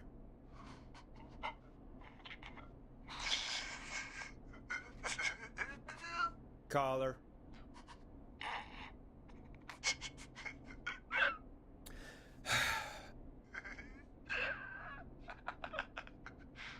Ponty. Ponty's Pizza always delivered! Come rain or sleet or whistling man, we'll be there! Mad victory cackling. Forrest? Forrest? Are Forrest you is not okay. Forrest? I hope the whistling man gets in with his own pizza slicer. Jesus, Forrest? Sorry, that was too much. It's okay. It's been a high-stress night. Don't worry about him anymore, okay? Not for tonight, anyway. I think he's spent for now. Jesus. We've got another call, whenever you're ready. I like how he was laughing, too. Folks, don't spend your money at Ponty's Pizza. That's all I'm gonna say about that. Moving along, I'd like to welcome another caller to 189.16 The Scream. With me, Forrest Nash. Who, may I say, is calling? Well, hello again, Forrest. Dawn. I bet I know why you're calling. I'm sorry I didn't play your song. There's a lot going on. But please? Never mind that now. First, I'm calling because I need your help.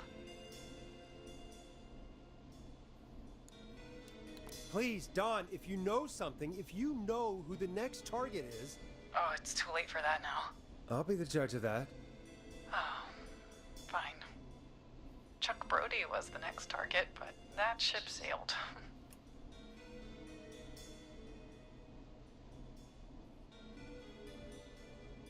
How did you know it was Chuck? Well, if I tell you, I might just put more people in danger. People are already in danger. This might help. Forrest, I don't have time. I need your help. Do you mean... Yes, he's after me now. you? I think so. He must have heard me on the radio, helping you. Right. Okay. Tell us everything. I was out following a lead, trying to work out who would be next, after Chuck. And what happened? And I started to feel like I was being followed. So I came back to my apartment building, but this newfangled security system has me locked Oh down. no. No, no, no, I no. need you to help me get inside. No. No. What? I need the thing.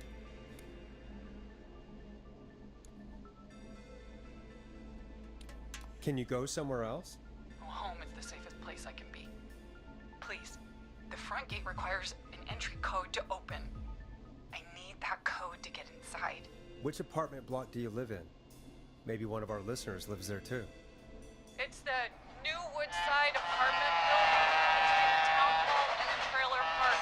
But I doubt any of your listeners live there. I don't have many neighbors. Sounds like a prime piece of real estate. The sound really carries at night. Shit.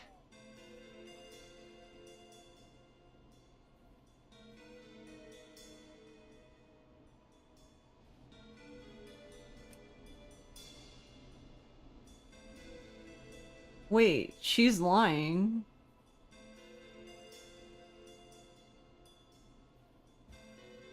Cause that's the dog, no?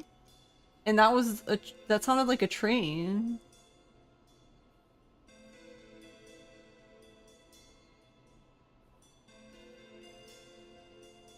This doesn't feel right.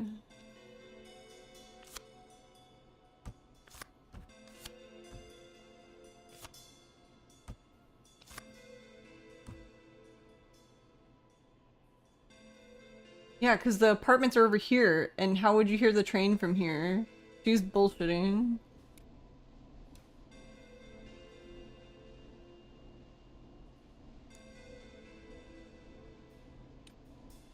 I'm guessing you're not a dog person.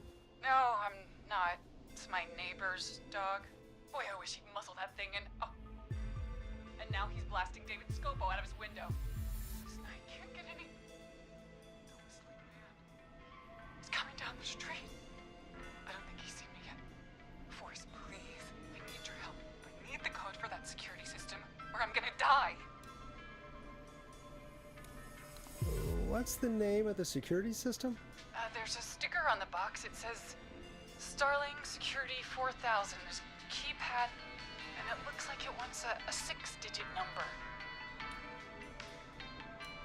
Starling Security 4000, huh? That's right. Very newly installed. I need the key code before the Whistling Man gets me. Yeah, of course. Don't worry, Don. Thank you, Forrest. I knew I could count on you. I'll sit out of sight. Call me back soon. All right, folks. Here's a little tune for you all to enjoy while I try to break Dawn into her apartment. Here's that song you wanted to listen to. A classic back by popular demand. This is Long Ride Home by the Barn Finds. You were pretty quiet there, Peggy. Forrest, was it just me, or was there No, it's not something- just you. It wasn't just you. Something was weird about that. Yeah. Well, tell you what. We have a Starling 4000 or whatever here at KFAM. Clive bought one for the station. Maybe we can find something to I already help. have the thing to help, but I I'm not couldn't sure carry who. everything. But to help someone. She's not getting to the Okay, dog. So she's locked out of the Woodside Apartments, and somewhere Clive probably has the papers for the Starling 4000. I will drop kick her. She's the one killing everybody. It's her. She's the cleaner. Wait. I think I'm going this way. Peggy, we're like a million years ahead of you.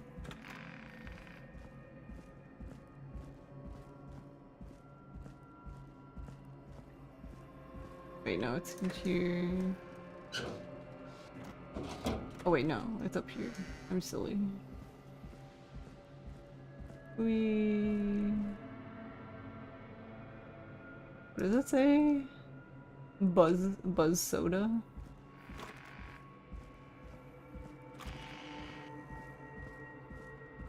Alright, where did I thought... Oh, it put him back! Oh my god, rude game. I dropped them on the floor right there because I knew I was gonna need them.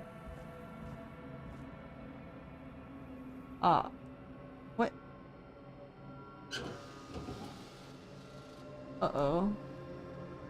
Now what? Did I break it? Shit. No, wait, what do I do now?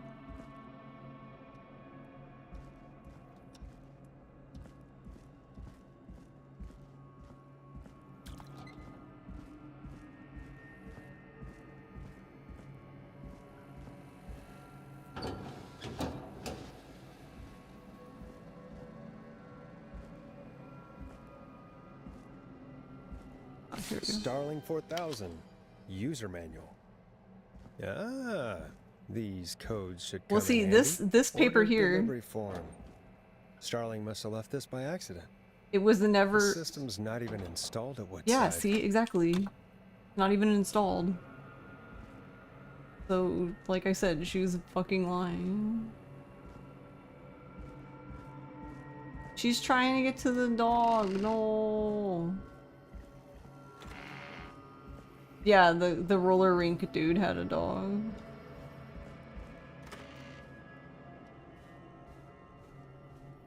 And he was on the list.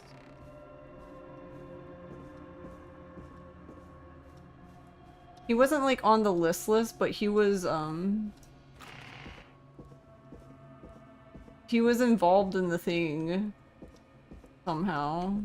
I remember that. But... Thank goodness he figured that out. I would have been mad if they did Ace Attorney it. Yeah, that's what I was worried about. I was like, no, this isn't right. It's like, no. Yeah, because see, first of all, Woodside Apartments is here. The train, there's a train station right here. And she has to be near here if she hears the dog, so... Alright, hold on. I need to put this down.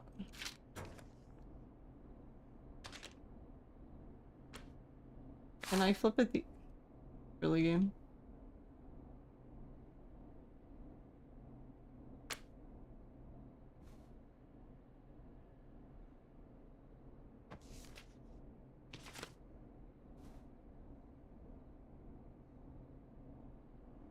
Why can't I put it? Okay, fine. Good enough.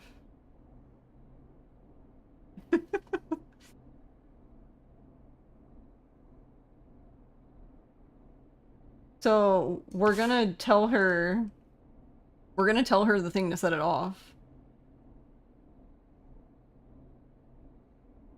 Right?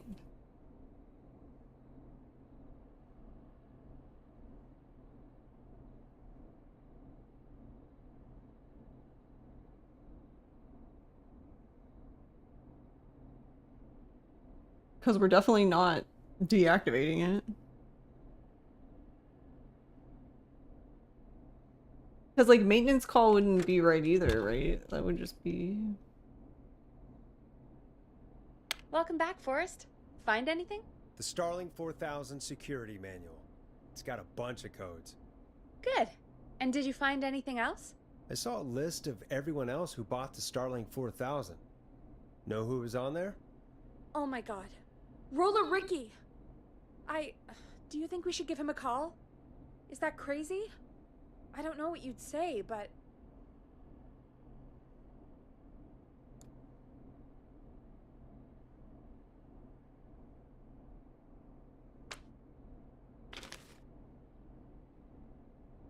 Oh, right, that's right. It looks like his is installed, though, so we can still make it go off. That might be a good idea. Okay, one moment. I got the number here. So, do you think she's like, is she like some like weird corporate assassin? I'm like, I don't know. Shit. He probably can't hear it over the music. Forrest, I don't know about this. This is super weird. Just put me through to Don. I'll take care of this one way or another. Okay, if you say so. When you're ready, shut the music off. Line 1, whenever you're ready. Don, are you there? This is Forrest Nash from 189.16, The Scream. Oh, thank God you're back. I was so afraid. What's the code to the gate?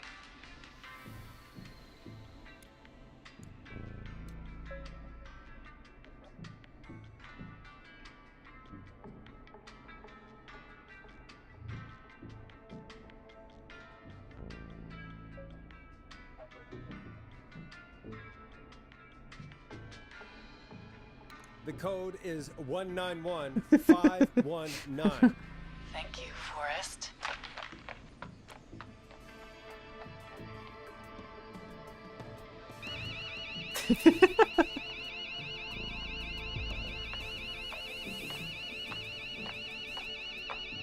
Son of a bitch. Ah!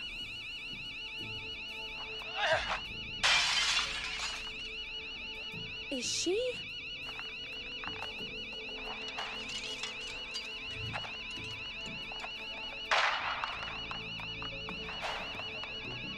Yeah, stay out! Nobody disrespects the sanctity of the ring! Don't ever come back here again! I'm calling the cops! Thank God. Hello? Is someone there? Ricky, get back inside and turn on the radio. Whoever that was, she was trying to break into the ring. She? Forrest, man, you got no idea. That was him! That was the whistling man! The alarm gave me just enough time to get my rifle. I don't like hurting folk, but I can't let anything happen to Maxie. He's my best friend, you know? Listen, man, I'm heading back inside. Gonna barricade that window. My man, thank you. You and Peggy can skate for free whenever you want, forever. That's a done deal. Thanks, Ricky. Can't wait. Assuming we live. Talk to you soon. Okay, Gallows Creek, here's some music while we process what just happened.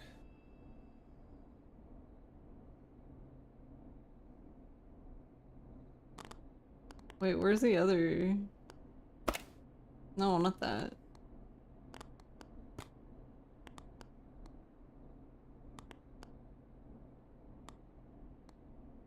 Play a record, Forrest.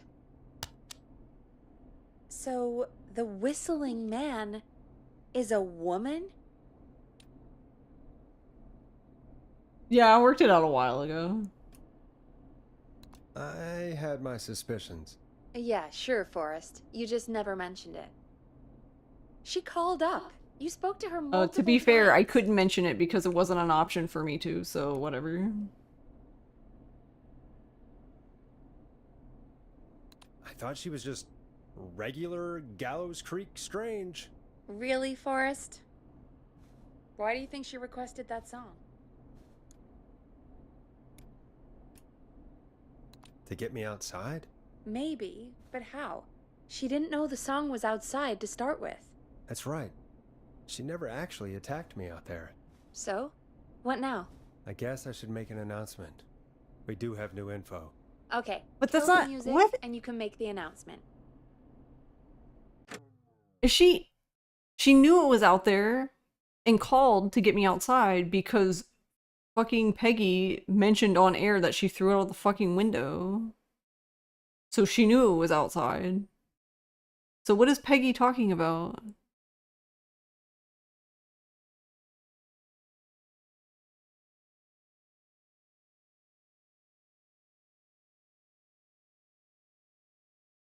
Well, yeah, when she requested it the first time, she didn't know, but we also didn't go outside the first time. That's why I'm confused.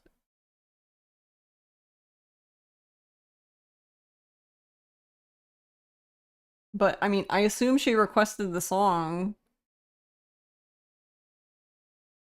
Honestly, I just assumed she requested the song just because she knew it was a song that we would have. It just happened to be that she had thrown it out the window, so I just assumed that she was going to use it to her advantage somehow. Because she was out there when I went out there. Like, when I was doing the fuse thing, she was there. Or, I'm sorry, the whistling man was there.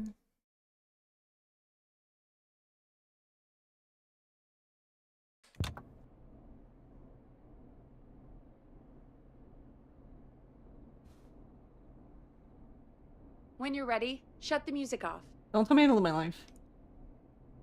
Okay, you're live in 3, 2... Hey folks, this is Forrest Nash here. I hope you're all safely locked inside. For those We're of you not. listening to that last call, you might be wondering what to make of it all. Here's our take. We now believe the killer is actually a woman. One who might manipulate you into letting her in before she attacks you. Yeah, but now Peggy is probably foreshadowing, even though she was simultaneously just catching up to what we already knew.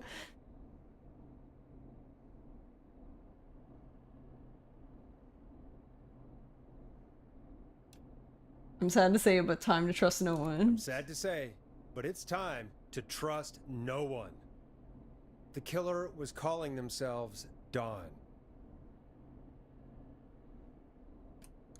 This could be a fake name. If anyone needs help or you have info on the killer, please call in. You folks have my new number, right? It's 911.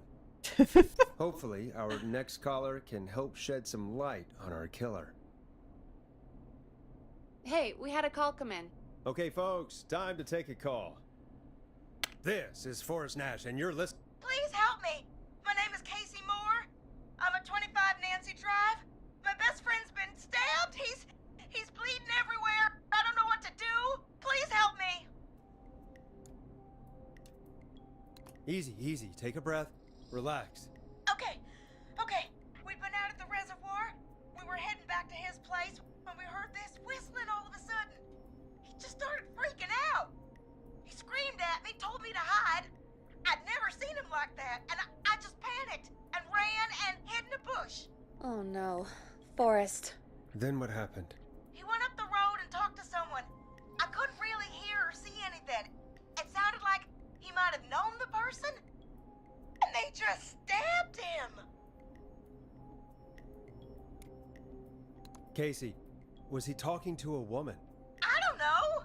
They had a mask and wore all black. That's all I know. Please, we need help here. I'll get you help, but I need to know. Where did the masked person go? They left. They left him to bleed out. I waited until they were gone, then dragged him into the garage and called 911. Wait, why didn't she make sure he was dead? I don't know. I think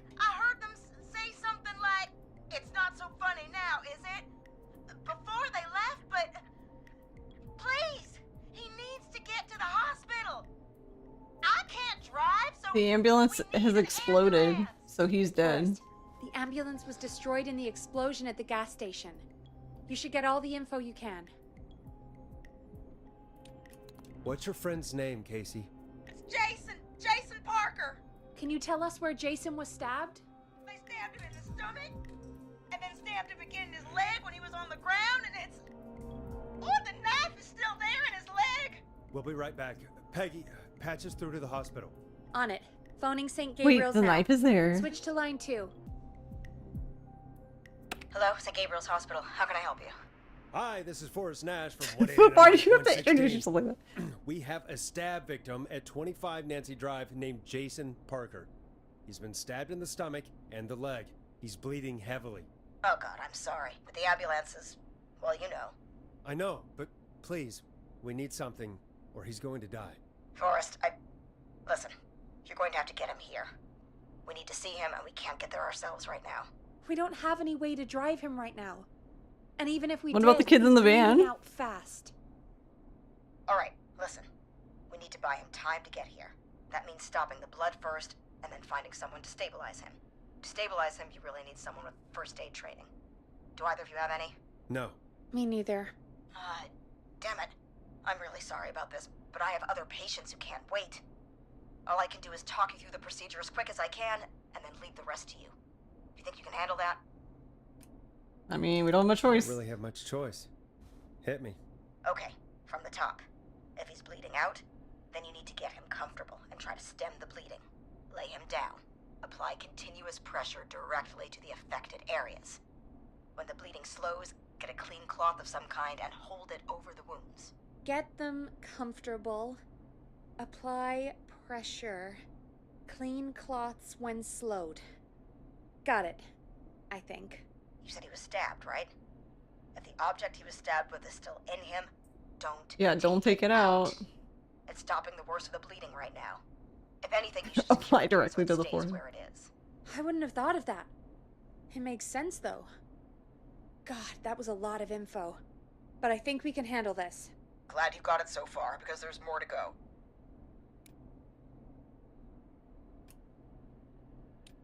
I'm still with you, Doc. What else do we need to know? If he's lost a lot of blood, he may enter shock. If he does, act fast. If you applied a cloth and it's bleeding through, don't remove it. Just apply another on top of it. If it's safe, elevate his legs to get blood circulating to his vital Oh, organs. May's going up now. Try to keep him warm. Get him to rest and reassure him. We need the patient to stay calm. All right, don't replace bandages. Elevate his legs. Keep him warm and calm. This is a lot. I'm really sorry. That's as much as I can give you right now. Try to stop the bleeding. Find someone to get him stabilized, and get him here as quick as you can. Good luck. All right, Forrest. Casey's still on line 1. May, what are you doing? Are you going up or not?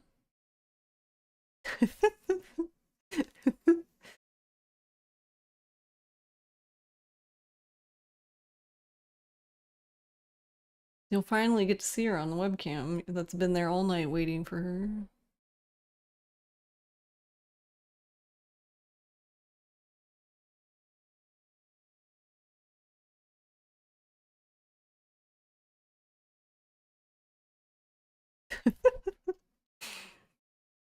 May's in the May ship, the May station.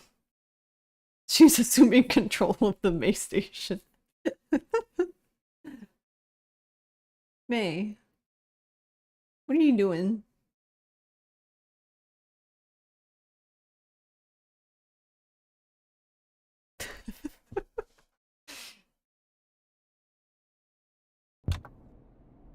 Hello? Hello? Forrest, are you there? I'm here. How is Jason doing? Badly. He's still bleeding. I need help. I've been putting pressure on his stomach wound since you left. But he's still bleeding. I don't know what to do. That's good, Casey. The nurse said to do that. What about the knife in his leg? It's gotta be hell. Should I pull it out? No, don't touch the knife. The bleeding will get worse if you pull it out. Are you sure? I'm sorry. I'm gonna stop making suggestions. No, don't worry, Casey. We're a team here. We're all going to get Jason through this. Casey, is his leg wound bleeding right now? I hate looking at that knife. Yeah, it's bleeding. His stomach is worse, though.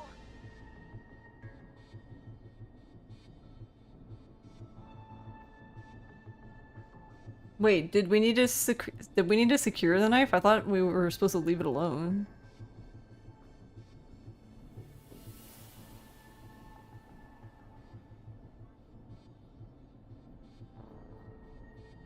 Unless by secure they mean reinforcing it to stay there, I have no idea.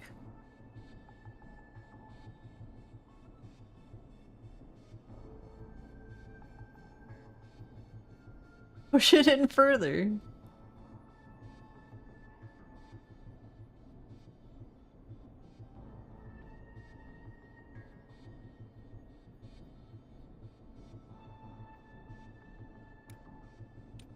Alright, I think we need to leave that knife alone.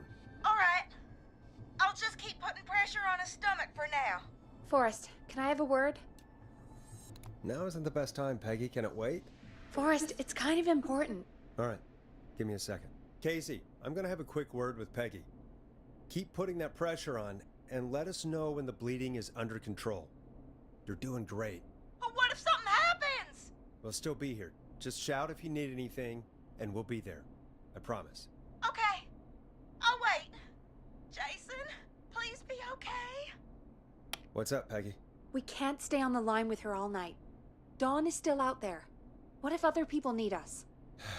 You're right. She's probably on her way to her next target right now. Exactly. And you heard the nurse. We need someone there with training who can stabilize him. He's got to get to the hospital somehow.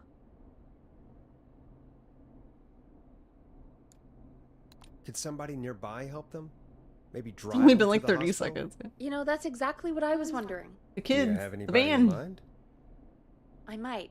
The van! A little before you started working here, KFAM did a mandatory first aid training course. Me and Karen missed it because we were away on a producer getaway. You skipped it, didn't you? Never mind. So, how does KFAM's first aid course help us? Casey said they're at 25 Nancy Drive, right? Yeah? Why? They put up a bunch of cheap houses around there about 10 years ago. So a bunch of people here at the station live around there. Do you think any of them could help Casey and Jason? Probably, but I don't know who lives there. And since I missed the training day, I don't know who knows first aid. Could you call them and ask? I don't know everybody's numbers. Okay. I've only ever called Karen. Everybody's personnel info is probably in Reggie's office. Got it. I'll look through their files in Reggie's office. It's a life or death situation. I'm sure they won't mind. Right. But there are a couple of problems with that.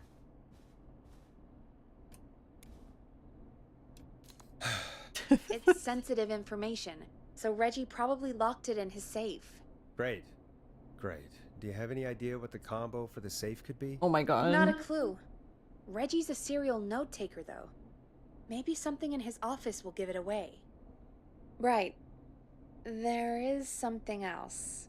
I'm not gonna like this, am I? Have you ever heard, the future is floppy? Peggy, what the hell are you talking about? I'm talking about floppy disks.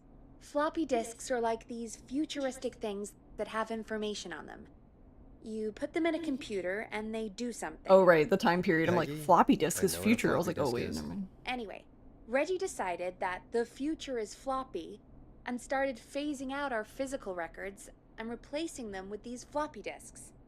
I imagine it's the same for our personnel files. That's good to know. Since we haven't heard anything from Casey, I'm guessing Jason's okay for now. I'll check out Reggie's office and see what I can find. You'll need a key for that. I'll just slide it under my door now. Thanks, Peggy. I'll just have to look around. For the floppy. You know what? Actually, that would be Good. kind of funny. I'll patch my mic down to the office, so you'll hear me over the intercom. That's really funny, though. A funny thought, having the frat bros, run down there and help him. But that makes more sense now. So one of the things that seemed weird to me, I'm not getting in there tonight. about the whole, like, sending the frat bros, like, I understand, like, numbers kind of thing, but, like, I guess my original thought is because we were thinking it was a guy because the whistling man, whole whistling man thing, right? But, if the whistling man's actually a woman, then it makes a lot more sense why, she left, because she would have been most likely overpowered easily by a gang of dudes, even with her having a knife.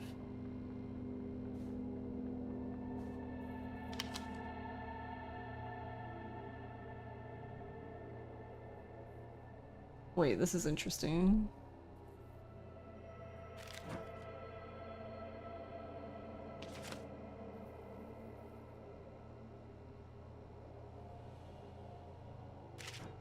I didn't realize these tickets were here. They're roller rink tickets.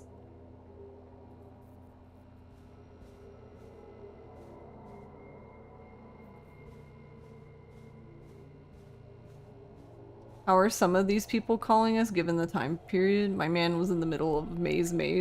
He must have had a bag phone like the guy in Yakuza 0, right?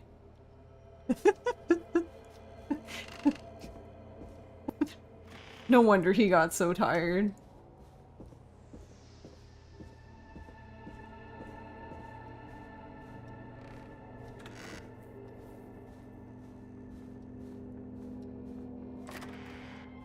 Looks like I need a 4-digit code. Hint, very important date. Oh.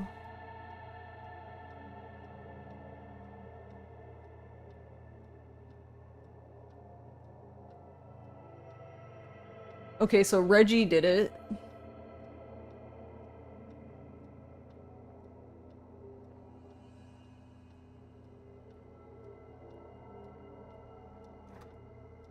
I don't like this either now. Do you think he's complicit with all of this?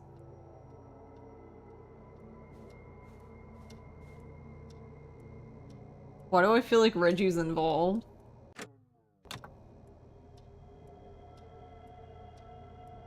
Acts forever, need to write, pitch document, good title, bring back original protagonist and villain.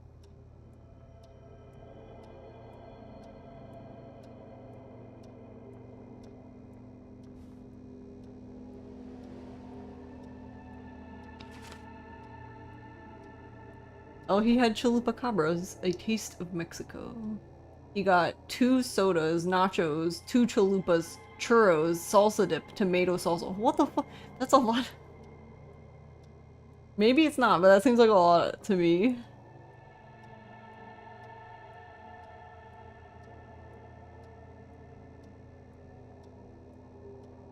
Also, that seems really expensive given the time period, no?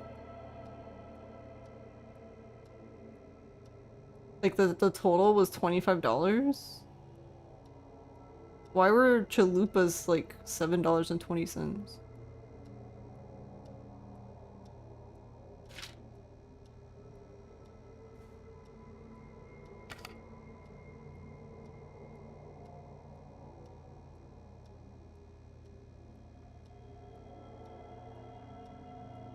Wait, is it this? Alien sightings over Park?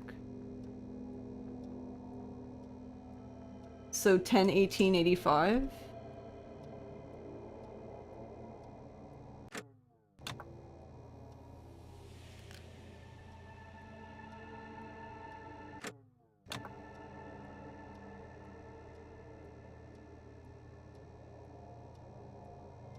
Clive, if you're reading this, stop stealing my post-it notes.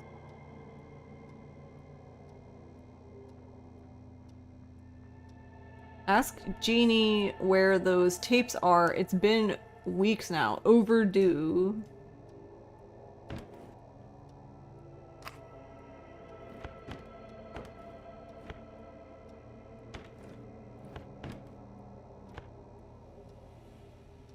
Maybe it was like 10 chalupas? I thought, or... I guess I can look at it again, but I thought I just said... Yeah, it doesn't say. I just assumed it was one since it seemed like they were itemizing it because it says it lists soda twice and chalupa twice. Like they didn't have the technology to say the quantity, I guess.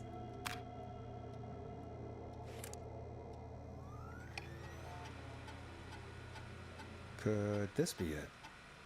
Deep Cut, top secret, pizza delivery killer who kills with a pizza cutter. Free slice on me. Oh my god.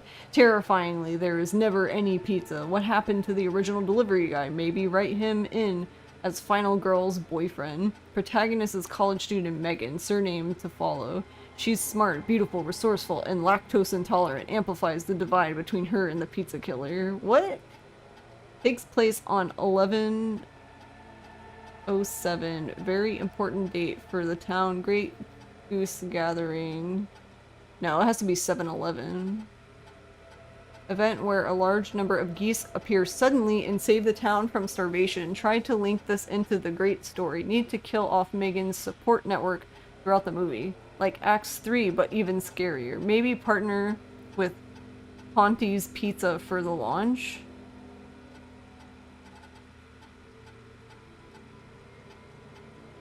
Oh my god, this is so much like the notes you make to yourself when you're writing. Oh, do you write? Wait, did I know that?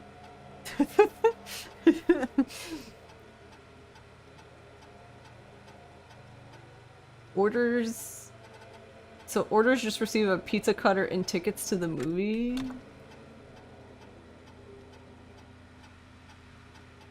I think it's this date though, because that didn't really tell me...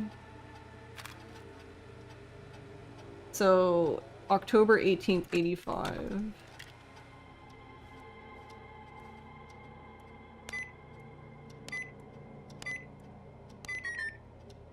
Oh wait, it's only 4. I'm dumb. So then it is this then. So was it 7/11? I thought it was 6. I'm stupid. Okay, so then it is 11/7. Nice. Okay. Because the date on the other thing was backwards. Well, it's not backwards, but, you know, for us, I guess. Whoa, this is personal files on all of us? And Peggy's? Alright. Time to read!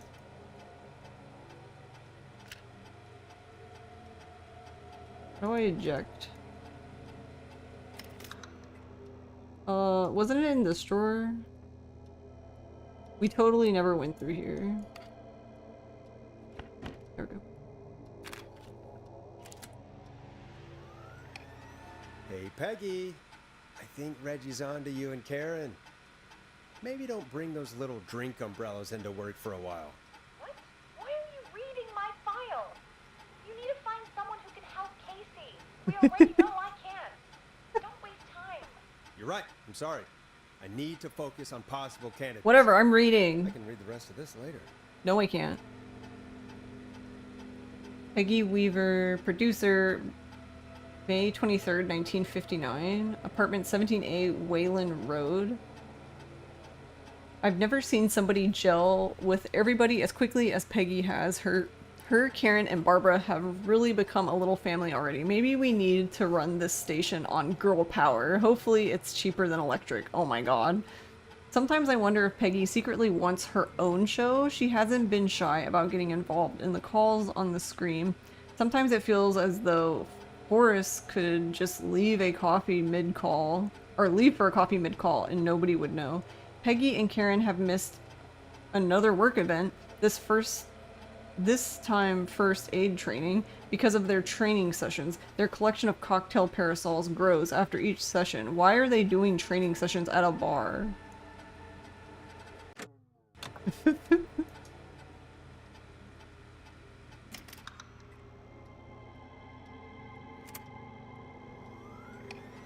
Get a load of this, Peggy. Apparently, I'm a lone wolf type. Forrest, what are you doing? We don't have time for this. We have a man literally dying on the line, and you're more interested in you. You're right. I'm sorry. I have to know need the focus on lore. Possible candidates. I really shouldn't have read both. We're in a hurry. Horace Nash, show host. April 5th, 1940. So he's how old? If this is 87?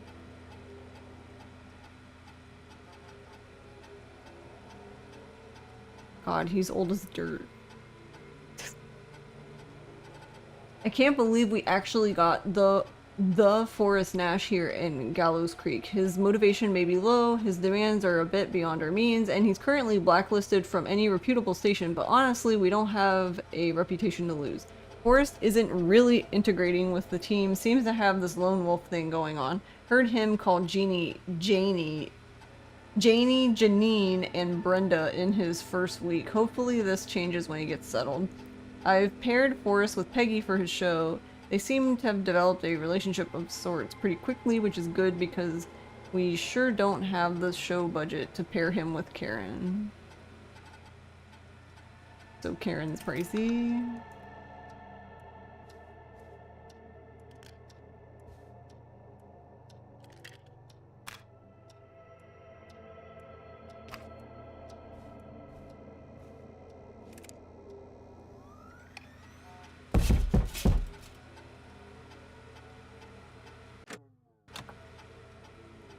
Hmm?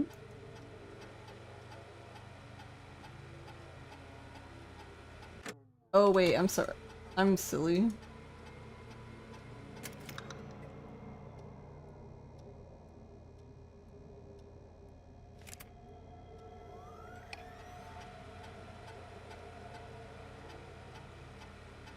"14 Nancy Drive. John refuses to engage with the first aid trainer during the course. I know he was a war medic, but it was a station policy to send everybody. John apparently has a bunch of medical equipment in his home that he procured from the military. Is that legal? Do I need to report him?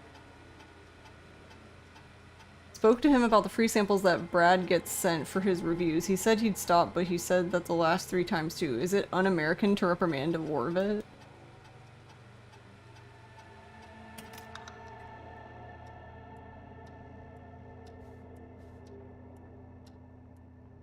Un-American?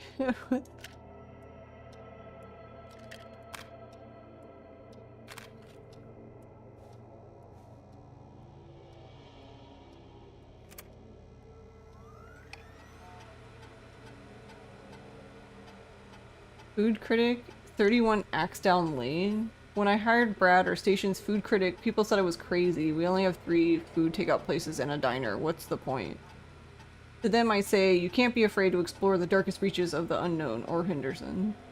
Bradley and Barbara seem to be spending— oh wait, this is Brad. No, fuck Brad. They missed a lot of the training. Okay, so it's whoever's on this disc.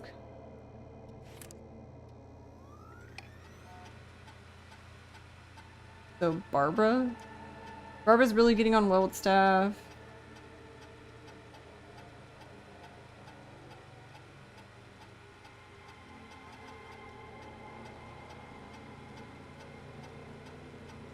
Barbara's really getting along with all the staff. Everybody gave her great feedback at our last review. I get the feeling there's something going on with her and Brad. Call it a hunch. Barbara got another cat recently. She must have at least 5 now. Daisy, Murphy, Penelope, Freddie, and Lord Winston. I'll need to monitor productivity going forward. The cat photos are a big distraction for the rest of the team. Barbara laughed when I told her about the concept for my new horror script. I don't care what she thinks. A story about an alien egg at the center of the Earth set to hatch on February 30th is a great idea. Why else would we avoid having a February 30th?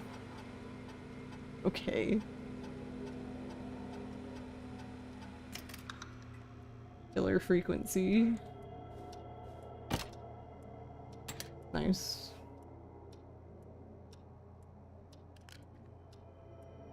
Okay.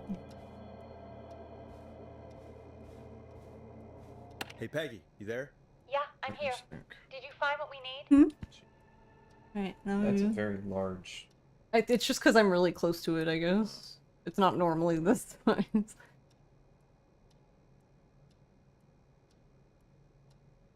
I got the safe open, but I'm not sure what I'm supposed to be looking for in these files. We need to know who can do first aid, and we need them to be close to Nancy Drive.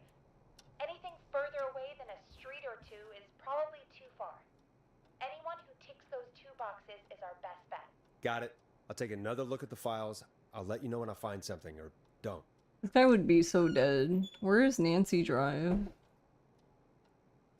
You write fanfic for things, so probably not, to be honest. Don't worry about it. Hey, that's pretty cool. Oh, it's right here, where my cursor is. I like me some fanfiction.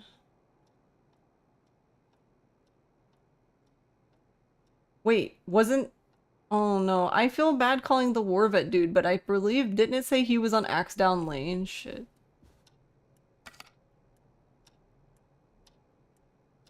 No, not Kieran. John, right? Was it John? Or was it the other? I don't even know.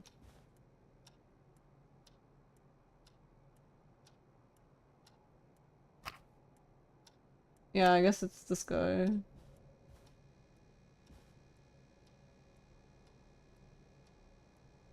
Oh.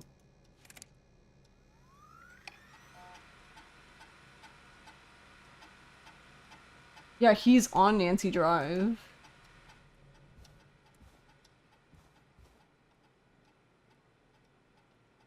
Okay. Just in case, wait, where does Barbara live?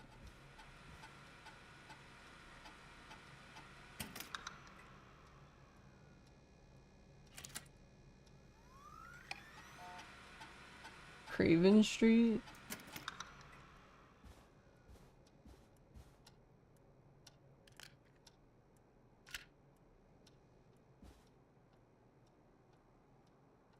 I don't even know where that is. Oh. I mean, it's close. Okay.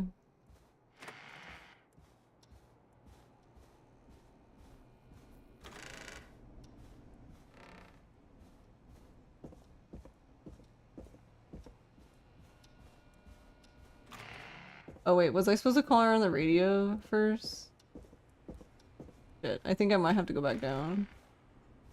Unless I can call Peggy here. Yeah, shit. God damn it. I was like, I know who it is, yay! And then forgot.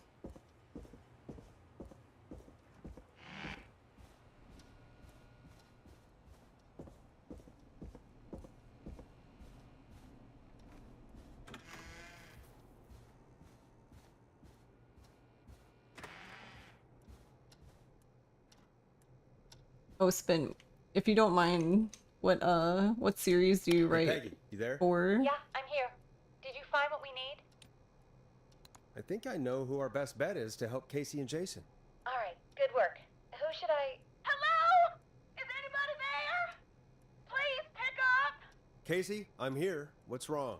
Jason started going pale. I tried to get him to rest, but he just threw up everywhere. What's happening? What do I do? God, it sounds like he's going into shock. Casey, just stay calm. It's going to be okay. But the bleeding seemed to slow down. Did I mess up? Jason, I'm sorry.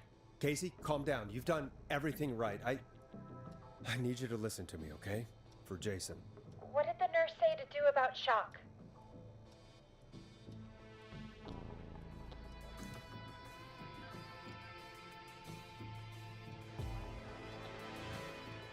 Don't you elevate his legs? How would you elevate his wounds? No, you wouldn't you? Wait. Because it said to lay him down. If you elevated his legs, all of his blood would rush to his stomach, no? So that wouldn't be good. Was it this one? I don't even remember now.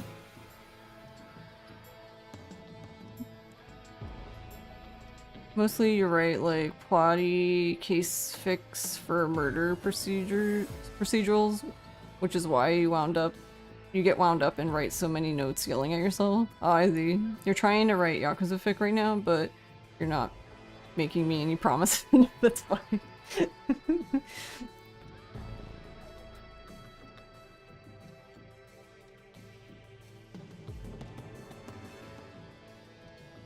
Elevating his legs doesn't make sense to me because the blood would rush.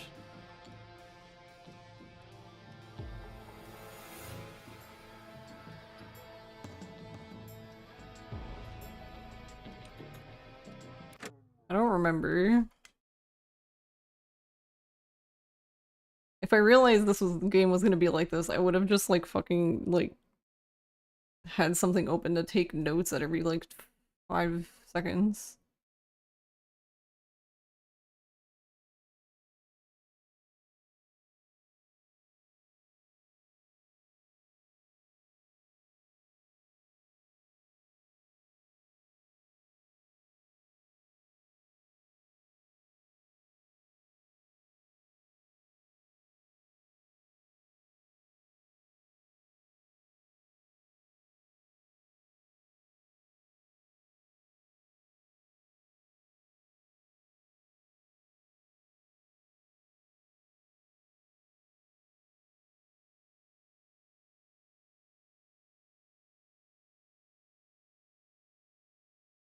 Alright, hold on.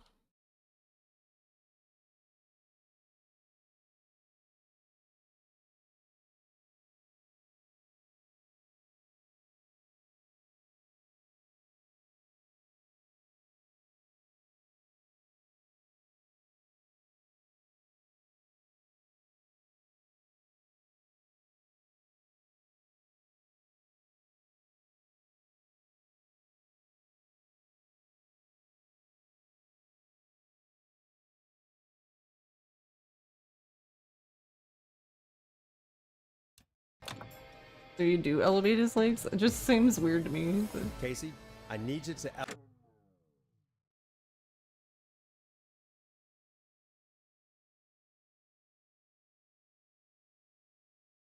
Hey Spencer, how are you? elevate Jason's legs.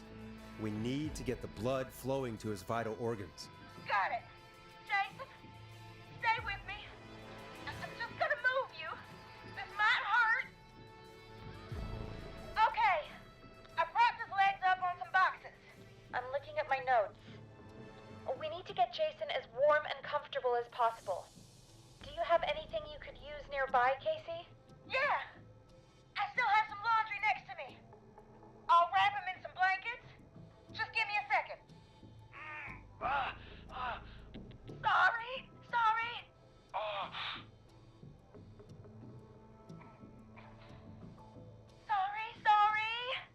I'm done. You're gonna be okay, Jason. Just relax now, okay? Forrest, I'm scared. He's not doing well. Is he gonna...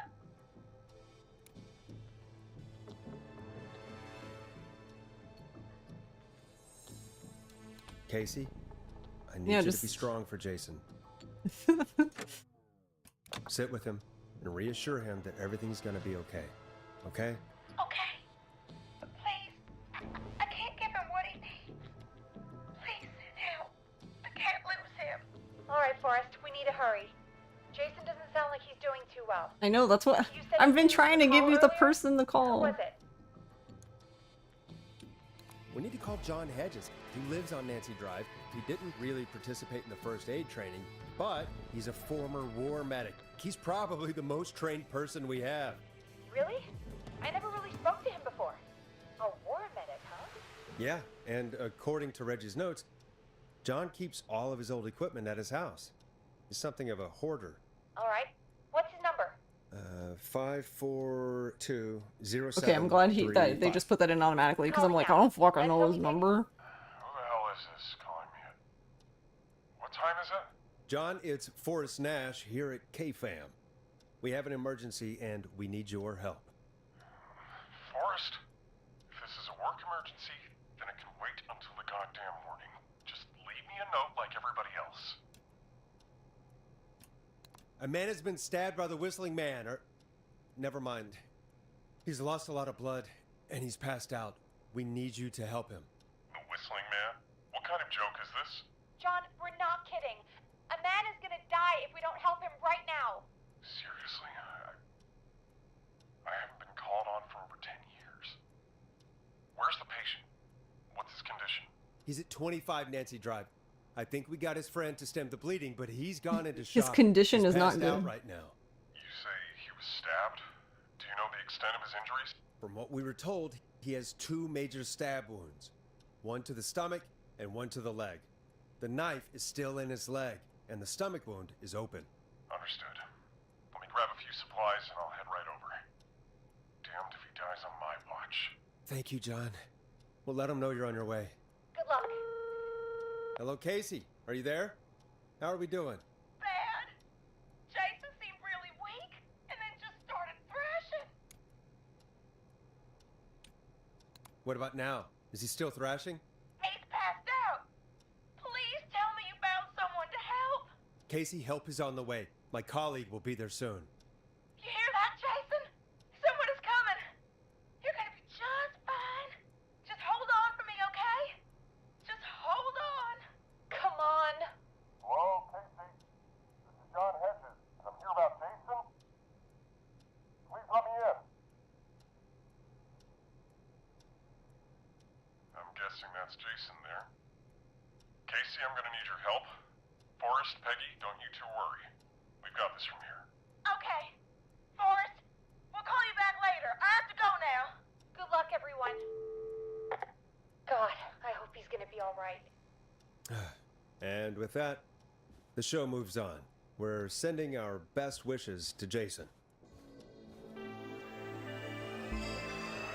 Well, after all that excitement, I think we could use some music. Come back upstairs when you're ready.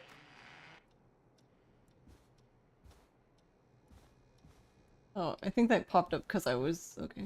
I was gonna say, I think that just popped up because I was trying to leave.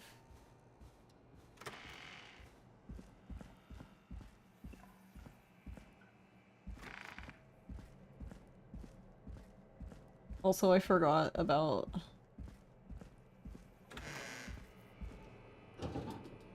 Oh my god, let me in. Forgot about the mannequin.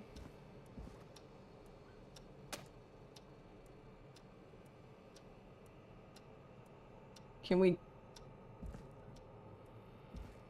just... I better put a record on. Take this with us? Okay.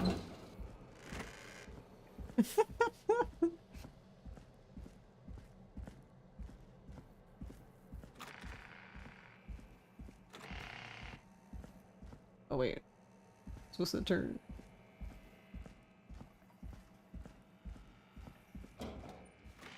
Dead air is a crime for... She can put on a record? Oh my god. She was playing music before without me.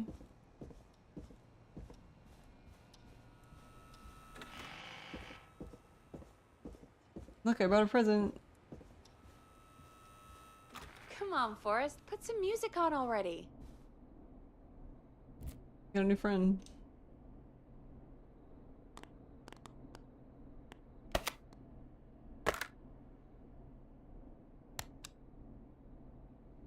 Coming up for your listening pleasure, it's Caged Tiger with their single, One Last Goodbye. It's getting pretty late. This might be your last break for the night, so try to enjoy it. Give me a buzz when you want to go back on air. Alright.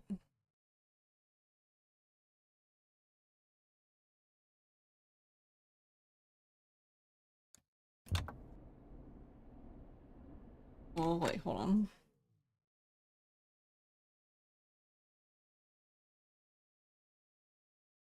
on. Let's see.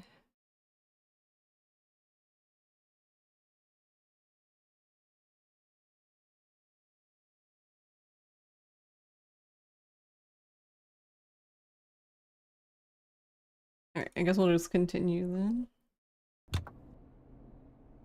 Let's roll. You got it. We've got another call coming through, too.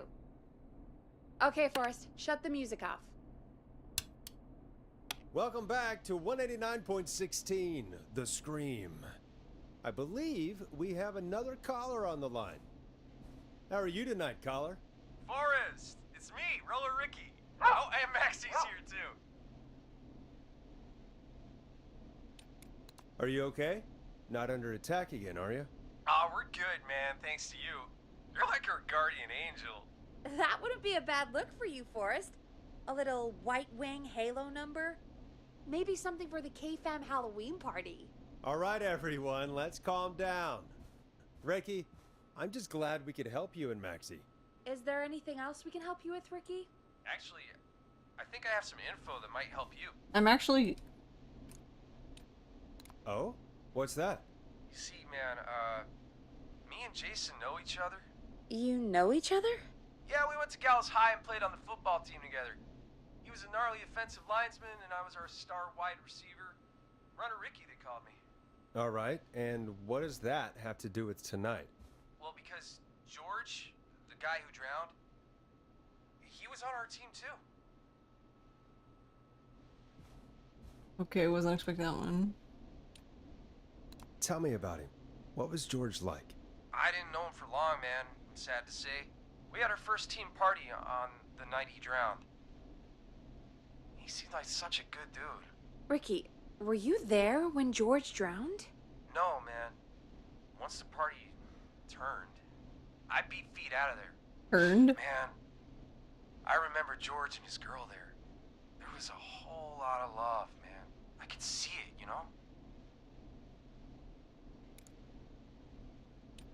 Ricky, please. What was her name? I never got her name, man. He just called her Bean. I didn't really know her before or see her after that.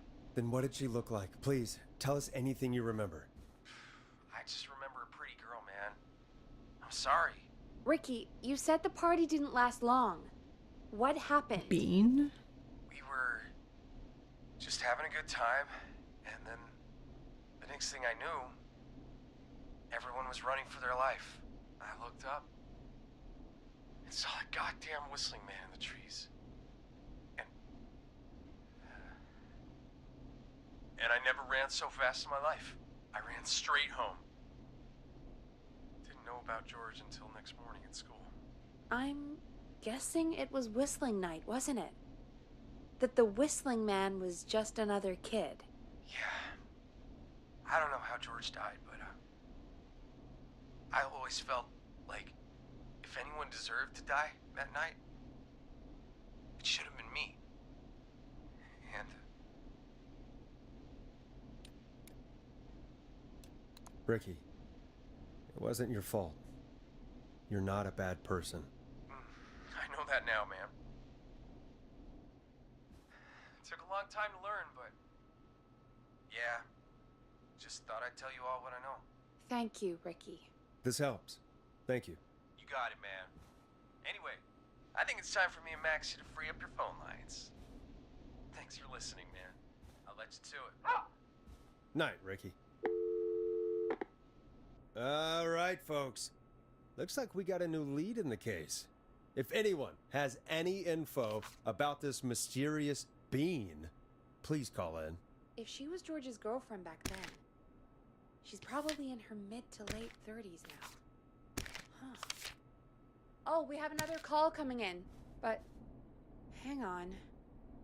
What's up, Peggy?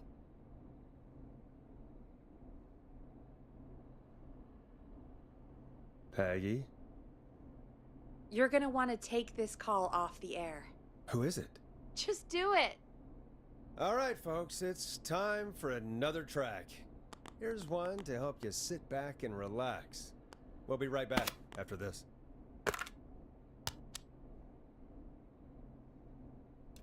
You'll like this next song. I hope this is good news, Peggy. Who have we got? Find out for yourself on line 1. Hello? Forrest! I'm glad I got back through to you. Sounds like it's been a busy night, huh? Surprise! Hey. It's Leslie, our 911 operator. You made Leading it. the charge from Henderson to come save us. It's so good to hear from you. Are you okay? We're doing okay. Sarah and I are both happy to be headed back home. We're happy to have you too. Wait, Sarah? Oh, yeah, I mean Deputy Martinez. Anyway, we got back into radio range a little while ago. We've been listening in, but haven't been able to get through until now.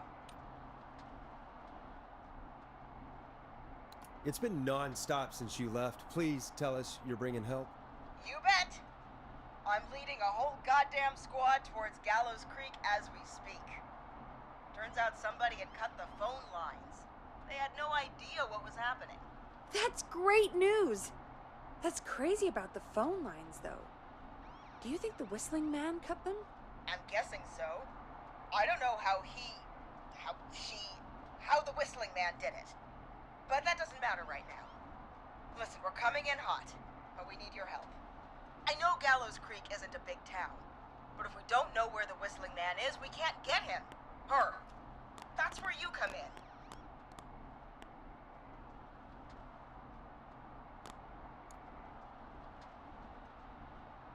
You can count on us. What do you need? It might be a long shot, but here goes. The Whistling Man already called up a few times. I bet she calls again. We're still a little ways out of town, so if she calls, stall her. Buy as much time as you can for us to get in.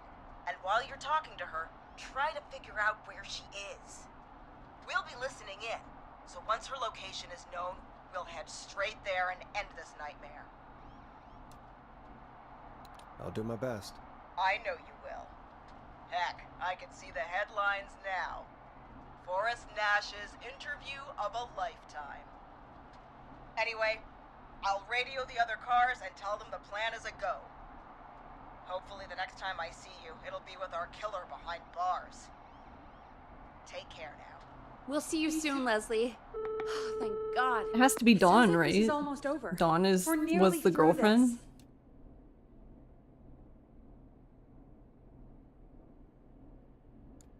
That's nice to think, Peggy, but I don't reckon Dawn is gonna give up without a fight.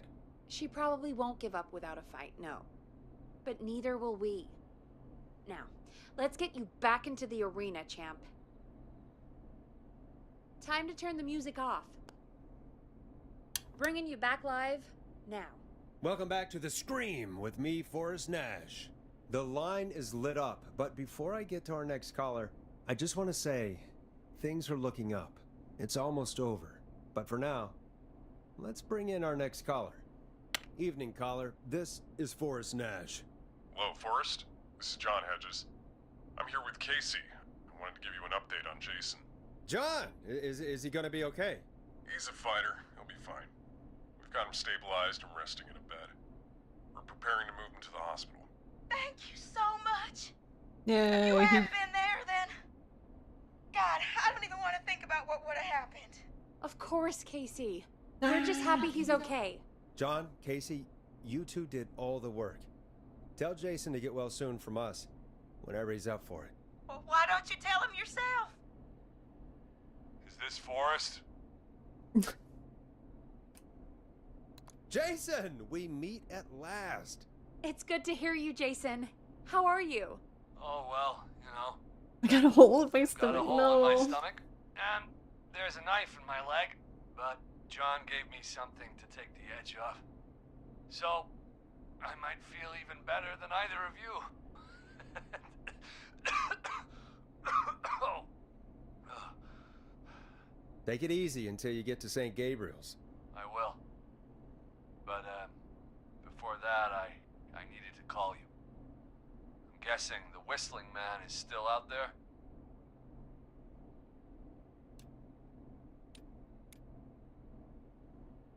Yep. As far as we know, anyway. I was worried you'd say that. God damn it. Actually, I'm glad you called. I wanted to talk to you about what happened earlier. Go for it. We spoke to Roller Ricky not long after you were attacked. You spoke to Ricky? Is he alright? He is now. I mean, he was attacked earlier, but this call came after. Hey, guys, I'm really sorry, but there's a call on the other line. I just need to make sure we don't have another situation brewing. You fill Jason in on what happened. I'll be right back. Sure, Peggy. Sorry, Jason, where was I? Ah, yep. Ricky's fine. You don't need to worry about him. That's a relief. He told us about George. Sounds like everything's finally coming out now. It's been tough to hold it all in. Sounds like you've been holding back about something awful, Jason. I'm part of the reason my best friend is dead, Forrest. And the few who knew about it said if I ever said anything, I'd find myself in jail. You said anything. For a long time. It was hell. And then the town just moved on. Like he'd never existed.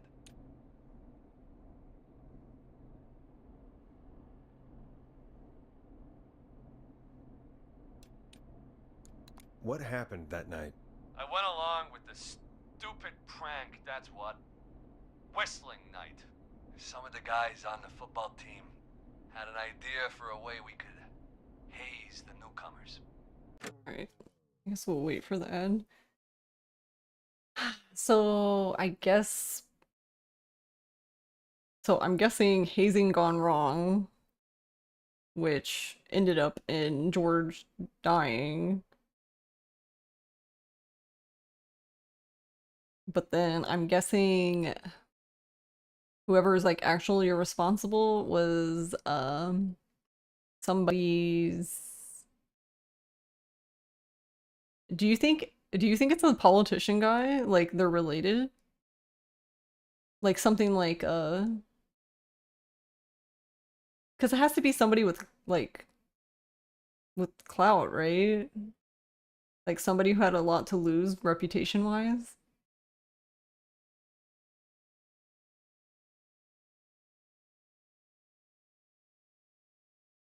Which is why they wanted it covered up, I guess, but that's such a weird... I don't know, that still doesn't make any sense to me though, because like...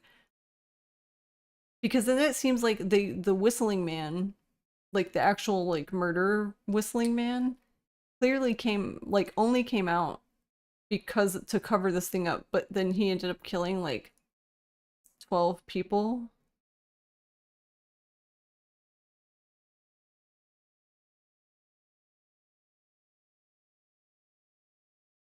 But that's also confusing too, because obviously it's not Clive.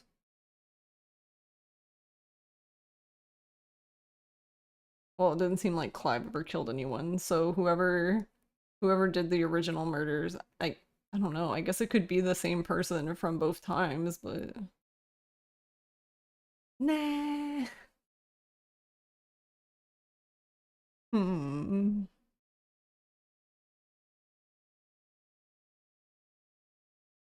Records collected. We only have 3, so I'm gonna assume there's probably more than that then. Wait, where was the other? I only remember collecting the one outside and the one that was in the in Reggie's office. Or did we get another one?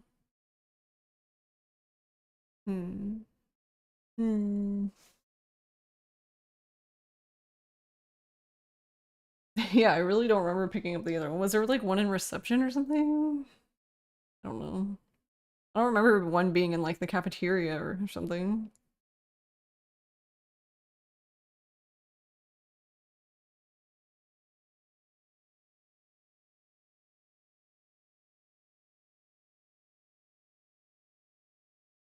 Okay.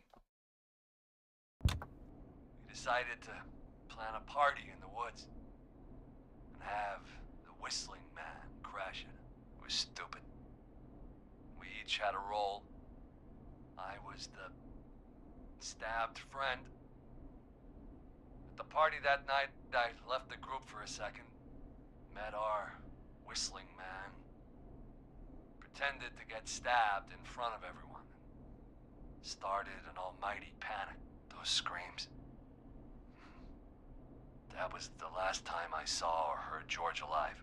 How did George die, Jason? I don't know. I was playing dead. But when I heard her scream... Ricky mentioned a girl named Bean. Is that who you mean? Bean? Oh yeah. I guess George did call her that. Yeah. He called her Bean. I heard her again tonight, Forrest. Her name was... What? What happened? Are we still on air? No, we're not. Seems like the power is completely gone. How do we get it back on? I don't, oh, we can use the emergency generator down in the basement. Reggie picked it up a while ago in case we ever needed to do an emergency broadcast. An emergency broadcast? Emergency? You know, nuclear war? Nuclear war? Broadcasting a Fair point! It's in the storage area, in the far back corner, up on the wall. You might have spotted it earlier when you were digging around for all those tapes. It'll have a big red button. Just press that. I'll see you when you're back. Will you see me?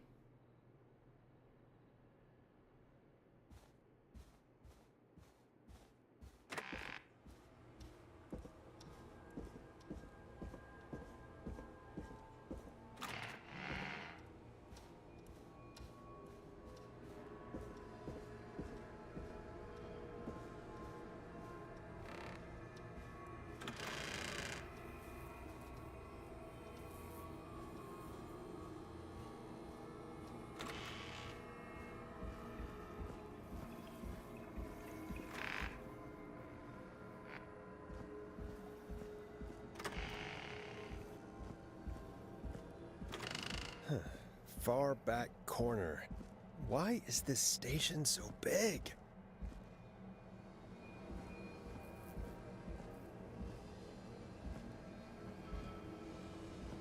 That must be it. Boom! We've got power.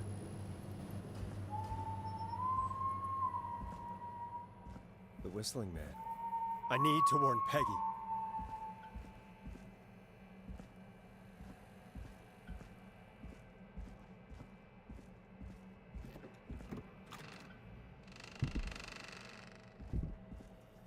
Peggy, are you there? Are you... Peggy! I need to get back upstairs.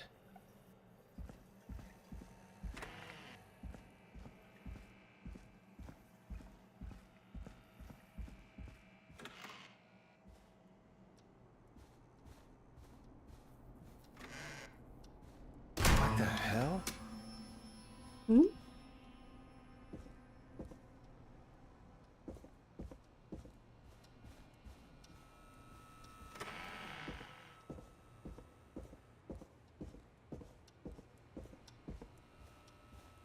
Oh no. Peggy! Where'd you go? What the... No way. This can't be happening.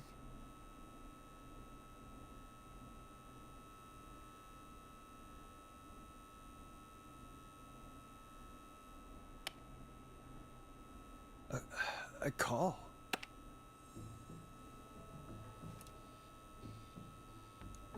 What do you want? Good to talk to you again, Forrest. You know, I've really enjoyed our chats tonight. I guess we've had some moments. My favorite was when Ricky ran you out of the rink. Ha! You sure did get me then, Forrest. Where's Peggy? Have some patience, Forrest. It's almost the end of the night. Almost the end of the show. But it's not over just yet. Got a little time still. So let's make the most of it. All right, let's. I'm happy to hear that. Huh? I thought we'd end tonight's Whistling Man special with a special guest. The one who started it all. Oh, let me take that out of your mouth and... You crazy bitch! Let me go! Welcome to the air, Mr. Teddy Gallows Jr. Wait. It's all gonna come out tonight, Teddy. Your daddy and his money saved you 20 years ago. But even if he crawled out of his coffin with all the money in the world... Wait, where the hell is Teddy? How are you talking to him if you're here with me? Because I'm not there with you, Forrest. I'm here with Teddy. And if he says where that is, well, he knows he'll get it. Peggy? Wait, then who am I looking at? Forrest Nash, let me introduce you and all of Gallows Creek to my boy, Henry Barrow.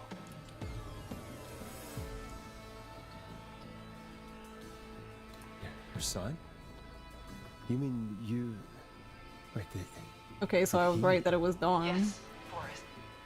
He and I had a son. So there were two Whistling Men tonight. Of course. That explains how you were always able to get around town so quickly. Hang on. Did you say Barrow?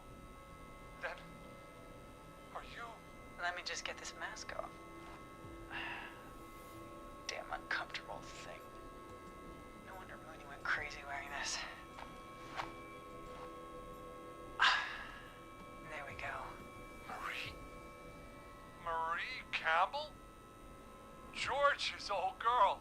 Oh, well, it sure has been years since I last saw her. Oh, God damn it. I'd be quiet if I were you, Teddy. But I'd listen to Forrest. Everyone's gonna know now what Teddy did. He killed George that night. This night. 20 years ago. Listen to me. You're gonna talk when I talk to you, and not a moment before. Meanwhile, Forrest, I'm gonna give you a chance to talk. You're gonna help me reveal what really happened to George all those years ago. Okay, Marie. I'll do it. Good. Then let's talk about the night George was murdered. Murdered? Listen,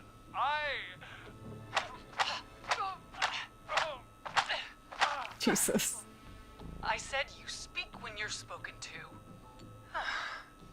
Now, I know you've done some good work tonight in piecing together what happened to George 20 years ago, and that's why I want you to interview us. Interview you? All right. I can do that. Thank you. I want you to help me and Teddy tell the story, Forrest. Do a good job. And hell, you might be the only one to leave here alive. The only one? Wait, what about Peggy? I need to drag this out. If I can buy Leslie time to get back to Gallows Creek, and if I can find out where Marie is, then this can end. Teddy, we'll start with you. Just, talk me through what happened that night. How did it start? how would I know? It was 20 years ago. Hit him again, Marie. Oh, what the hell? God damn it. Okay. Our first team party was coming up. And when I saw the date it was scheduled for, I had an idea for a way we could prank the new guys.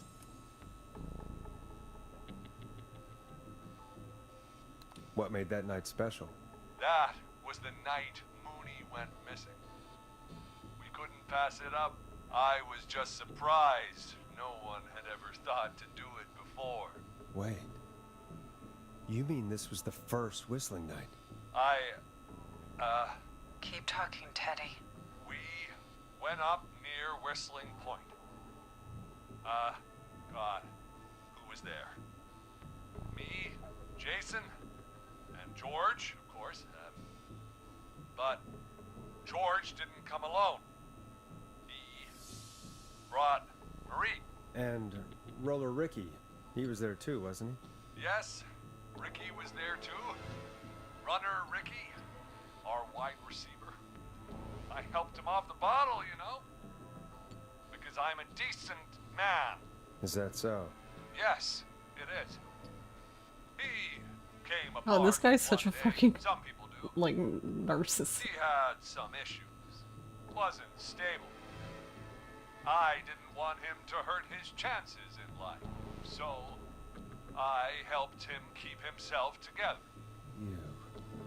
You were afraid he would talk about that night, weren't you? Keep talking. About midway through the night, we put the prank into action. I looked up at the trees and saw Jason there. Bloody, like he'd just been stabbed. And the whistling man. Screaming. George and I and Ricky, we got left behind. But Ricky was in on it too. I know he was. He and Teddy were as close as anybody. Teddy must have told him the plan.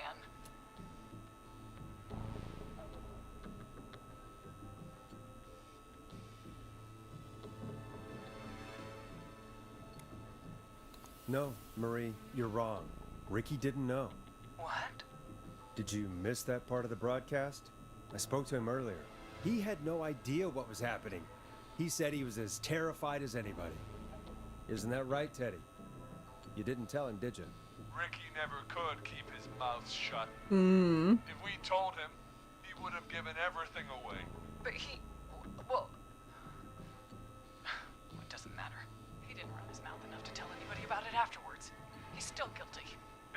just a stupid prank.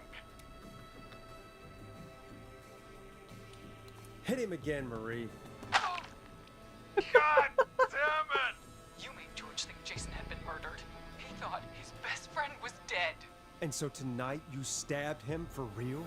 It's the role he wanted to play. Jason's still alive, Marie. He was with a friend.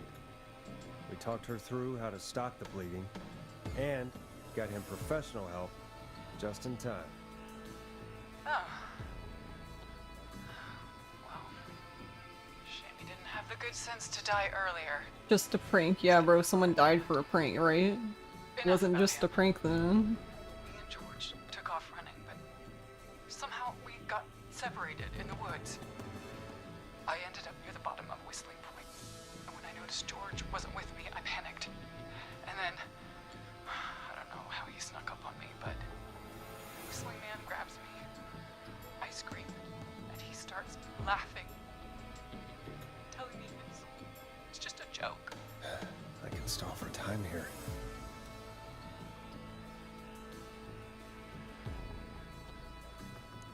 How did you feel in that moment? I felt like nothing was real. I felt small and confused. And Who was under the mask, Marie? Who was the Whistling Man? it was Chuck. Chuck Brody. Laughing away. But then he stops. And he's looking up. At the top of Whistling Point. What was he looking at? Teddy, what happened next? Nothing. I mean, it was just Teddy? George fell off Whistling Point. What?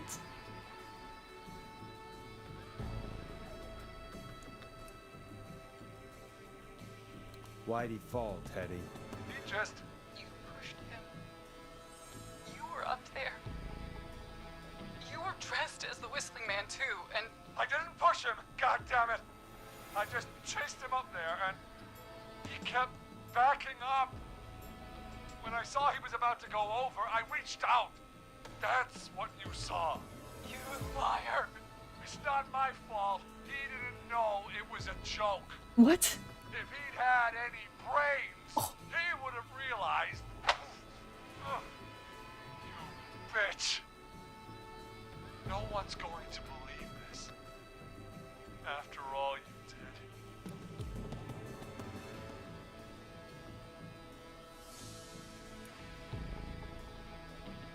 Even if you didn't push.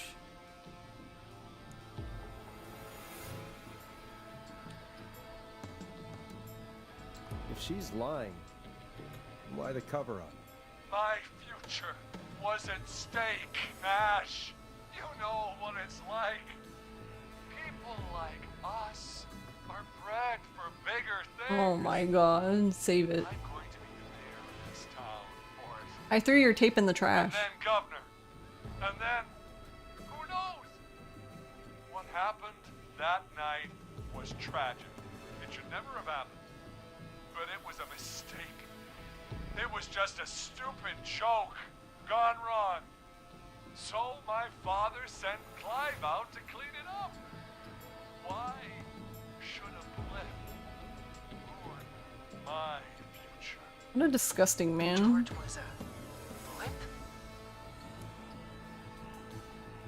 He wasn't a blip, Marie. His father covered it up from there.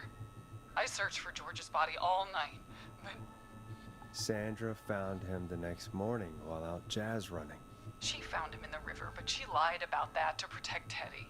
She said something about her rent going up, unless she... Teddy, did your father own Sandra Sharp's dance studio? It's Gallows Creek, not Sharp Creek.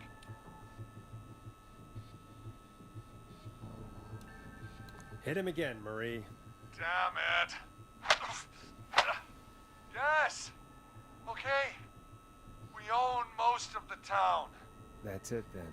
Your father was going to run her out of business, unless she lied and said she found him in the reservoir instead of the river. What my father did in his business dealings is nothing to do with me. The false reports. That's why you killed Sheriff Matthews too, isn't it, Maria? Not just to get him out of the way, but... Everyone was in on it, Forrest. Even the coroner wrote a fake report. Said George was drinking. That he just got himself into trouble. And... I saw. I'm sorry. For all it's worth, Virginia didn't have much of a choice. She had a sick sister whose treatments she couldn't afford. She played along with the gallows to save her sister's life. And her own. Even still, she should have told the truth. I did my part. I tried everything I could think of. I even went to the newspaper, but no. That coward killed the story. But Maurice Russell is dead now. I mean, he was kind of a douche.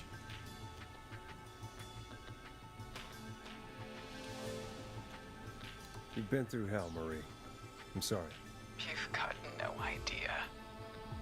It never should have started. He shouldn't have pushed my George off a cliff. He should have been punished. It's coming to a stop. At least for now. Here, where George and I first met, before he joined your football team, was right after he shot the winning throw. Wait a sec.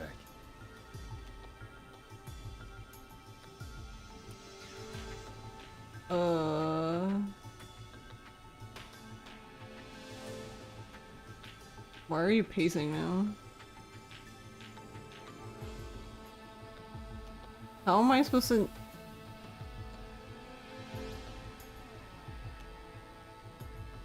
Did they meet at the... I don't know.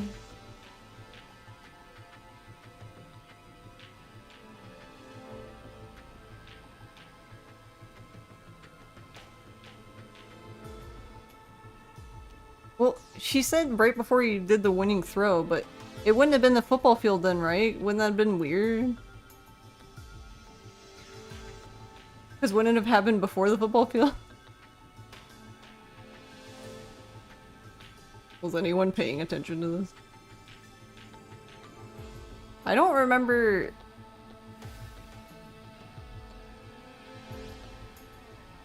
I don't know. I don't personally remember getting that bit of information. Or if I did, I just didn't.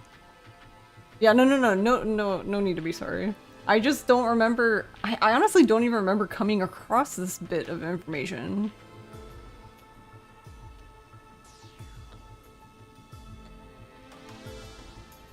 But, okay, wait, no, wait, hold on, let's think about this. It can't be the roller rink, because we set the alarm off, so he locked down the roller rink.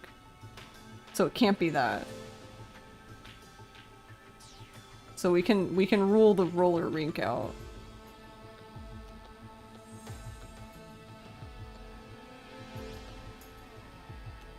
I like how he's leaning against the glass. He's, well, I'm waiting, bro.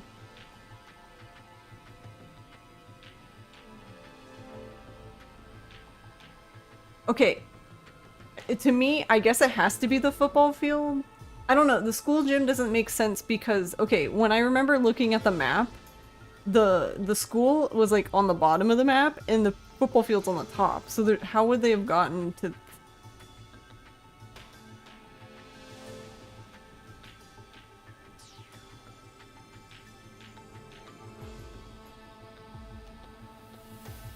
Also, I don't know, would it be more poetic for her to just assassinate this man out in the open on the football field? Considering everybody, pretty much everybody on the, it was like, everyone was on the football team, right?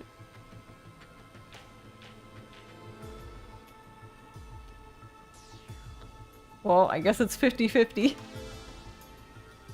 It's 50-50, but I never win my pulls in Genshin. Ah! That's not true. Sometimes I do. But most of the time I feel like I don't.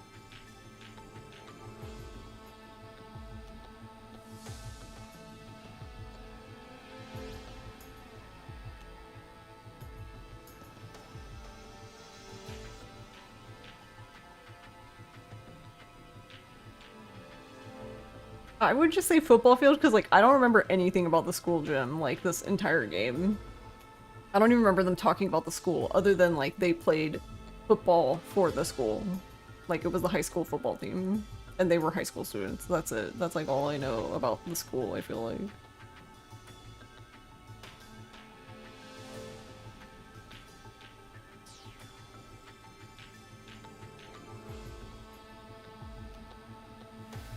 So does that mean we never really got to hear about Clive? When she must have killed Clive first, right? Like before the sheriff?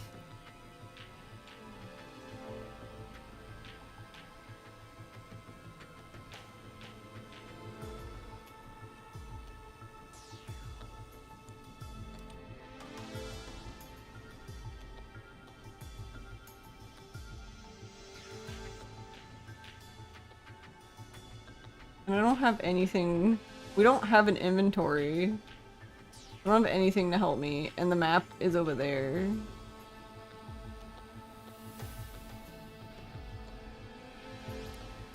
I don't know. You're Football at the field. football field.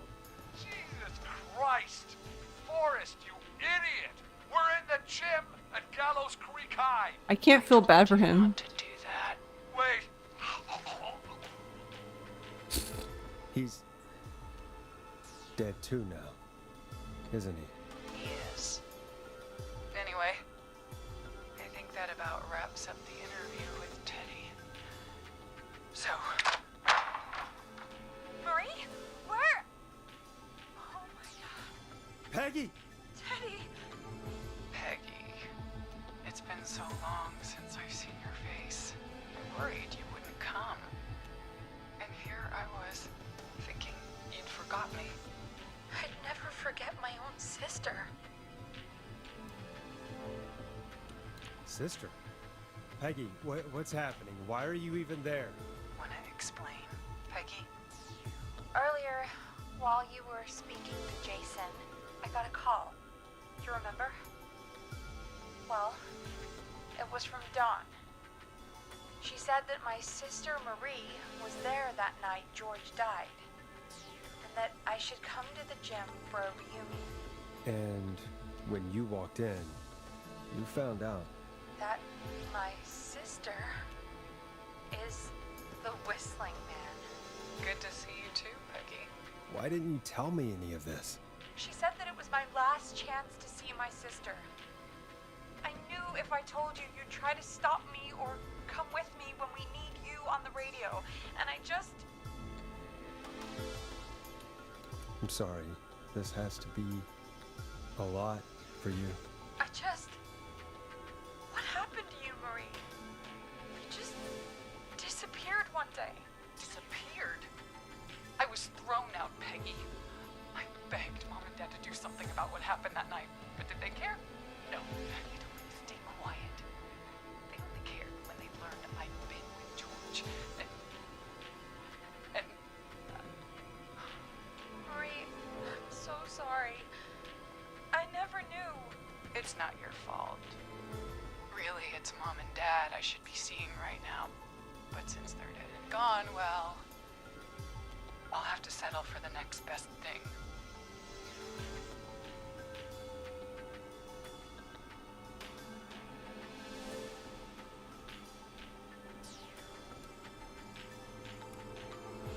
You mean Peggy, don't you, Marie?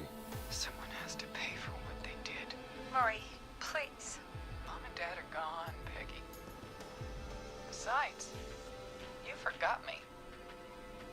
Just like the rest. You forgot. Is there any way I can prove Peggy didn't forget Marie?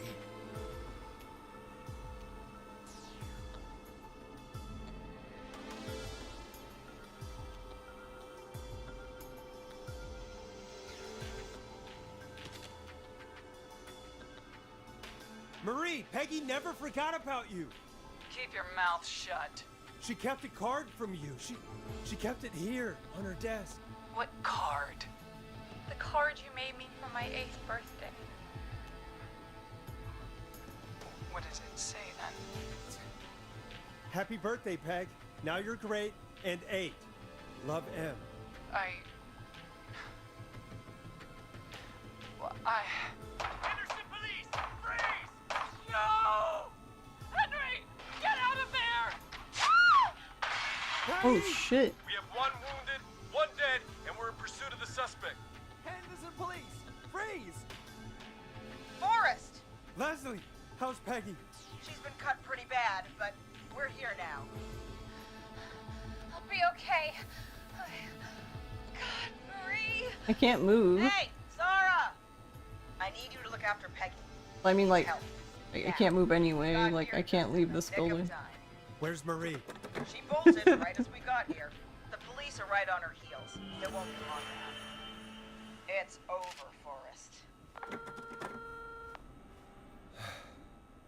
Well, folks, it was a long night, but we made it through together. Look at all the I'm gonna coffee head stains. off to go check on Peggy. This has been Forrest Nash.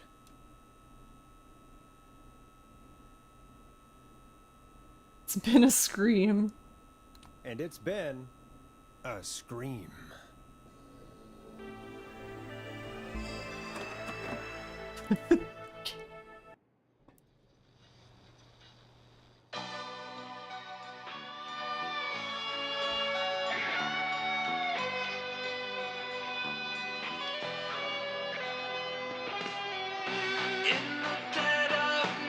It's like on a little screen.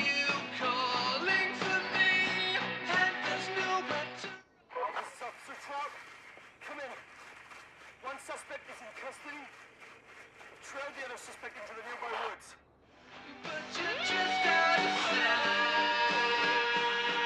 Okay, honestly, the only person here I feel bad for is Murphy. Murphy was the only person who didn't deserve to die.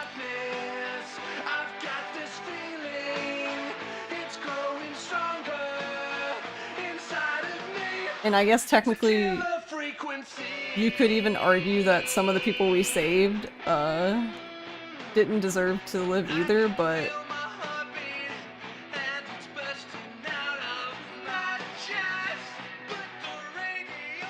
I'm assuming we had to keep at least some people alive if we wanted to Hi Eric. Hi Pete. Like, if we didn't have Virginia and, who was it? Sandra to talk to? We wouldn't have been able to get, like, any info from anybody. Thank you for the raid. How was your stream? What were you up to? You must go take a break? Yeah, no worries. Go rest.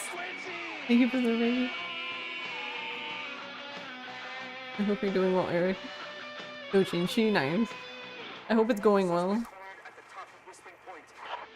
Oh no, she's gonna jump off Whistling Point. Hi! Rest well, Pete.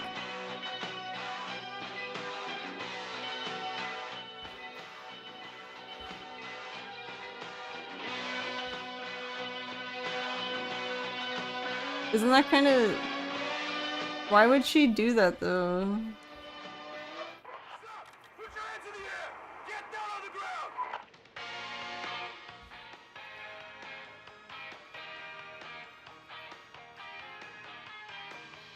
It's just sad because she still, like, she still has her son. Nobody else has to get hurt.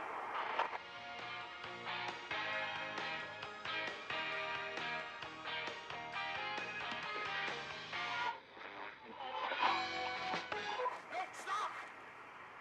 Suspect has jumped!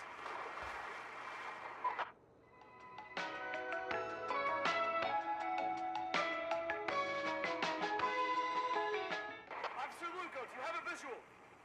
Negative. No sign of the suspect anywhere.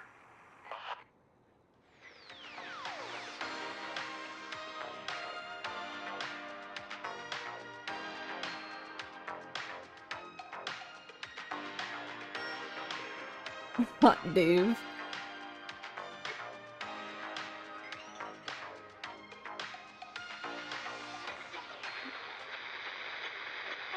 Oh. Martinez could have died.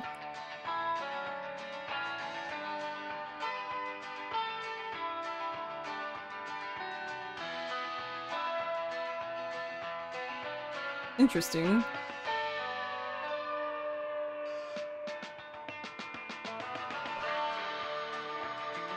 Also, yeah, the one girl, what was her name? I can't remember her name from earlier.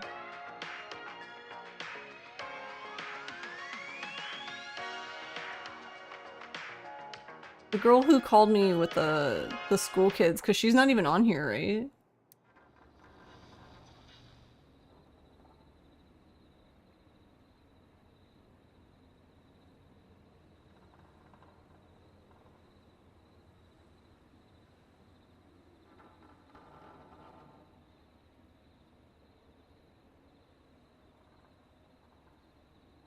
I like the achievement name. The end?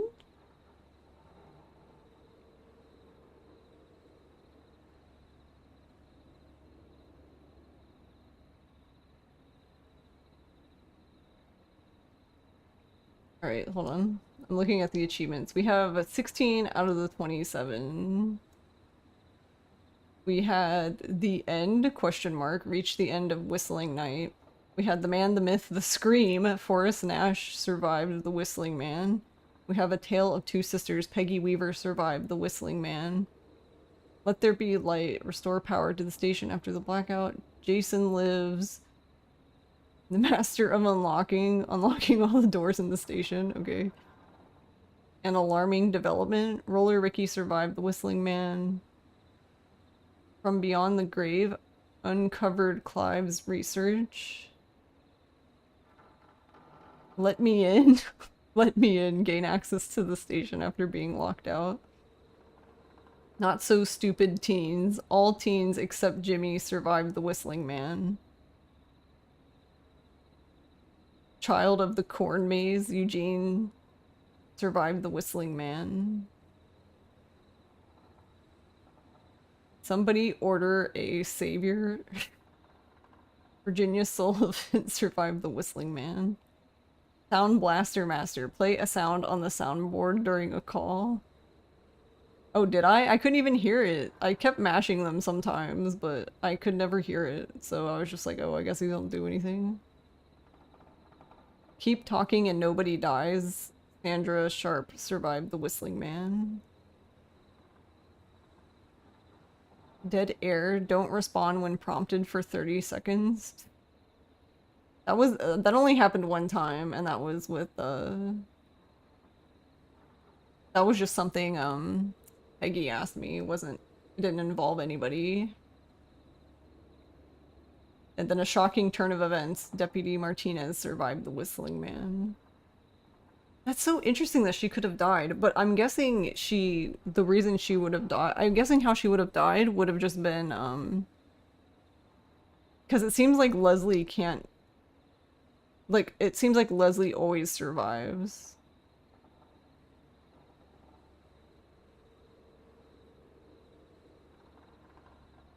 Oh wow. There's so there are more hidden records. There's disc jockey. Play all records during the course of the night, which makes sense why we don't have it, because we didn't find all the records. A word from our sponsors. You have to play all the radio ads, which I didn't do because I stopped the political ad because I just couldn't stand it. Not all talk. Save all Whistling Man targets. Forest Dash. Finish the game in under 4 hours with all callers surviving. Interesting.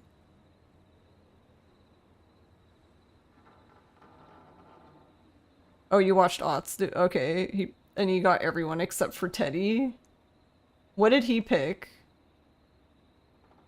Because he didn't pick the gas station, I guess, since it exploded, but that seems to be the only way he died. Or no, Teddy was the last guy. I'm sorry. I'm thinking of Brody.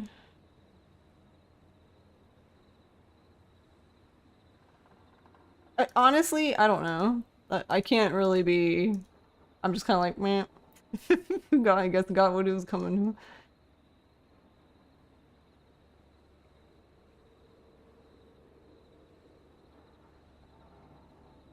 So yeah, all of the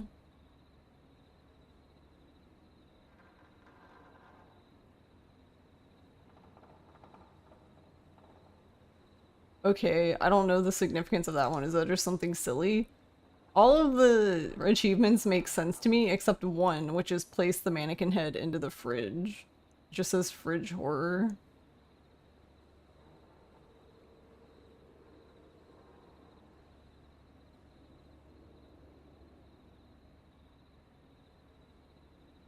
Wait, actually, how do you beat the game in under 4? I mean... We only played, like... 6 hours, but still, like... The, I didn't see any way for you to skip dialogue, but I don't know, maybe I just didn't mash enough buttons, I don't know.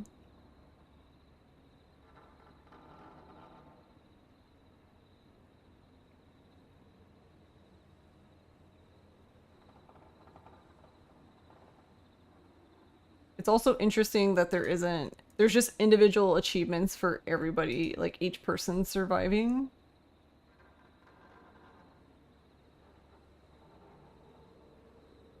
Like the only achievement that like specifically mentions everybody is the Forest Dash one, finish the game in under 4 hours. And also the very last achievement, which apparently not that many people have done, only 3.7% of people have done. It's called Killer Frequency, and nobody survives the Whistling Man. Everybody dies.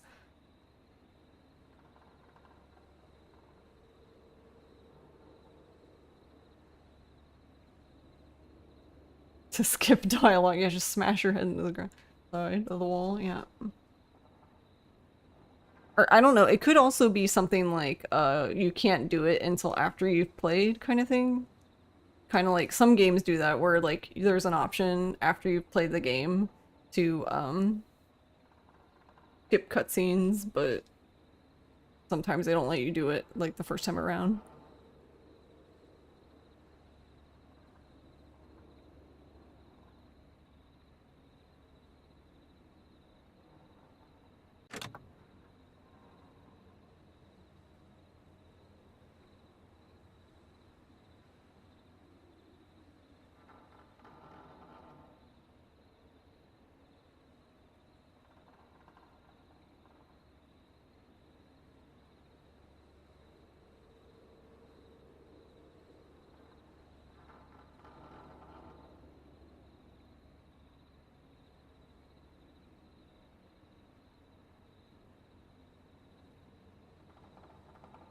Oh, I see. So the only way for... Okay, so the only way for Martinez to die is if Leslie chooses the baton as her weapon.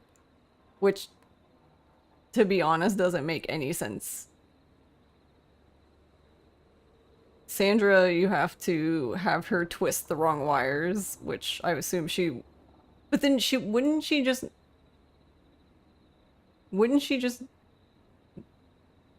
shock herself to death then? Because I did see in the thing it said not to touch the wires, and there was one where you could tell her to...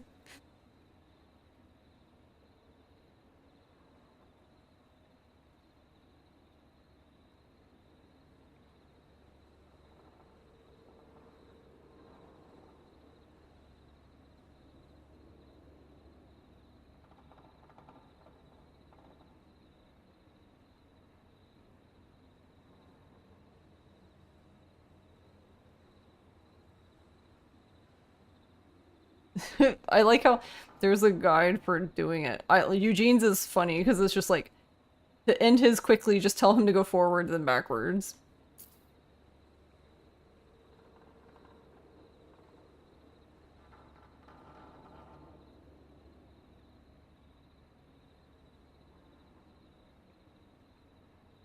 Yeah, Carrie. Carrie is her name. Carrie always survives, yeah. And I'm assuming now that makes more sense. They didn't, because the accident happened because it was like a hazing incident, so basically bullying. And she was having the same thing done to her on that night. Is why Dawn spared Carrie. Because it would have been kind of hypocritical for her to kill Carrie at that point. It wouldn't have made any sense. Only 3 more weeks to the Yakuza show? It's true. How are you, Noto?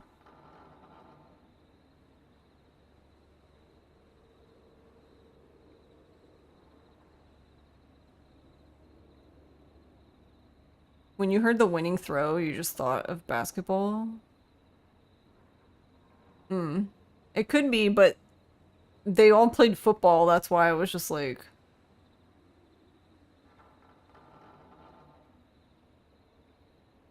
I honestly didn't feel very confident about either, but I had to pick one. And I knew it wasn't the roller rink because... We know that, Ricky basically locked down the roller rink. So good. Nice. So I just guessed. How was the game? It was good. I enjoyed it.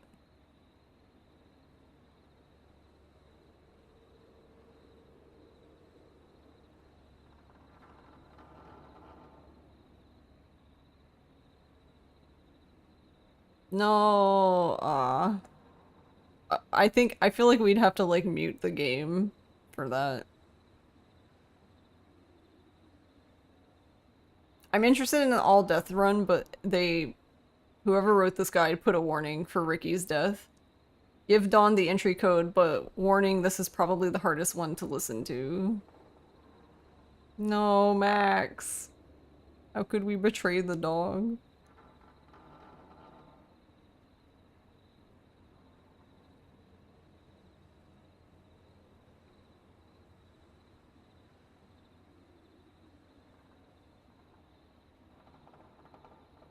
Wow, wait, huh? You actually have to do... So reading all of these is interesting because it seems like it's actually really easy for everyone to die, for the most part. Except Jason. Because for Jason, you have to pull out the knife, apply cleaning cloths, elevate his wounds, replace bandage, and then call anyone other than John. So that tells me that you can do all of that stuff wrong, but as long as you call John, it's fine.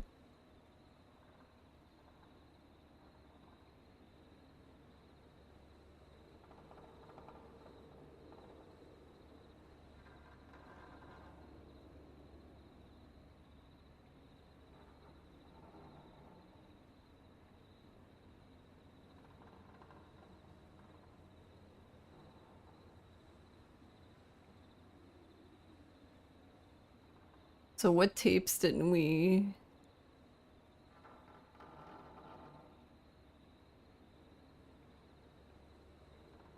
Oh. Oh wait, actually no, I did find that tape, but then I forgot about it, okay. Apparently there was a grilling spree ad that was in the room with the fax machine.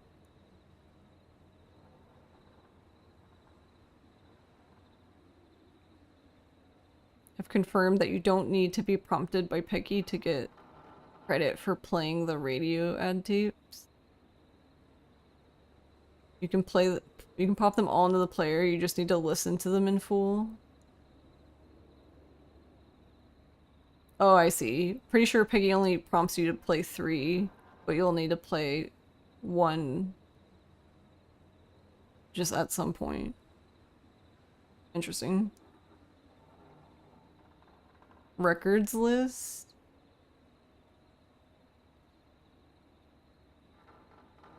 So we're missing... Okay, we only missed 2 records. There's a...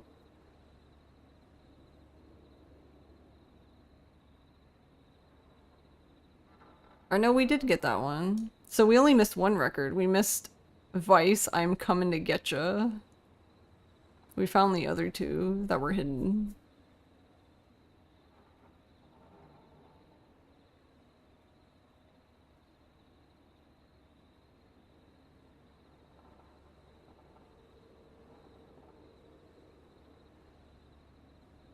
Wait, I'm confused by the Final Breath one. Does that mean you didn't have to do that one? I thought that was part of the story. They told me to go downstairs to the reception's desk and find it, so I did.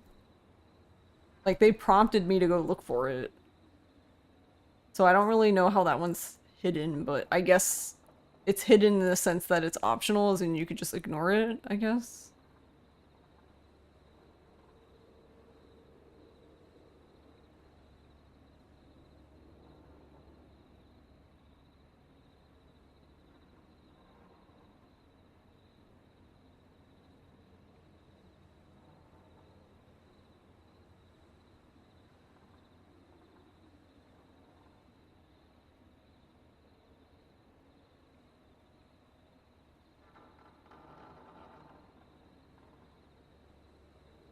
I don't remember which one. Maurice was 3 or no, he was 2. I already for gore. Was he after? Okay, he was before Virginia.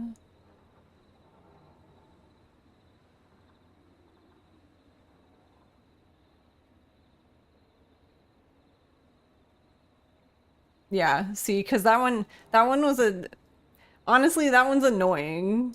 I don't like that one. I don't think that one's fair, to be honest. The rest of everything I felt was fair. This one I felt was bullshit. So basically, the reason why Maurice died is because I told him to hide in the cabinet. And then,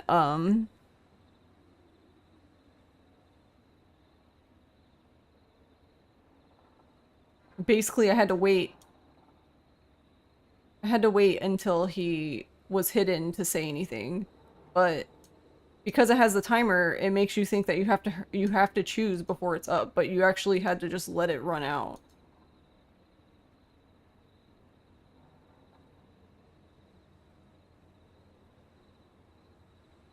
Which, I don't know, I think is dumb, but...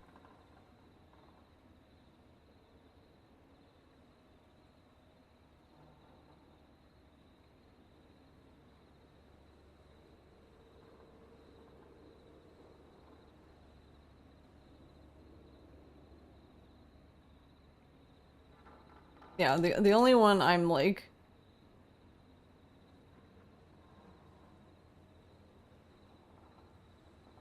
The only one I was sad about was, Murphy.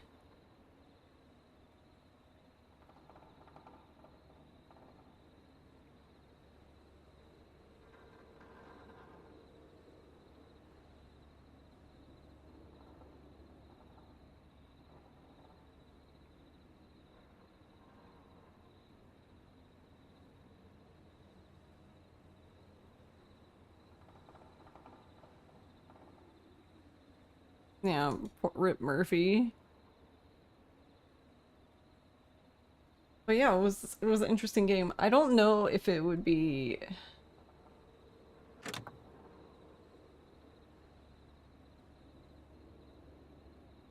See, I don't know. I always feel like...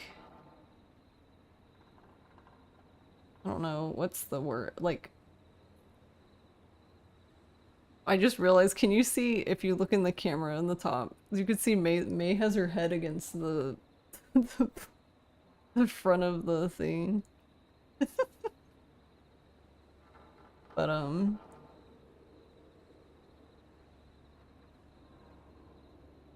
don't know. I always feel like bittersweet with games like this because I feel like they don't really have like a whole lot of replay value, you know?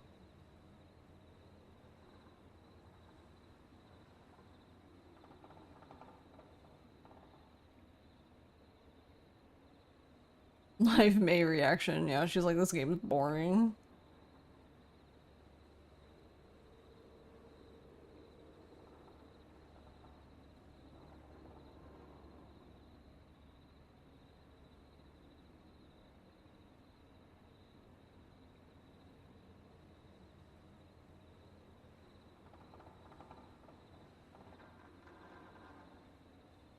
Because, like, yeah, I don't know if it would be May in space. The only thing I guess that would be interesting probably would just be like hearing I'm assuming like at the one point you would have different people to call because like for example if if Brody lived, then obviously you could call him. I don't know if Maurice would be helpful.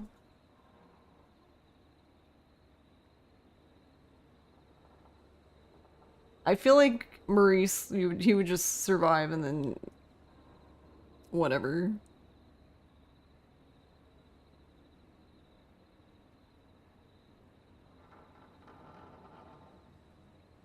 Alright, I forgot. Wait, what was Teddy?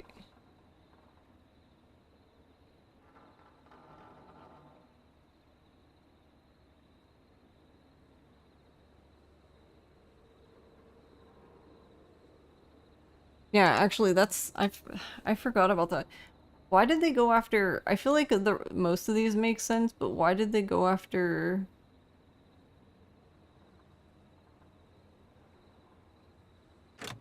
Oh, whoops! No, I was looking at my thing.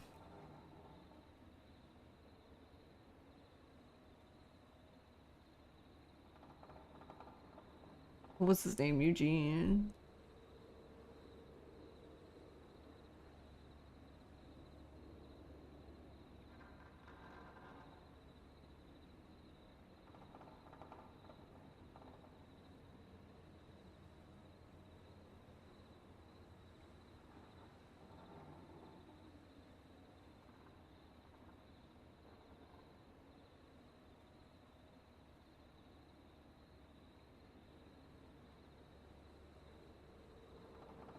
Because I'm looking at the other thing.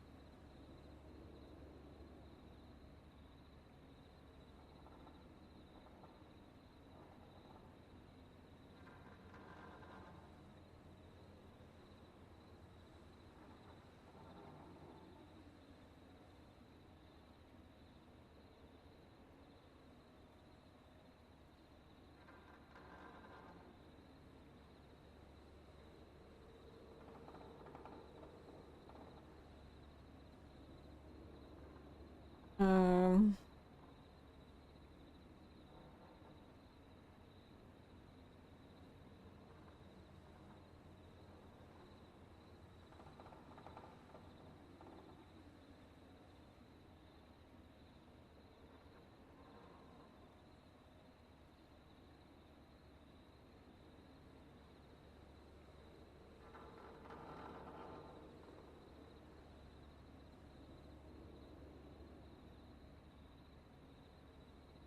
I wonder how much time you had to find the birthday card, though.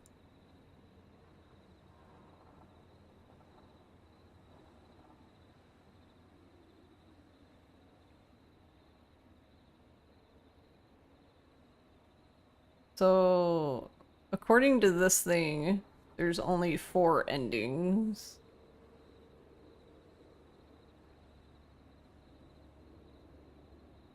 So, the good ending... Wait, interesting. The good ending is nobody dies. The canon/real ending if 1 or more callers die, but Forrest and Peggy survive. The bad ending is Forrest and Peggy die. And the worst ending, obviously, is just everybody dying.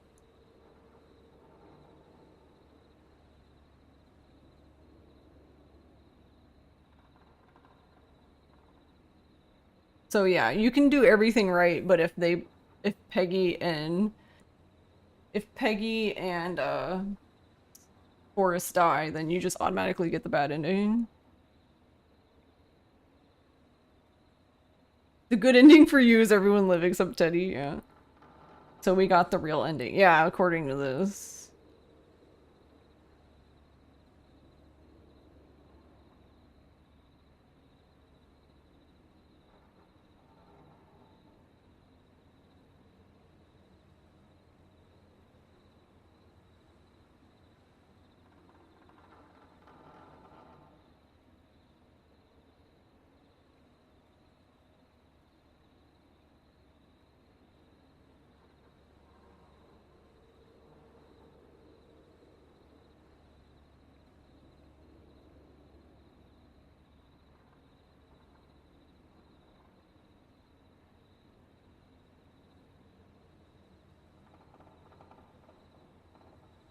What I'm curious about though, for like the best ending, because for the best ending it just says that you have to just grab the birthday card. So what I'm wondering is, could you just say everything bad there, but as long as you get the birthday card, then...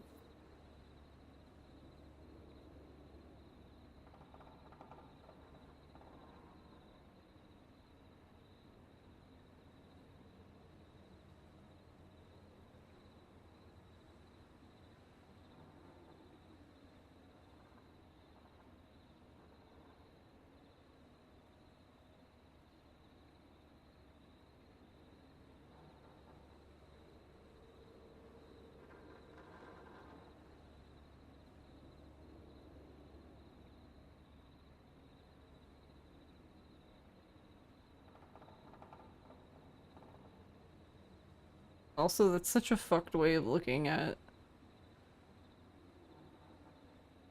It kind of surprised me that,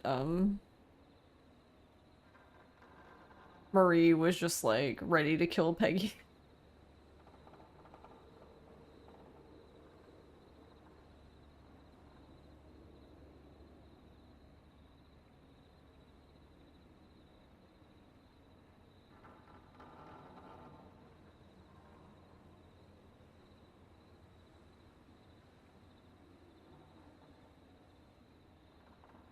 So yeah, I guess the entire time, you only really had to crouch for like 2 parts.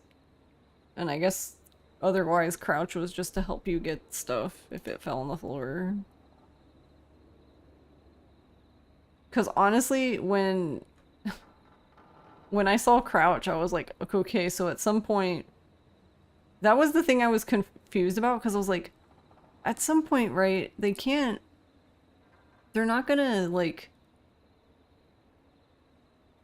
They're not gonna basically have it so like I can just like the killer's gonna chase me or something, or like I have to like hide from the killer, because like I couldn't even run. All I could do is crouch, so it was just like that seemed dumb. So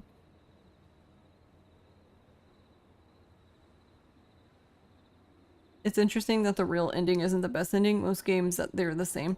Actually, the only other game I can think of off the top of my head that's like that is Fatal Frame 2.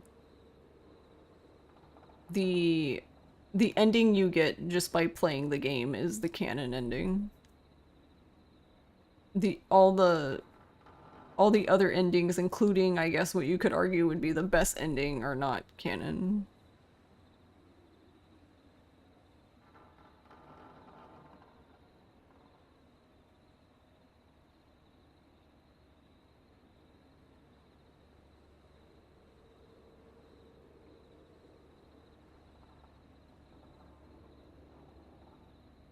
It's the only game I can think of.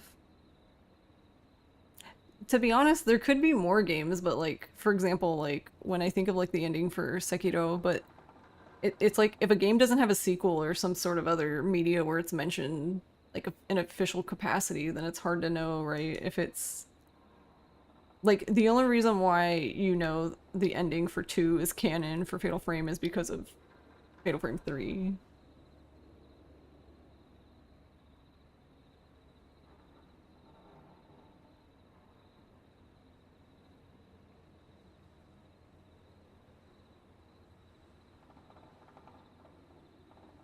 But yeah, that was Killer Frequency. It was actually a lot longer than I thought it would be. But I guess that's good because I think this game's like $30 if you're not buying it on sale. I'm pretty sure I bought it on sale, but... But yeah, I always get like bittersweet feelings with games like this because there's not a whole lot of like replayability.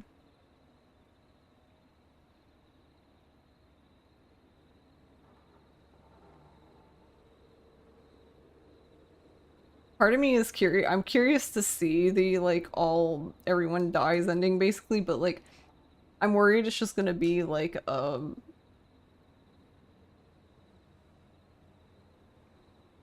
like, because for the ending we just heard it on the radio, which wasn't really weird for this game since like the whole game takes place on a radio. But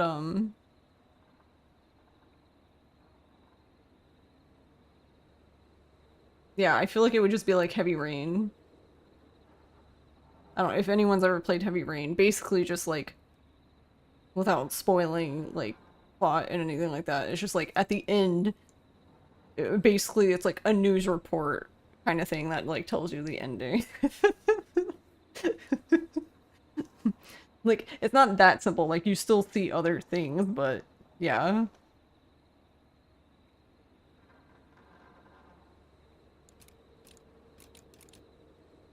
So I feel like I don't know if it would be worth it for that, because then they would just be like, yeah, everyone died. Wow, that's sad. Anyways.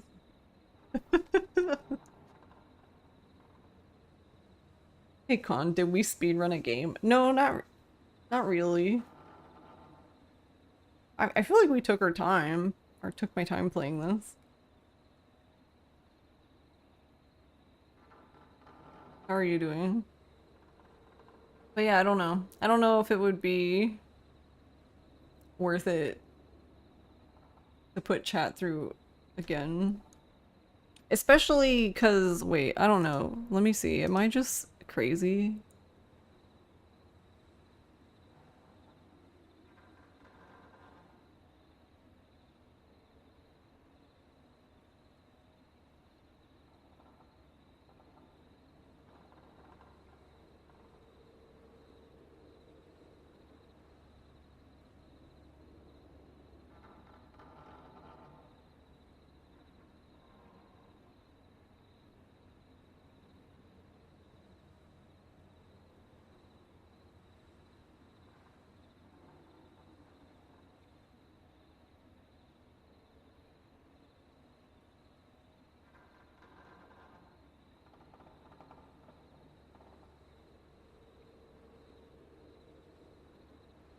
Yeah, okay. That alone would prevent me from wanting to do this again. Maybe in the future. Maybe next year or something we can do another playthrough, but yeah. You can't skip the dialogue, which makes sense why there's an achievement for basically you have to save everybody and beat the game in under 4 hours. It makes sense why it's so high, 4 hours, because you can't skip the dialogue.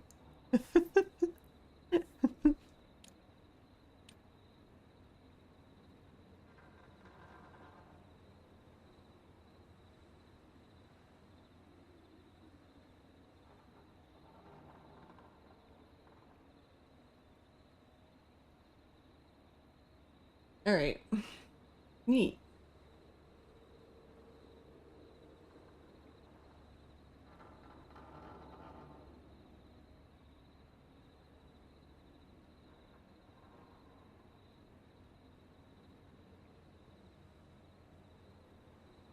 Oh yeah, I think I was just in the middle of, sorry, but I never gave Brick Muppet a shout out or Pink.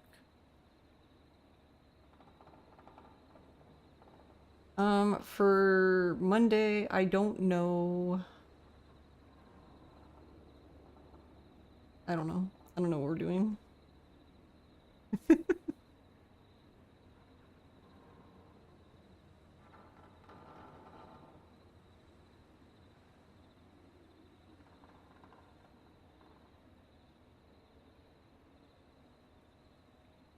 I kind of want to do maybe Zombie Revenge on Dreamcast. Possibly.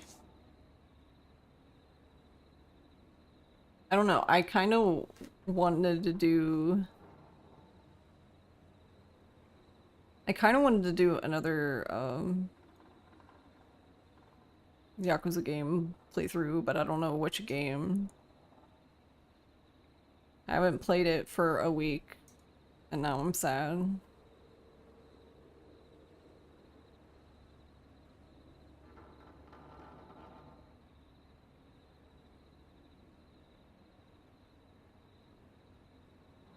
Oh my god, I have to wait for you. I think it's dumb. I feel like you should be able to do shoutouts one after another. Like, if the shoutout expired, then why can't I do another one? You still have to wait like a minute after it expires to do another one. But yeah, I don't know what game I would play.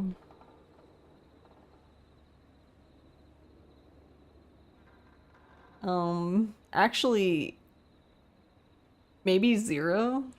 I think I think out of all the games now, it's actually been the longest since I played Zero.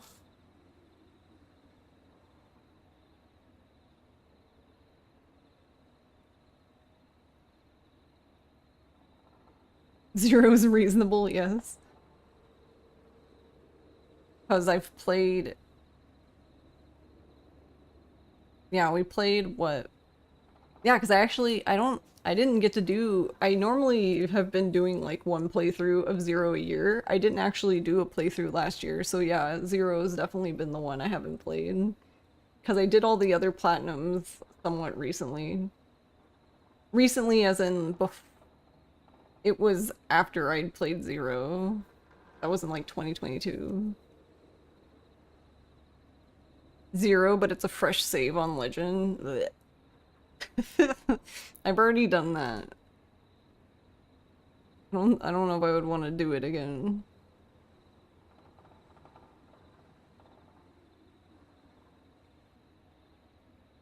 Of the Yakuzas, it's one that gets the most pseudo replay value out of it too. If someone started at 0 and missed all the references, they can come back to appreciate. Yeah, that's true.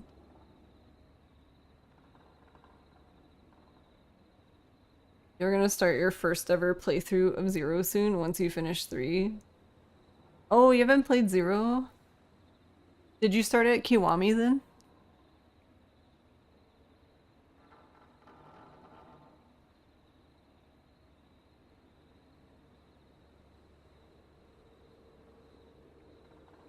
Oh, you started at 7. Okay, nice.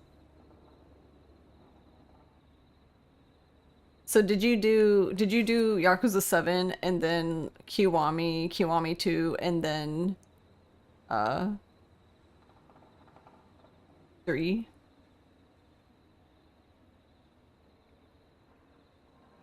Then you went Kiwami 2, 3, and then you're going to do 0, 4, Dead Souls 5, 6, Gaiden 8.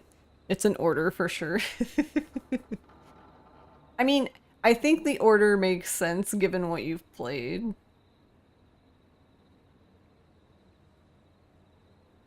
I'm just curious, is there a reason why you went to Kiwami instead of 0? Like, did you just own Kiwami? I'm just like, however it ended up, I'm just curious, but I know some people have played certain games first just because, like, that's the one they owned, kind of thing.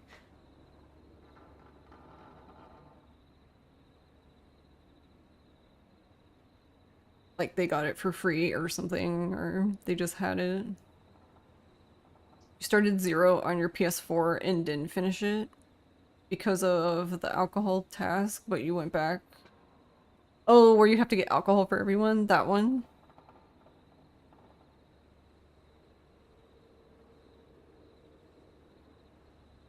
I feel like that's in every game. I swear to God. It's in a lot of games.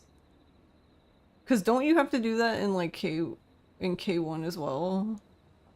It's just, like, a Yakuza staple, I feel like. Random side quest that has nothing to do with anything where you have to give people alcohol.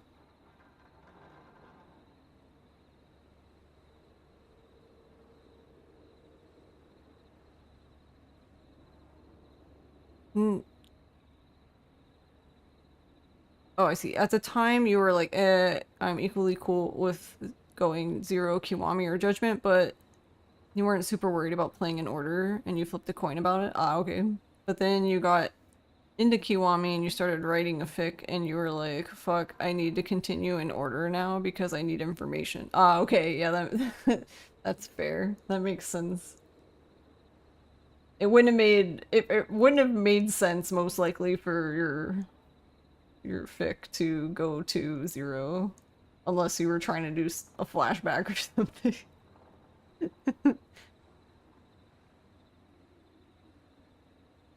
I think after 0... No, because I did the platinum somewhat recently for 4. 4 was like one of the last platinums I did. Because I did the platinum for 4 and then Kiwami. Kiwami was the last platinum. And now I'm sad because there's no platinums.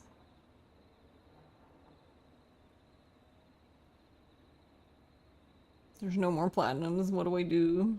I don't know. I'm actually thinking about that.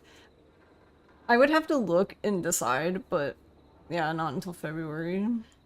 I'm actually considering maybe looking at completion lists for some of them. Like, obviously some of them it doesn't count because, like, completion list is required for the platinum, so, like, those ones would already be done, so it wouldn't matter. But, like, for example, like, Dead Souls doesn't require it, so the completion list isn't done. Though I probably already done a lot of it because I played that game a lot casually, so I don't even know what there would be left to do.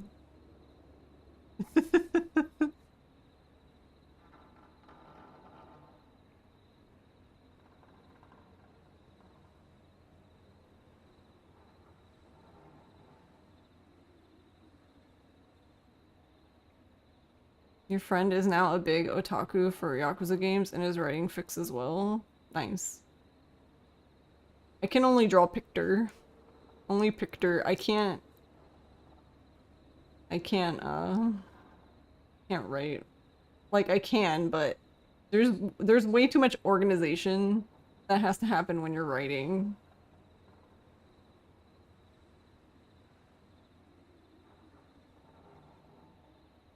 For my brain to just be like, what?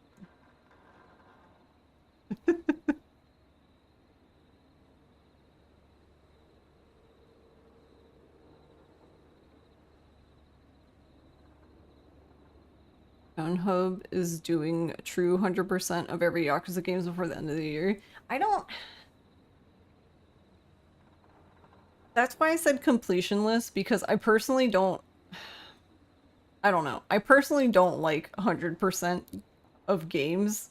And now, hear me out. The reason why I say that is because unless the game has a metric for tracking 100%, which some games do, then it kind of just feels like some weird ass, like, I don't know, circle jerk or something, because, like, you'll have people who will argue, like, well, you didn't do this, so it's not 100%, and I'm just like, oh my god, fuck off. Like, you've given a spiel on many flavors of 100% before. Yeah, that's what I mean. That's why I'm just like, I guess I'm not a huge fan of the term 100%. Just because, like, I don't know. There's something about 100% that just brings people in. They're like, well, you didn't do blah blah blah, so... Like, for example, like, in not Kiwami, but in some of the games, like, you have to get a certain number of weapons, but you don't have to get all of them for them to count. But then people are like, well, you didn't get all the weapons, so you didn't 100%. And it's just like...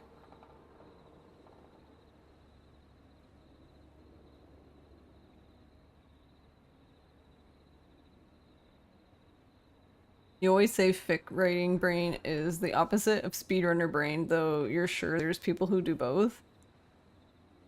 We are united in hatred of non-CG cutscenes, though.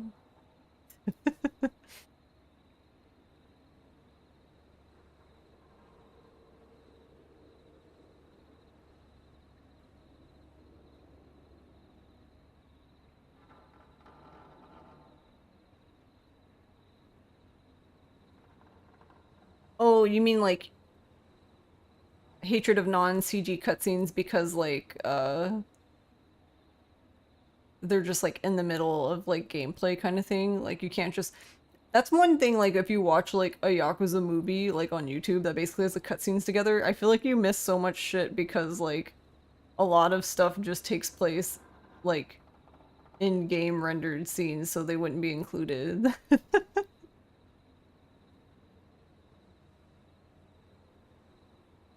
No, like CG cutscenes in Yakuza games, you can rewatch them whenever for the menu. But mash through ones, you can't do that. Yeah, that's what I mean. Yeah, okay. I'm thinking the same thing, right? No, I mean, that's a big problem for me too. There's been so many times I've had to go through like a full playthrough video on YouTube just to find a specific part of a scene that happens in a mash through one.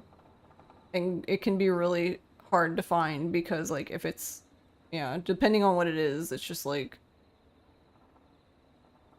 the video's so long. Samurai, hello, how are you?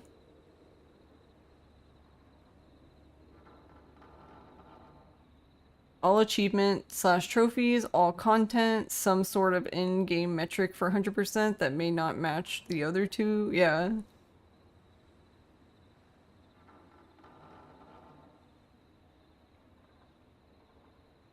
That's why now I just say like I'm doing platinum trophy or like all achievements, like that kind of, like I'm very specific in what I'm doing generally.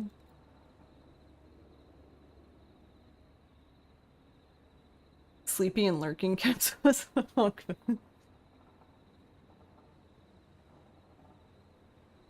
Yeah, and if you need a scene that was a mash through one for like reference for a fic, that would be annoying. Especially if you have like a vague idea of where it is, but you don't like 100% remember.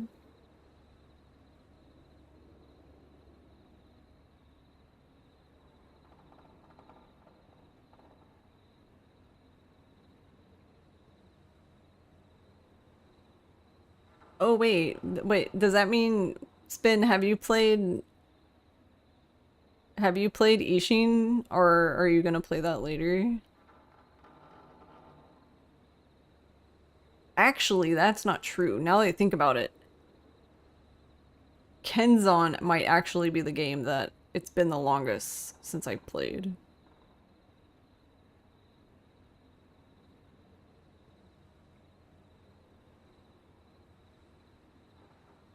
But I can't remember, because I can't remember if I played Kenzan after my last... I feel like I played Black Panther 1 and 2 after my last Yakuza 0 playthrough. And I can't remember when I played Kenzan. I can't remember if it was before or after. You don't have a plan for it, same with Judgment. Yeah, that's fair. Kenzan is something you're trying to more seriously consume, but you keep getting distracted since it needs focus.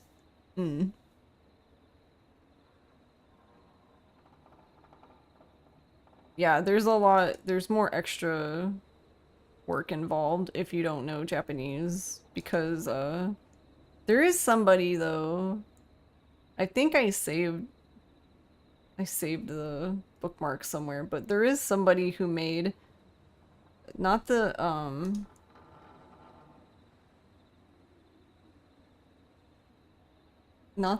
like KHH subs guide, but there's another person who made a guide, but they actually recorded all of the, like, they basically did everything. They did all of the content. So it's the game, side dialogue, sub-stories, like everything, and they translated they basically put what it says over on their YouTube video in English. So like you can like, that's basically what I did. I think there was a few people. I know Time Zones was there. I can't remember who else was there, but when I was playing Kenzan, but yeah, basically what I ended up doing for stream is I would play until I got to like a scene part, and then I would switch to the YouTube video and we would watch that for like any of like the in-game dialogues or the scenes and stuff, and then like for obviously the gameplay I would stop it and then play the game again and then go back. So there was a lot of flip-flopping, but I think it went as well as it could. The only thing that's sad about it though is I don't know. I'm really curious about the process of I'm really curious about the process of putting text into a game. Because there's been quite a few games like that where it's like somebody's already translated it, but like you just need somebody to put it over the game and then make like redo the ISO kind of thing. But yeah, I don't know anything about it, but I wouldn't mind learning because it seems like a very useful skill to have, being somebody who's into Japanese media and is nowhere near proficient in Japanese to consume said media. You think you were around, but you were like, oh, well, this is weird Samurai Yakuza is neat, but you didn't really process any story. Yeah, that's fair. I do want to go back and do it again, though, because, so, there's no trophies for Kenzan, unfortunately, so I haven't done a platinum for that, but I did want to do all the sub-stories. The thing is I didn't, so if you follow his guide, which is what I should have done, but in hindsight, I didn't, because I was trying to do an organic Yakuza playthrough, but obviously that wasn't a good idea in hindsight, but anyway. But yeah, if I would have followed his guide in order how he did it, I would have done all of the, like, content, like the sub-stories and stuff, but I didn't because I did some out of order, and then I got to a point where I couldn't figure out, like, I was missing these sub-stories, but I couldn't figure out what the triggers were, and I couldn't figure out if I had just gone too far in the game and I fucked it up, or if I just needed, like, night and day, and I was switching from night and day, and I was like, is it just too early? Is something else blocking it? I don't know, and it got really frustrating, so I basically just was like, whatever, we'll come back at some point in the future and do this again. But yeah, I ended up getting to the point where I just went and finished the game. But we did a good chunk of the sub-stories. I feel like we did over half of them.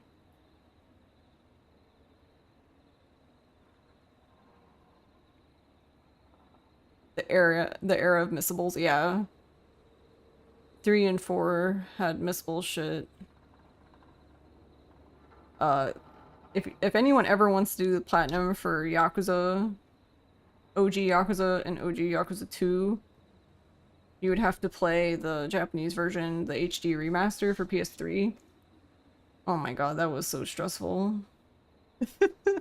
Those were by far the two most stressful platinums I've ever done, because there's just so much missable shit.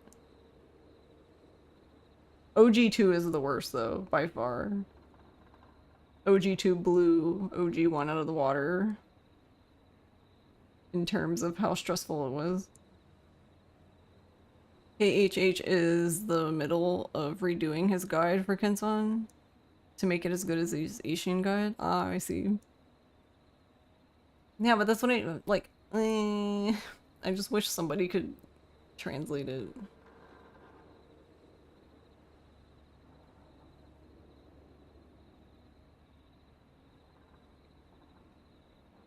But I feel like that would be a lot.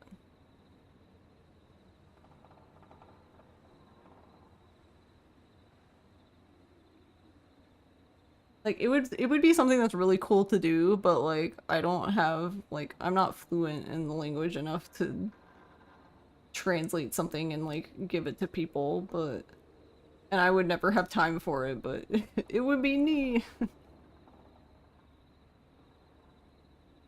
The translation patch will happen one day. Keep the faith. Yeah, at this point, I'm like, I mean, I don't know. This is big copium, but at this point, sometimes I'm like, do you think that they'll just redo the game one day before like the fan translation even comes out, or like,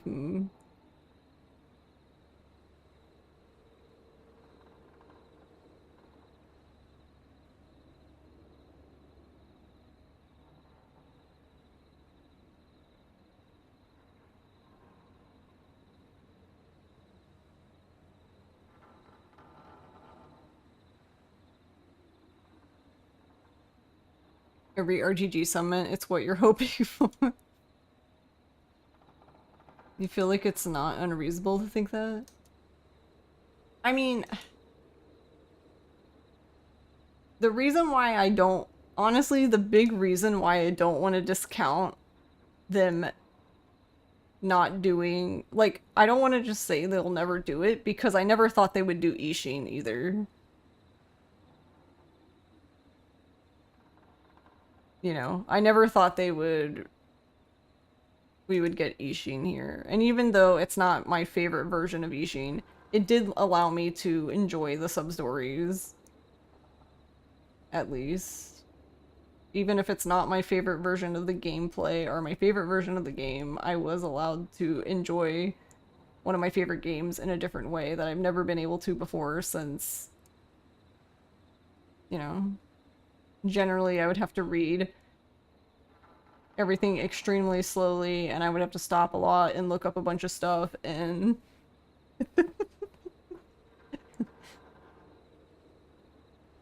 maybe not ideal, but that's what we had, I guess.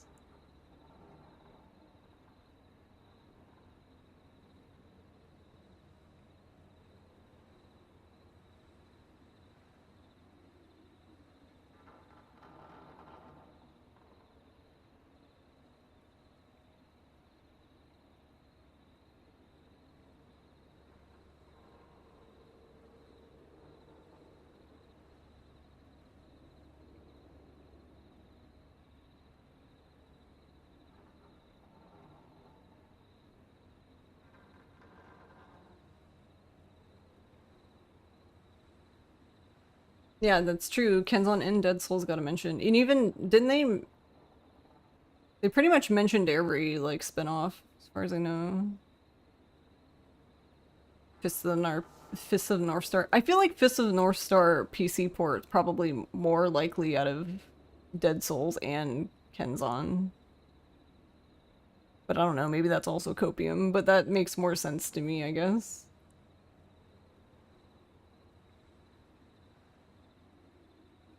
Because it's already, like, it was a PS4 game, right? So they don't really have to redo anything.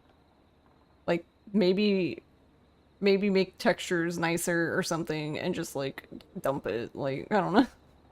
They wouldn't have to, like, remake this Fist of the North Star or anything.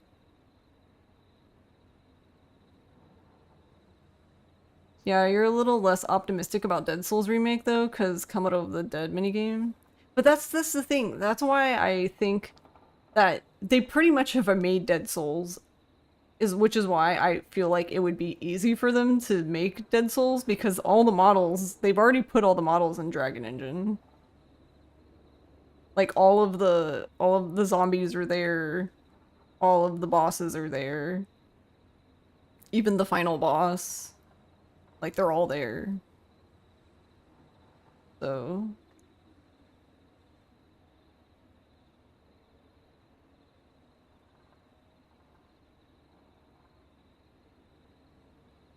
And, like, obviously, like, Kamurocho just exists in Dragon Engine, so they wouldn't have to redo it or anything. The only thing... Okay, the one thing they would have to redo, though, for Dragon Engine is, Kamuro, basically, like, Kamuro Hills. Like, they would have to make the inside of that in Dragon Engine, because I don't think there's any Dragon Engine game where you go inside it.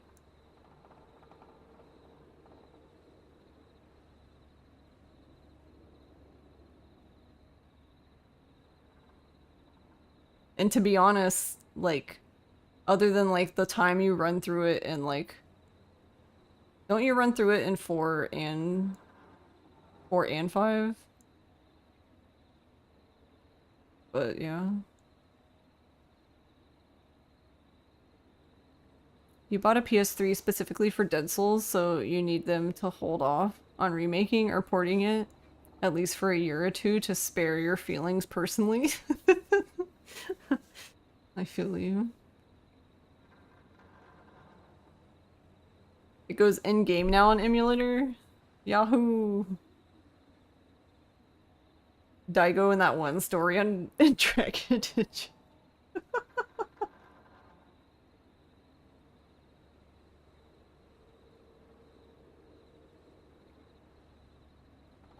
Yeah, I guess there's just like the side characters. I won't mention names since I know some haven't played it, but like yeah, any of the side characters, those are like the ones they would have to remake, but I think for I think most of the stuff they have to make is made. I guess the problem with Dead Souls, I guess, is they would have to make the zombie version of Kamurocho, as in like edit all of the textures, and that is a lot of work. So that I get.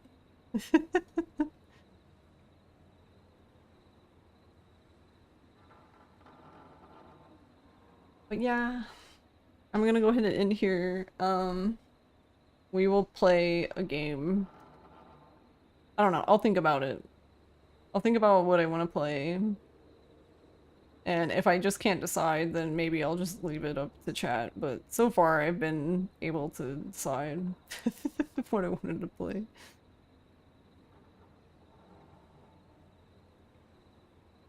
No problem, Methman. Hey, PS. Thanks for watching. This is really fun. Yeah, I enjoyed this game. I hope everyone enjoyed this game. Actually, I think this game might have actually been a nice game. Especially if you're a lurker, because it was mostly audio, so you didn't really have to watch to enjoy it. Like, this could have been a podcast.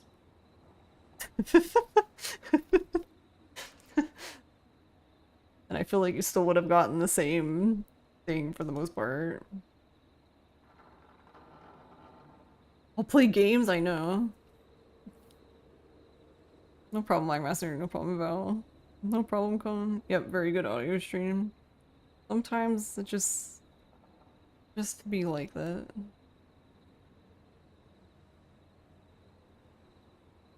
Yeah, actually, I was thinking about that after stream. I was feeling kind of,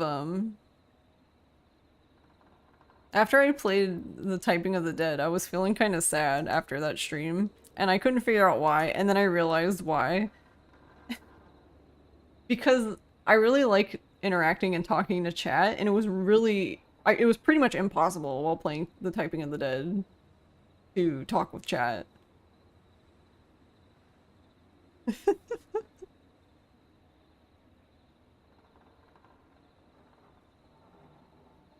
Like, I feel like I missed a lot of chat.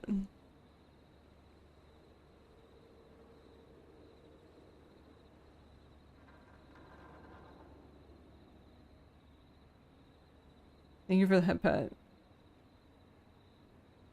I'm glad the head pat thing works in 3D. Also, yeah, I'll be slowly adding the rest of the redeems in Warudo, because Warudo has its own throwing thing integrated into it, which is great, so I can just yeah, and see, it'll follow me, so if I move, the little hand always stays on my head. Because it's basically attached to a node on my head that's invisible. Oh, it's still open. But no, well, it's not necessarily no more tits. Tits will just be whenever I'm using a 2D model. So whenever I'm using a live 2D model, I'll be using tits, and then whenever I'm doing a 3D model, I'll be using Warudo.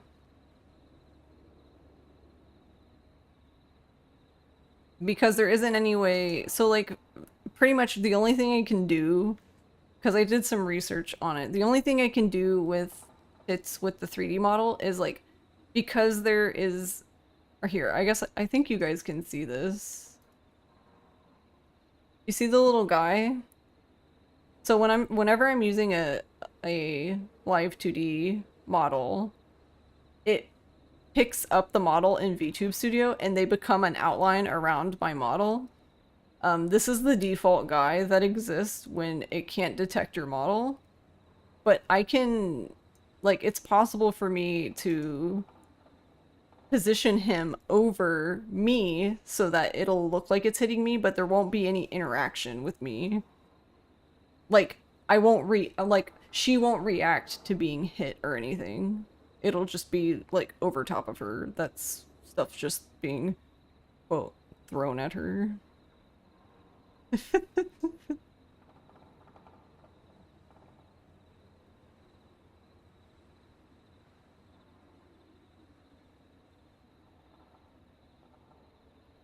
Well, yeah.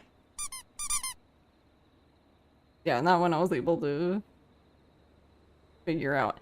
I don't...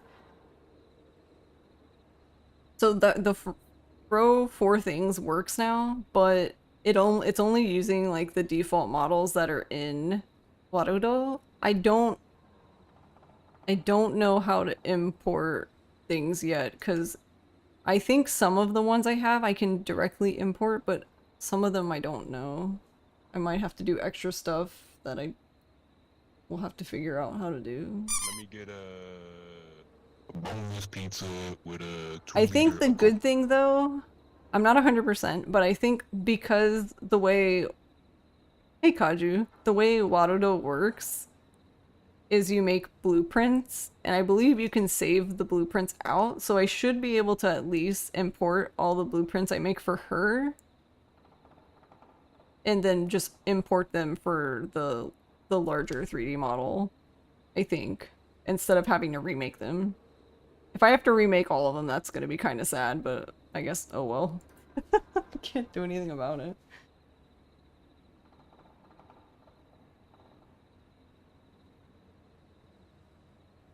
But I think...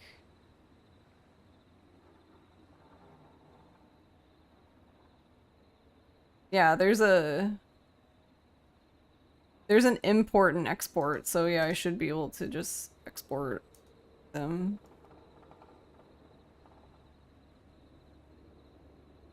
But yeah, we will... I don't know... We're gonna raid Mega. I don't know what Mega is going to be doing today. I don't know if she's gonna... She is an artist. She also plays games. Sometimes she draws, sometimes she plays games. Right now she's just chatting with chat. But she's only been streaming less than an hour, so I don't know what she'll do at some point. But she's a very good artist, and she's very nice. Though I will warn, she is probably the exact opposite of me when it comes to energy.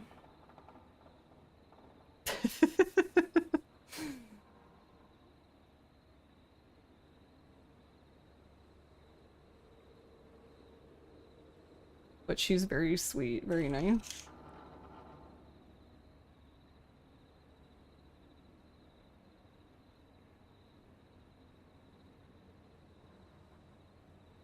No problem. Thank you guys. Thank you for hanging out while I play this. But yeah, I'll think about it, figure out what I want to do, and yeah.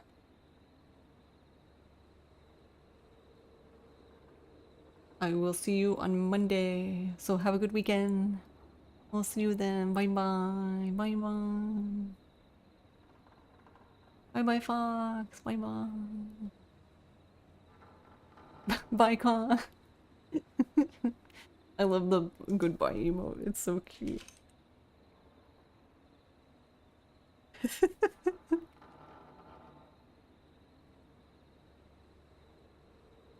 Bye.